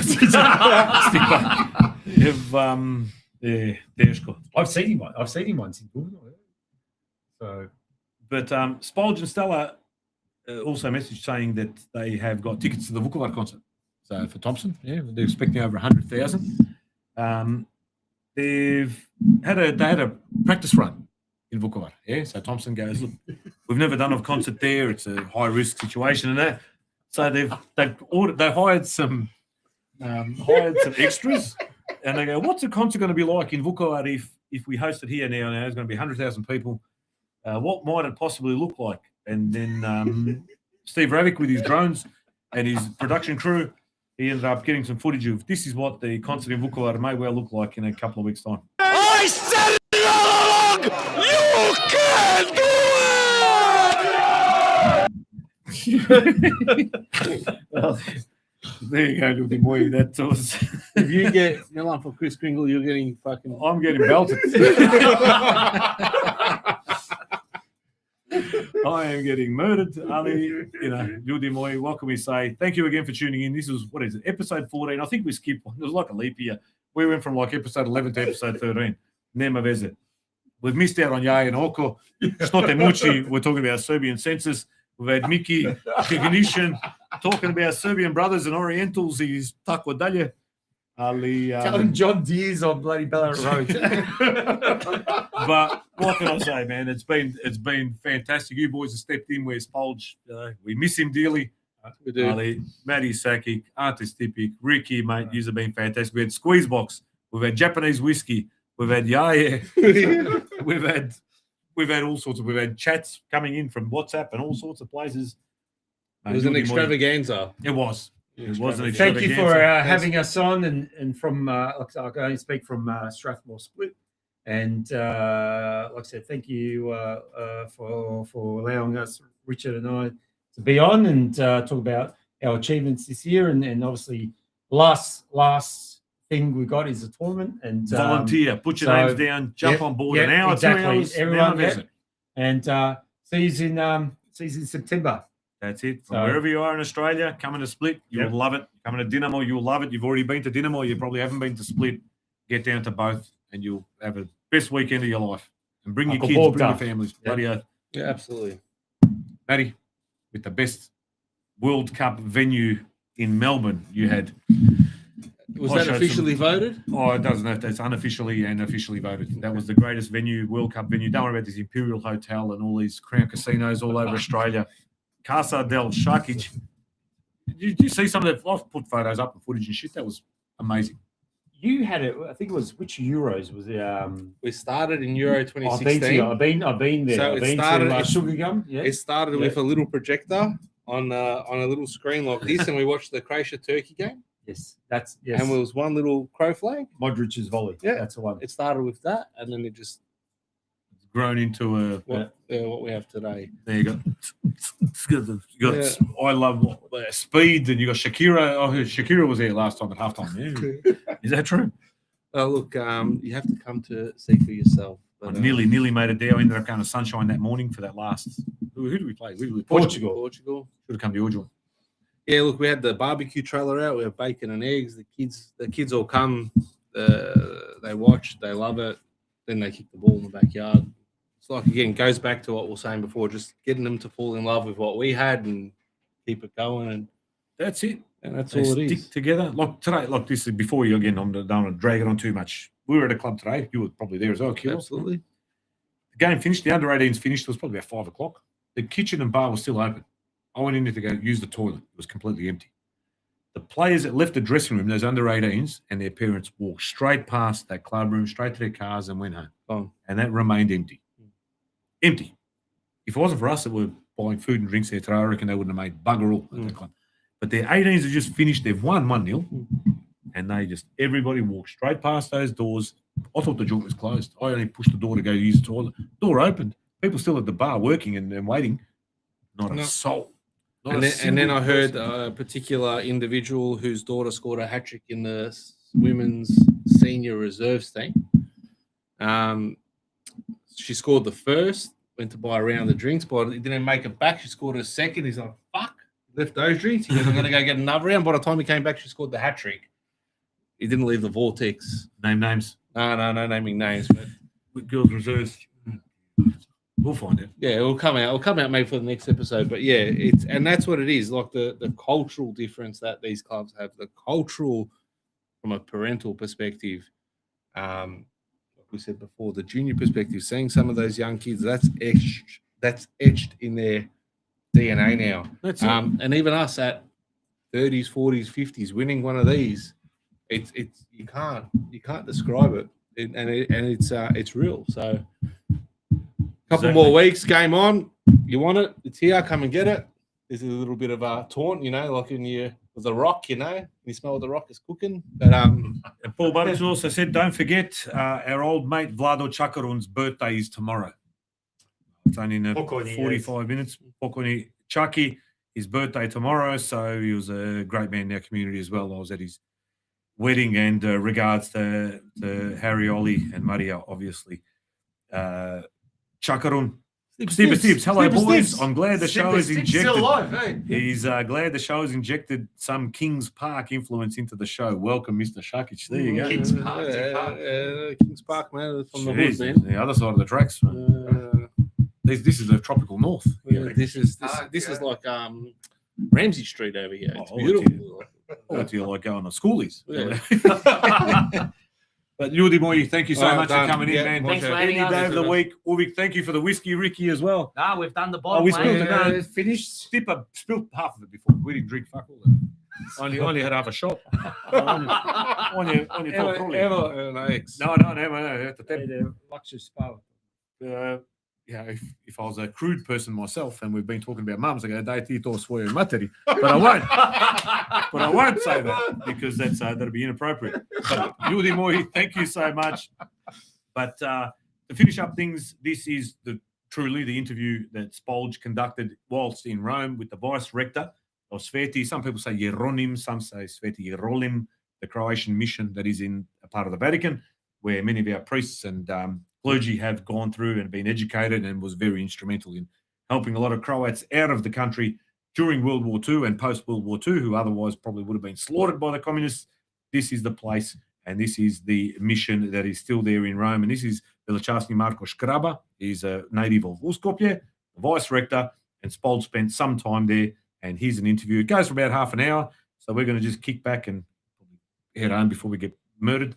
But this is Spolj, and thanks, Spolj, again. And Stella, you're over there. Enjoy your honeymoon. Enjoy. But they're still working for, doing their best and giving us some content for PodroomTV. So for those of you that would like to watch, here we go for another half hour. But it is Spolj speak with Velachasni Marko Škraba. Thank you to Sakic, Stipa, Thanks, Ricky, boys. Great for night. being here. What a Thanks. fantastic weekend for all our Crow community here in Australia. And let's keep it going. And we'll see you again in 2 weeks' time. Well, So again, PodroomTV viewers, thanks for joining in. Here with me I have Veličasni Marko Škraba from Bosnia. Here we're at St. Jerome's in Rome at the Collegiate that we've talked about a few times on the program. We'll do the interview in Croatian for obvious reasons, but just to introduce you all to this extraordinary place that we're at. Veličasni Marko, hvala što ste ovdje nama prisutni. Ali možete nama objasniti malo gdje smo, šta smo i gdje je ova prekrasna crkva ovdje u centru Rima?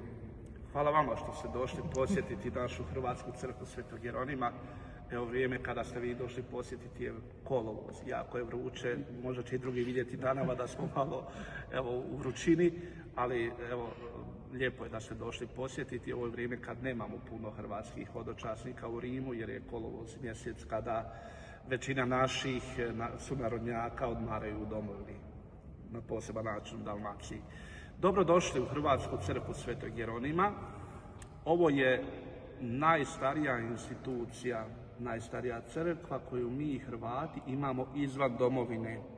Uključujući Bosnu. Tako je, kad kažem izvan domovine, dakle mjesto gdje mi Hrvati živimo. Republika Hrvatska, Bosna i Hercegovina i 3 biskupije, to je Srijem, Bar i Kotor. Dakle, to su prostori gdje mi Hrvati danas živimo, odakle puno naših sunarodnjaka otišlo po cijelome svijetu, između ostalog evo i u Australiju, u Melbourne. Tako da, evo, to je ta najstarija crkva. Mi kao Hrvati ovdje smo prisutni od 1453. godine. Dakle, 573 godine naše bogate povijesti na ovome mjestu. Ova crkva u kojoj se trenutno nalazimo je sagrađena 1589. godine. Ali to nije najstarija crkva koju mi imamo. Prije ove crkve smo tu imali jednu manju crkvu, stariju crkvu. A kako smo tu crkvu dobili i kako smo na ovo mjesto došli?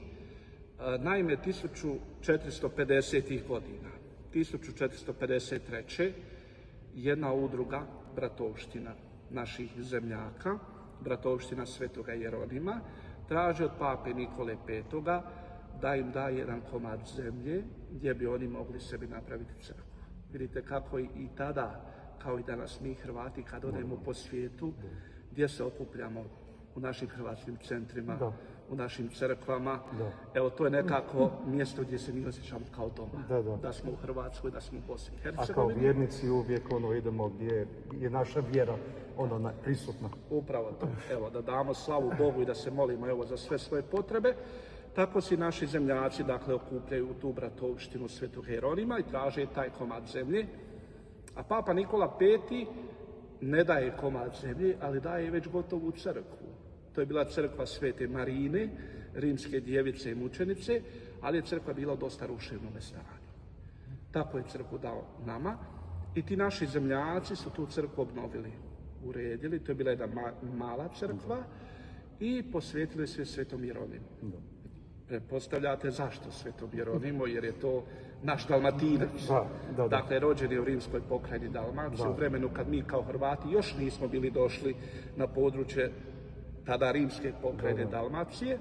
Pogotovo Zadranima, pogotovo, okolice Zadra. Ali mi ga nekako štujemo kao svoga zaštitnika, kao svoga zemljaka, svoga Dalmatinca i onda i ta bratovština uzima Svetoga Jeronima kao svoga zaštitnika.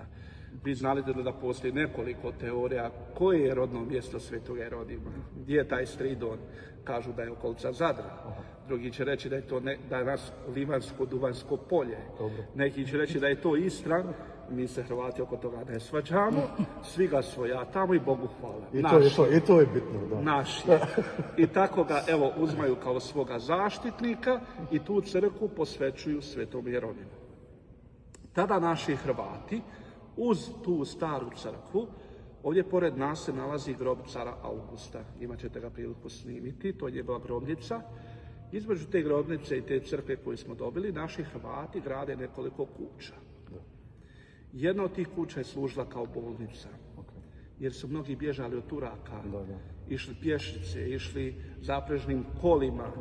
Dakle, kad su dolazili u Rim, trebala im je bolnica. Da, i tada, mislim, to nije bilo ono sat vremena s avionom, nego je to baš bilo teško i ko zna kakve su bolesti. I oporaviti se i sve to što je u to vrijeme se tražilo. Jedna kuća je bila konačište, u današnjem smislu neki hotel, gdje su naši zemljaci pomagali našim ljudima koji su dolazili sa druge strane Jadrana. Evo, i ta bratovština je, dakle, tu djelatnost radila. Možemo reći karitativnu djelatnost. Dakle, prihvat naših zemljaka, njihov smještaj, prva pomoć dok se oni malo ne snađu ili ne stanu na svoje noge, što bi mi danas rekli. I tako bratovština sve djeluje do jednoga velikoga pape Siksta V. To je pape kojega imate i u našoj crkvi, oslikanoga na desnoj strani kod orgulja, ali ćete vidjeti njegov veliki reljef na ulazu u zavod kojega je izgradio naš veliki umjetnik Ivan Meštrović. Dakle, papa Siksto V koji je potomak Hrvata. Kažu da je njegov otac Hrvat koji je došao iz zaljeva Svetaca, iz zaleđine Boke Kotorske. Ovdje je došao na Apeninski poluotok, tu se oženio i dobio je sina kojemu dao ime Felice Peretti, Srećko Perić. Taj Srećko Perić postao je fratar konventualac, kasnije biskup, kardinal i izabran je za papu 1585. godine.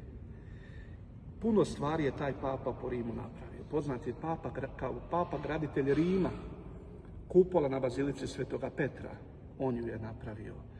Palača apostolska, gdje danas stoluje papa, živi papa, on je napravio. Mnoge trgove po Rimu, kada hodate, vidjet ćete njegovo ime, Sixtus, pa broj 5, rimski. Nek vas to, kad to vidite, nek to znate da je to hrvatski papa. To je to naša papa. Zašto je za nas značajan? On je srušio staru crkvu Svetoga Jeronima i napravio ovu koju se danas nalazimo. 1589. godine. Šta je prekrasna i točno slika ovoj nakon intervjua. Crkva je oslikana, prelijepa, naši Hrvati su znali brinuti o svojoj crkvi. Vidite da ona izgleda kao da je napravljena prije 50 godina, ali je stara, evo, skoro 500 godina, jel? I zaista sija.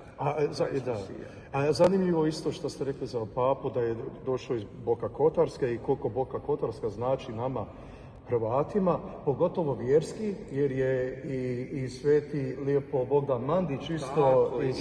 I Gracija Kotorski, i Ozana Kotorska, zaista je to zaljev hrvatskih svetaca i možemo reći u svemu temelj, evo, za nas Hrvate. To nikad ne smijemo zaboraviti, Boka Kotorska je nama prevažna.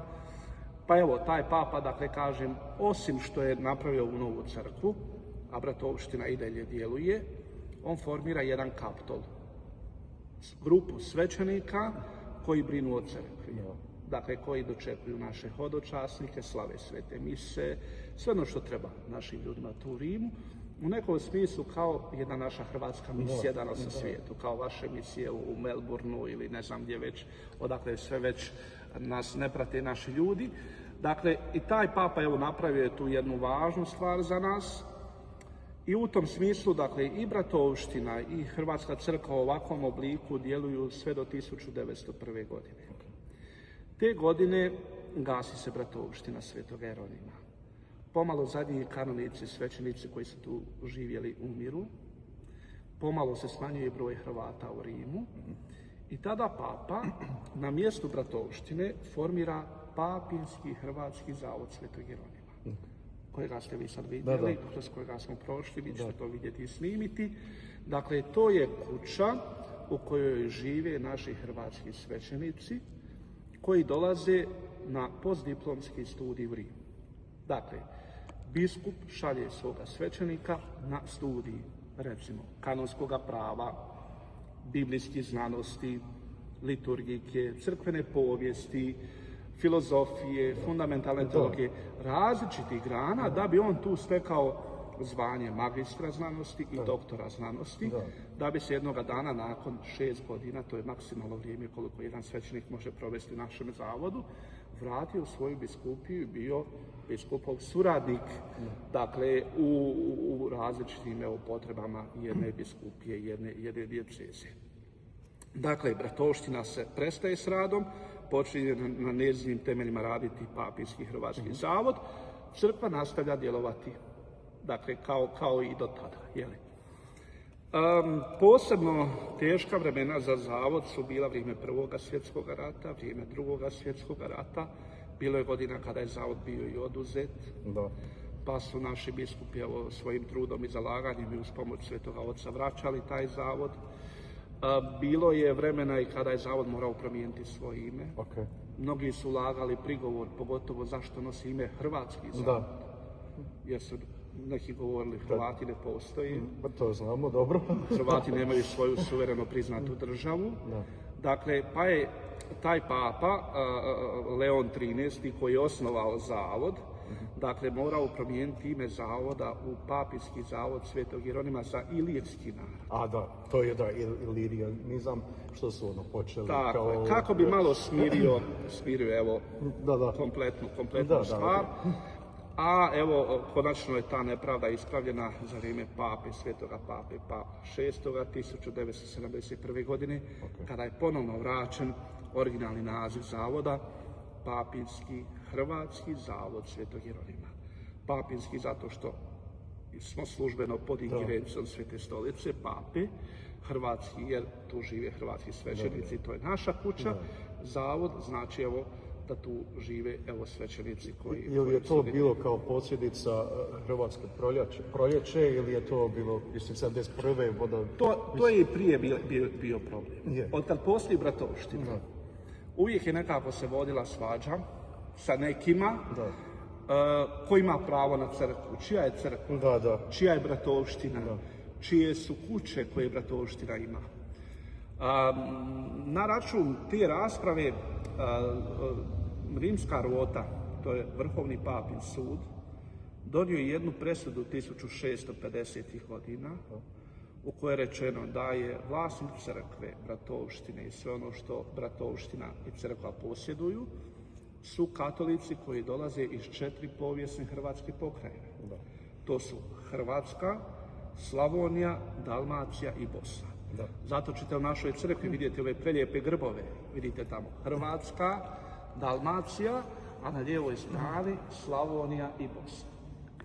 Kad bi mi to stavili u današnji geografski položaj, to su vam sve biskupije i nadbiskupije u Republici Hrvatskoj, u Bosni i Hercegovini i 3 biskupije izvan te 2 zemlje, dakle Srijem, Bar i Kotor. Znači sve povijesne dijelove Hrvatske. Tako je. I kad bi, dakle, ko danas zapravo upravlja crkvom i zavodom, upravljaju svi naši hrvatski biskupi iz tih biskupija. Oni imenuju vodstvo, imenuju rektora, imenuju vicerektora, koji će voditi ovu crkvu, voditi brigu imati o zavodu, o svećenicima koji tu žive. Tako da, evo, ta presuda je temelj nama i dan danas, da znamo tko smo, što smo. Dakle, govorimo o 1650. godini. Ne govorimo o 1900 i nekoj godini. U to vrijeme kad je ta presuda bila, tu je živio i Ivan Lucić Trogiranin, to je otac hrvatske historiografije i kartografije. Njegov grob se nalazi ovdje pored našeg oltara, važan za našu hrvatsku povijest.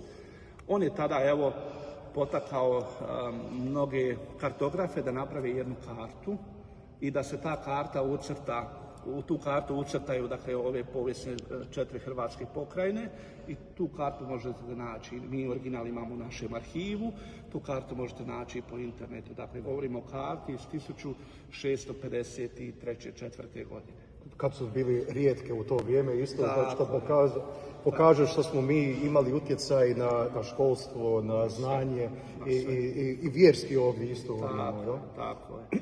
Onda, evo, kroz bratovštinu Svetoga Jeronima i kroz ovu crkvu, možemo reći, su prošli mnogi poznati Hrvati. Ruđer Bošković, Faust Vrančić, Ivan Lucić Trogiranin. Kraljica Katarina Kosača-Kotromanić je bila jedna od prvih članova te bratovštine. I tako da znamo da ona bila hrvatska kraljica. Tako je da nam to ne može niko Iako ona iz uzeti. Bosne, ali nema to veze. Naravno, jasno. Recimo, Juraj Baraković, zadarski pjesnik, dakle, mnogi evo, poznati Hrvati, tako da sam uvijek to rado kažem da bez ove crkve i bez ovoga mjesta se ne može pisati naša hrvatska povijest. Danas u zavodu žive 24 svećenika, odnosno 26, rektor i vicerektor kao oni koji vode brigu o zavodu i o crkvi i 24 svećenika koji dolaze iz različitih naših biskupija.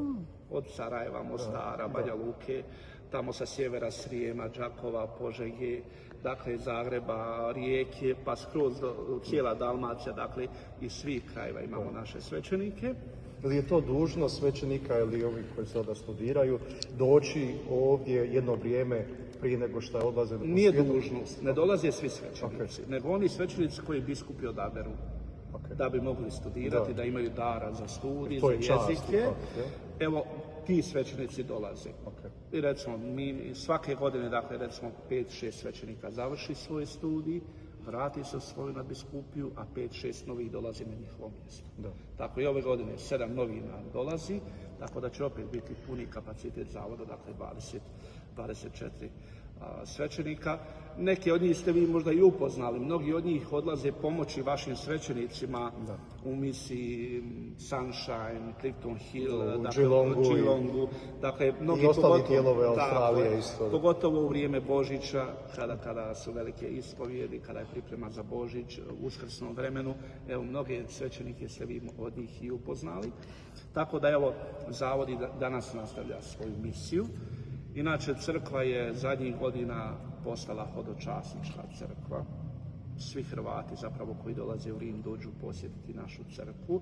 Rekao sam na početku mjesec je kolovoz, pa je malo manje tu u Rimu, ali u drugom vremenu... dosta opresivno, ako vidite da ovdje jako je vruće, iako je jutro, ali već ja mislim preko 30. Sigurno, ali evo izdržat ćemo. Prošle godine je, mogu se to i vidjeti na televiziji i čitati o tome, bila jubilarna godina, kada su mnogi hodočastili u Rim, između ostaloga i naši Hrvati. Dakle, prošle godine smo mi ovdje naših Hrvata u crkvi kroz cijelu godinu imali negdje pa preko 30.000. Sjećate se ako ste gledali na televiziju u mjesecu listopadu da je bilo nacionalno hodočašće Hrvata, oko 10.000 Hrvata, tada nas je pozdravio Papa na trgu Svetoga Petra. To je bilo posebno ovako impresivno, lijepo, kad smo mi kao narod pokazali svoju povezanost sa Svetim Ocem, sa Svetom Stolicom i svi ti Hrvati koji su ti dana bili ovdje su bili u našoj crkvi. Vidio sam ono kad je naš zbor pjevala tamo na trgu Svetog Petra, mislim bilo je ono prekrasno, jako impresivno. Lijepo vrijeme, lijep trenutak i to će ostati zaista zapamćeno, evo, mnogima nekako upisano i u našu povijest. Evo vidite, crkva je prelijepa, oslikana je, najvećim dijelom je već bila oslikana za vrijeme života pape Siksta V, dakle koji je napravio ovu crkvu. Dominira naravno život svetoga Jeronima. Vidite, ove 3 velike freske predstavljaju život svetoga Jeronima. Dakle, on je rođen u našoj Dalmaciji, došao je na studij u Rim, zaređen je za svećenika, ravno vidite svećeničko ređenje svetoga Jeronima. Nakon toga vremena sveti Jeronim je jedno vrijeme bio i tajnik papi Damazu, jednom od papa iz 3. i 4. stoljeća. Ovdje desno ćete vidjeti kako sveti Jeronim vodi jednu raspravu o Svetome pismu sa svetim Grgurom i Bazilijem, dvojica teoloških učenjaka najvažnijih u tome vremenu. Ali evo vidite fresku gdje sveti Jeronim sjedi u jednoj špilji i prevodi Sveto pismo. Znate da je po tome najpoznatiji što je preveo Sveto pismo sa grčkoga na latinski. Nisam to znao, evo, dakle, to po tome je najznačajniji i to je upravo učinio u Svetoj zemlji. On traže pape dozvol da on ode u Betlehem i tamo se skrasio u jednoj špilji i tamo je prevodio Sveto pismo. I koliko mu to dugo trebalo? Sigurno nekoliko godina. Sigurno nekoliko godina. Dakle, do Svetoga Jeronima službeni jezik Svetoga pisma je bio grčki. Ali se on već u Jeronimovo vrijeme počinje pomalo zaboravljati. Tada dolazi evo, latinski jezik kojega su u to vrijeme svi govorili, to je bio u neku ruku narodni jezik, zato evo Sveti Jeronim ide prevesti Sveto pismo i danas službeni jezik Svetoga pisma je latinski. Dakle, kad mi idemo prevesti Bibliju na naš hrvatski jezik, moramo konzultirati, odnosno uzeti vulgatu, prijevod kojega je napravio Sveti Jeronim. Načete evo gore Svetoga Jeronima u korima Đospi. Kupola predstavlja presveto trojstvo, Blažnu djevicu Mariju Svetoga Ivana Krstitelja. Središnja lađa predstavlja uzvršenje Svetoga križa. Vidite kako Sveti križ uznose ga anđeli. Ovdje imate i dvojicu papa koji su rodom Dalmatinci, dakle Sveti Gaj i Sveti Ivan Dalmatinac, rodom Dalmatinci, dakle u vremenu kad mi još nismo bili došli u Dalmaciju. I vidjeli smo jučer da je Vatikanu im bilo slika tamo kod blizu Sistinske kapele. Evo, to ste mogli vidjeti. Ovdje lijevo imamo Svetih Čirila i Metoda, dakle dvojica slavenskih apostola koji su ostalo širili i kršćanstvo na našem području. I ovdje imamo dvojicu splitskih nadbiskupa, lijevo Sveti Dujo, vidite ga Sandonio, i desno je Sveti Armir, dakle dvojica splitskih nadbiskupa. Znači, svi koji su barem rođeni u našim pokrajinima, ako nisu bili Hrvati, ali baš Dakle, zadnje dvije freske velike koje su napravljene 1850. godina, to su ove dvije velike freske. Napravio ih je talijanski umjetnik, dakle ovdje u crkvi su sve talijanski umjetnici radili. Ovo je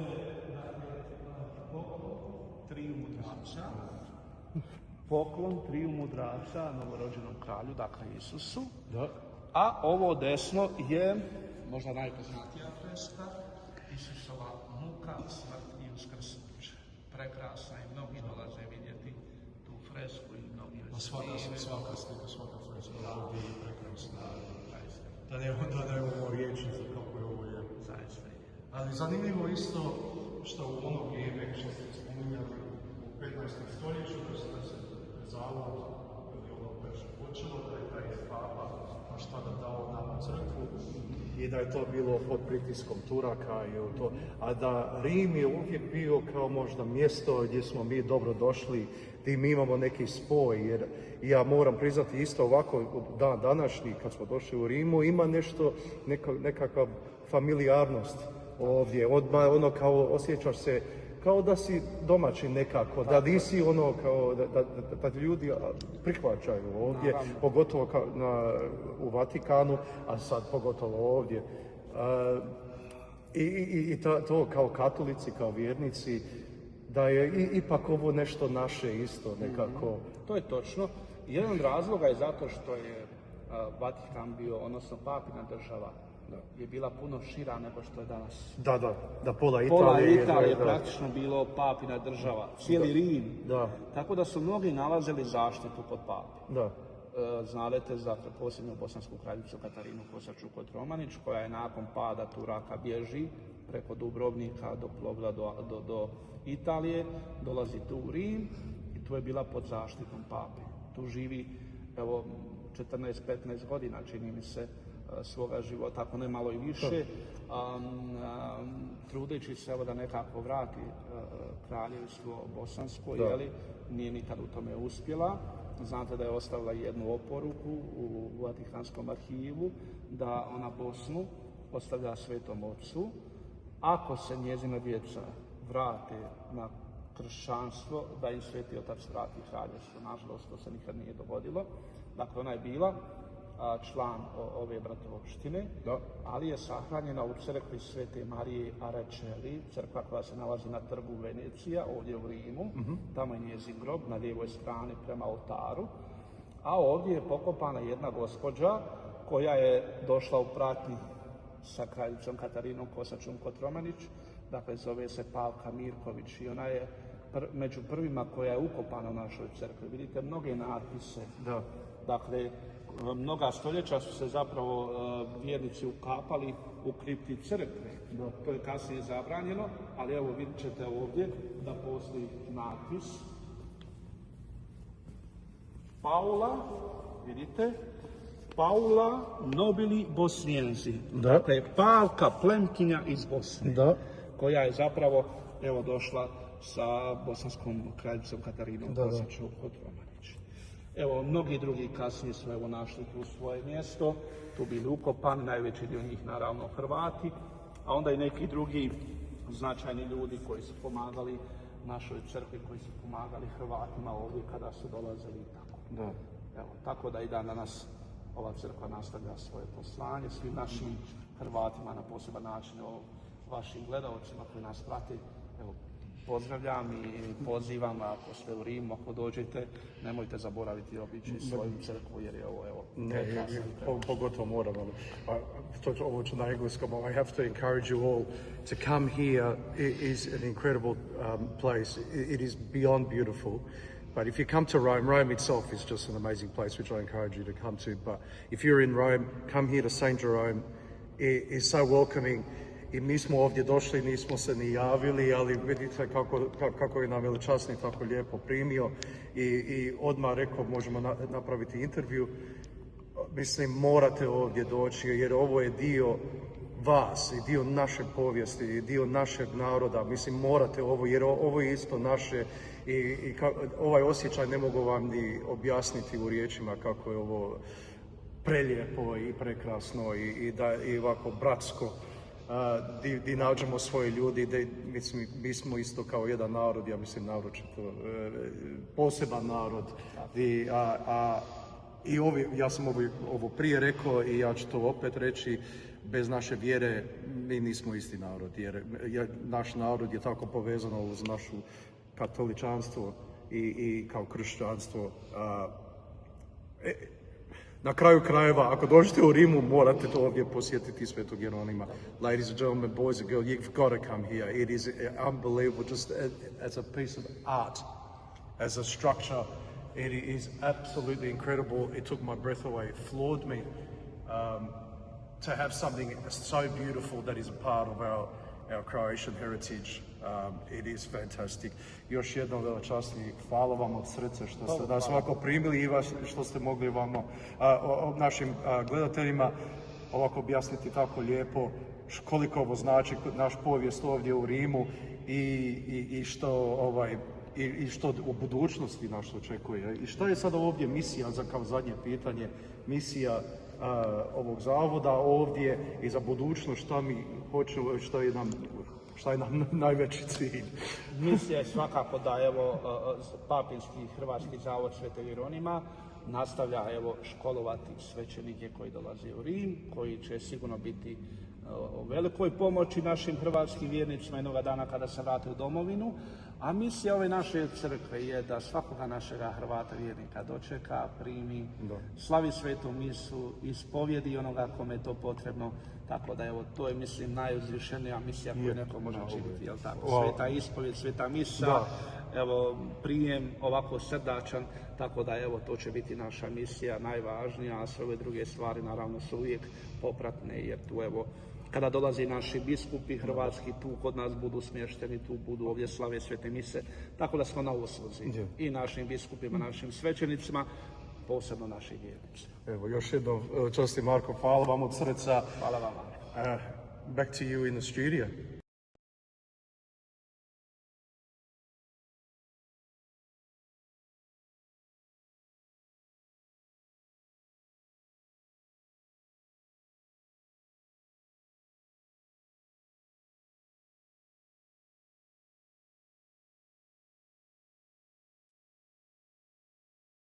Jel te strah, kad ti nagovijesti krah?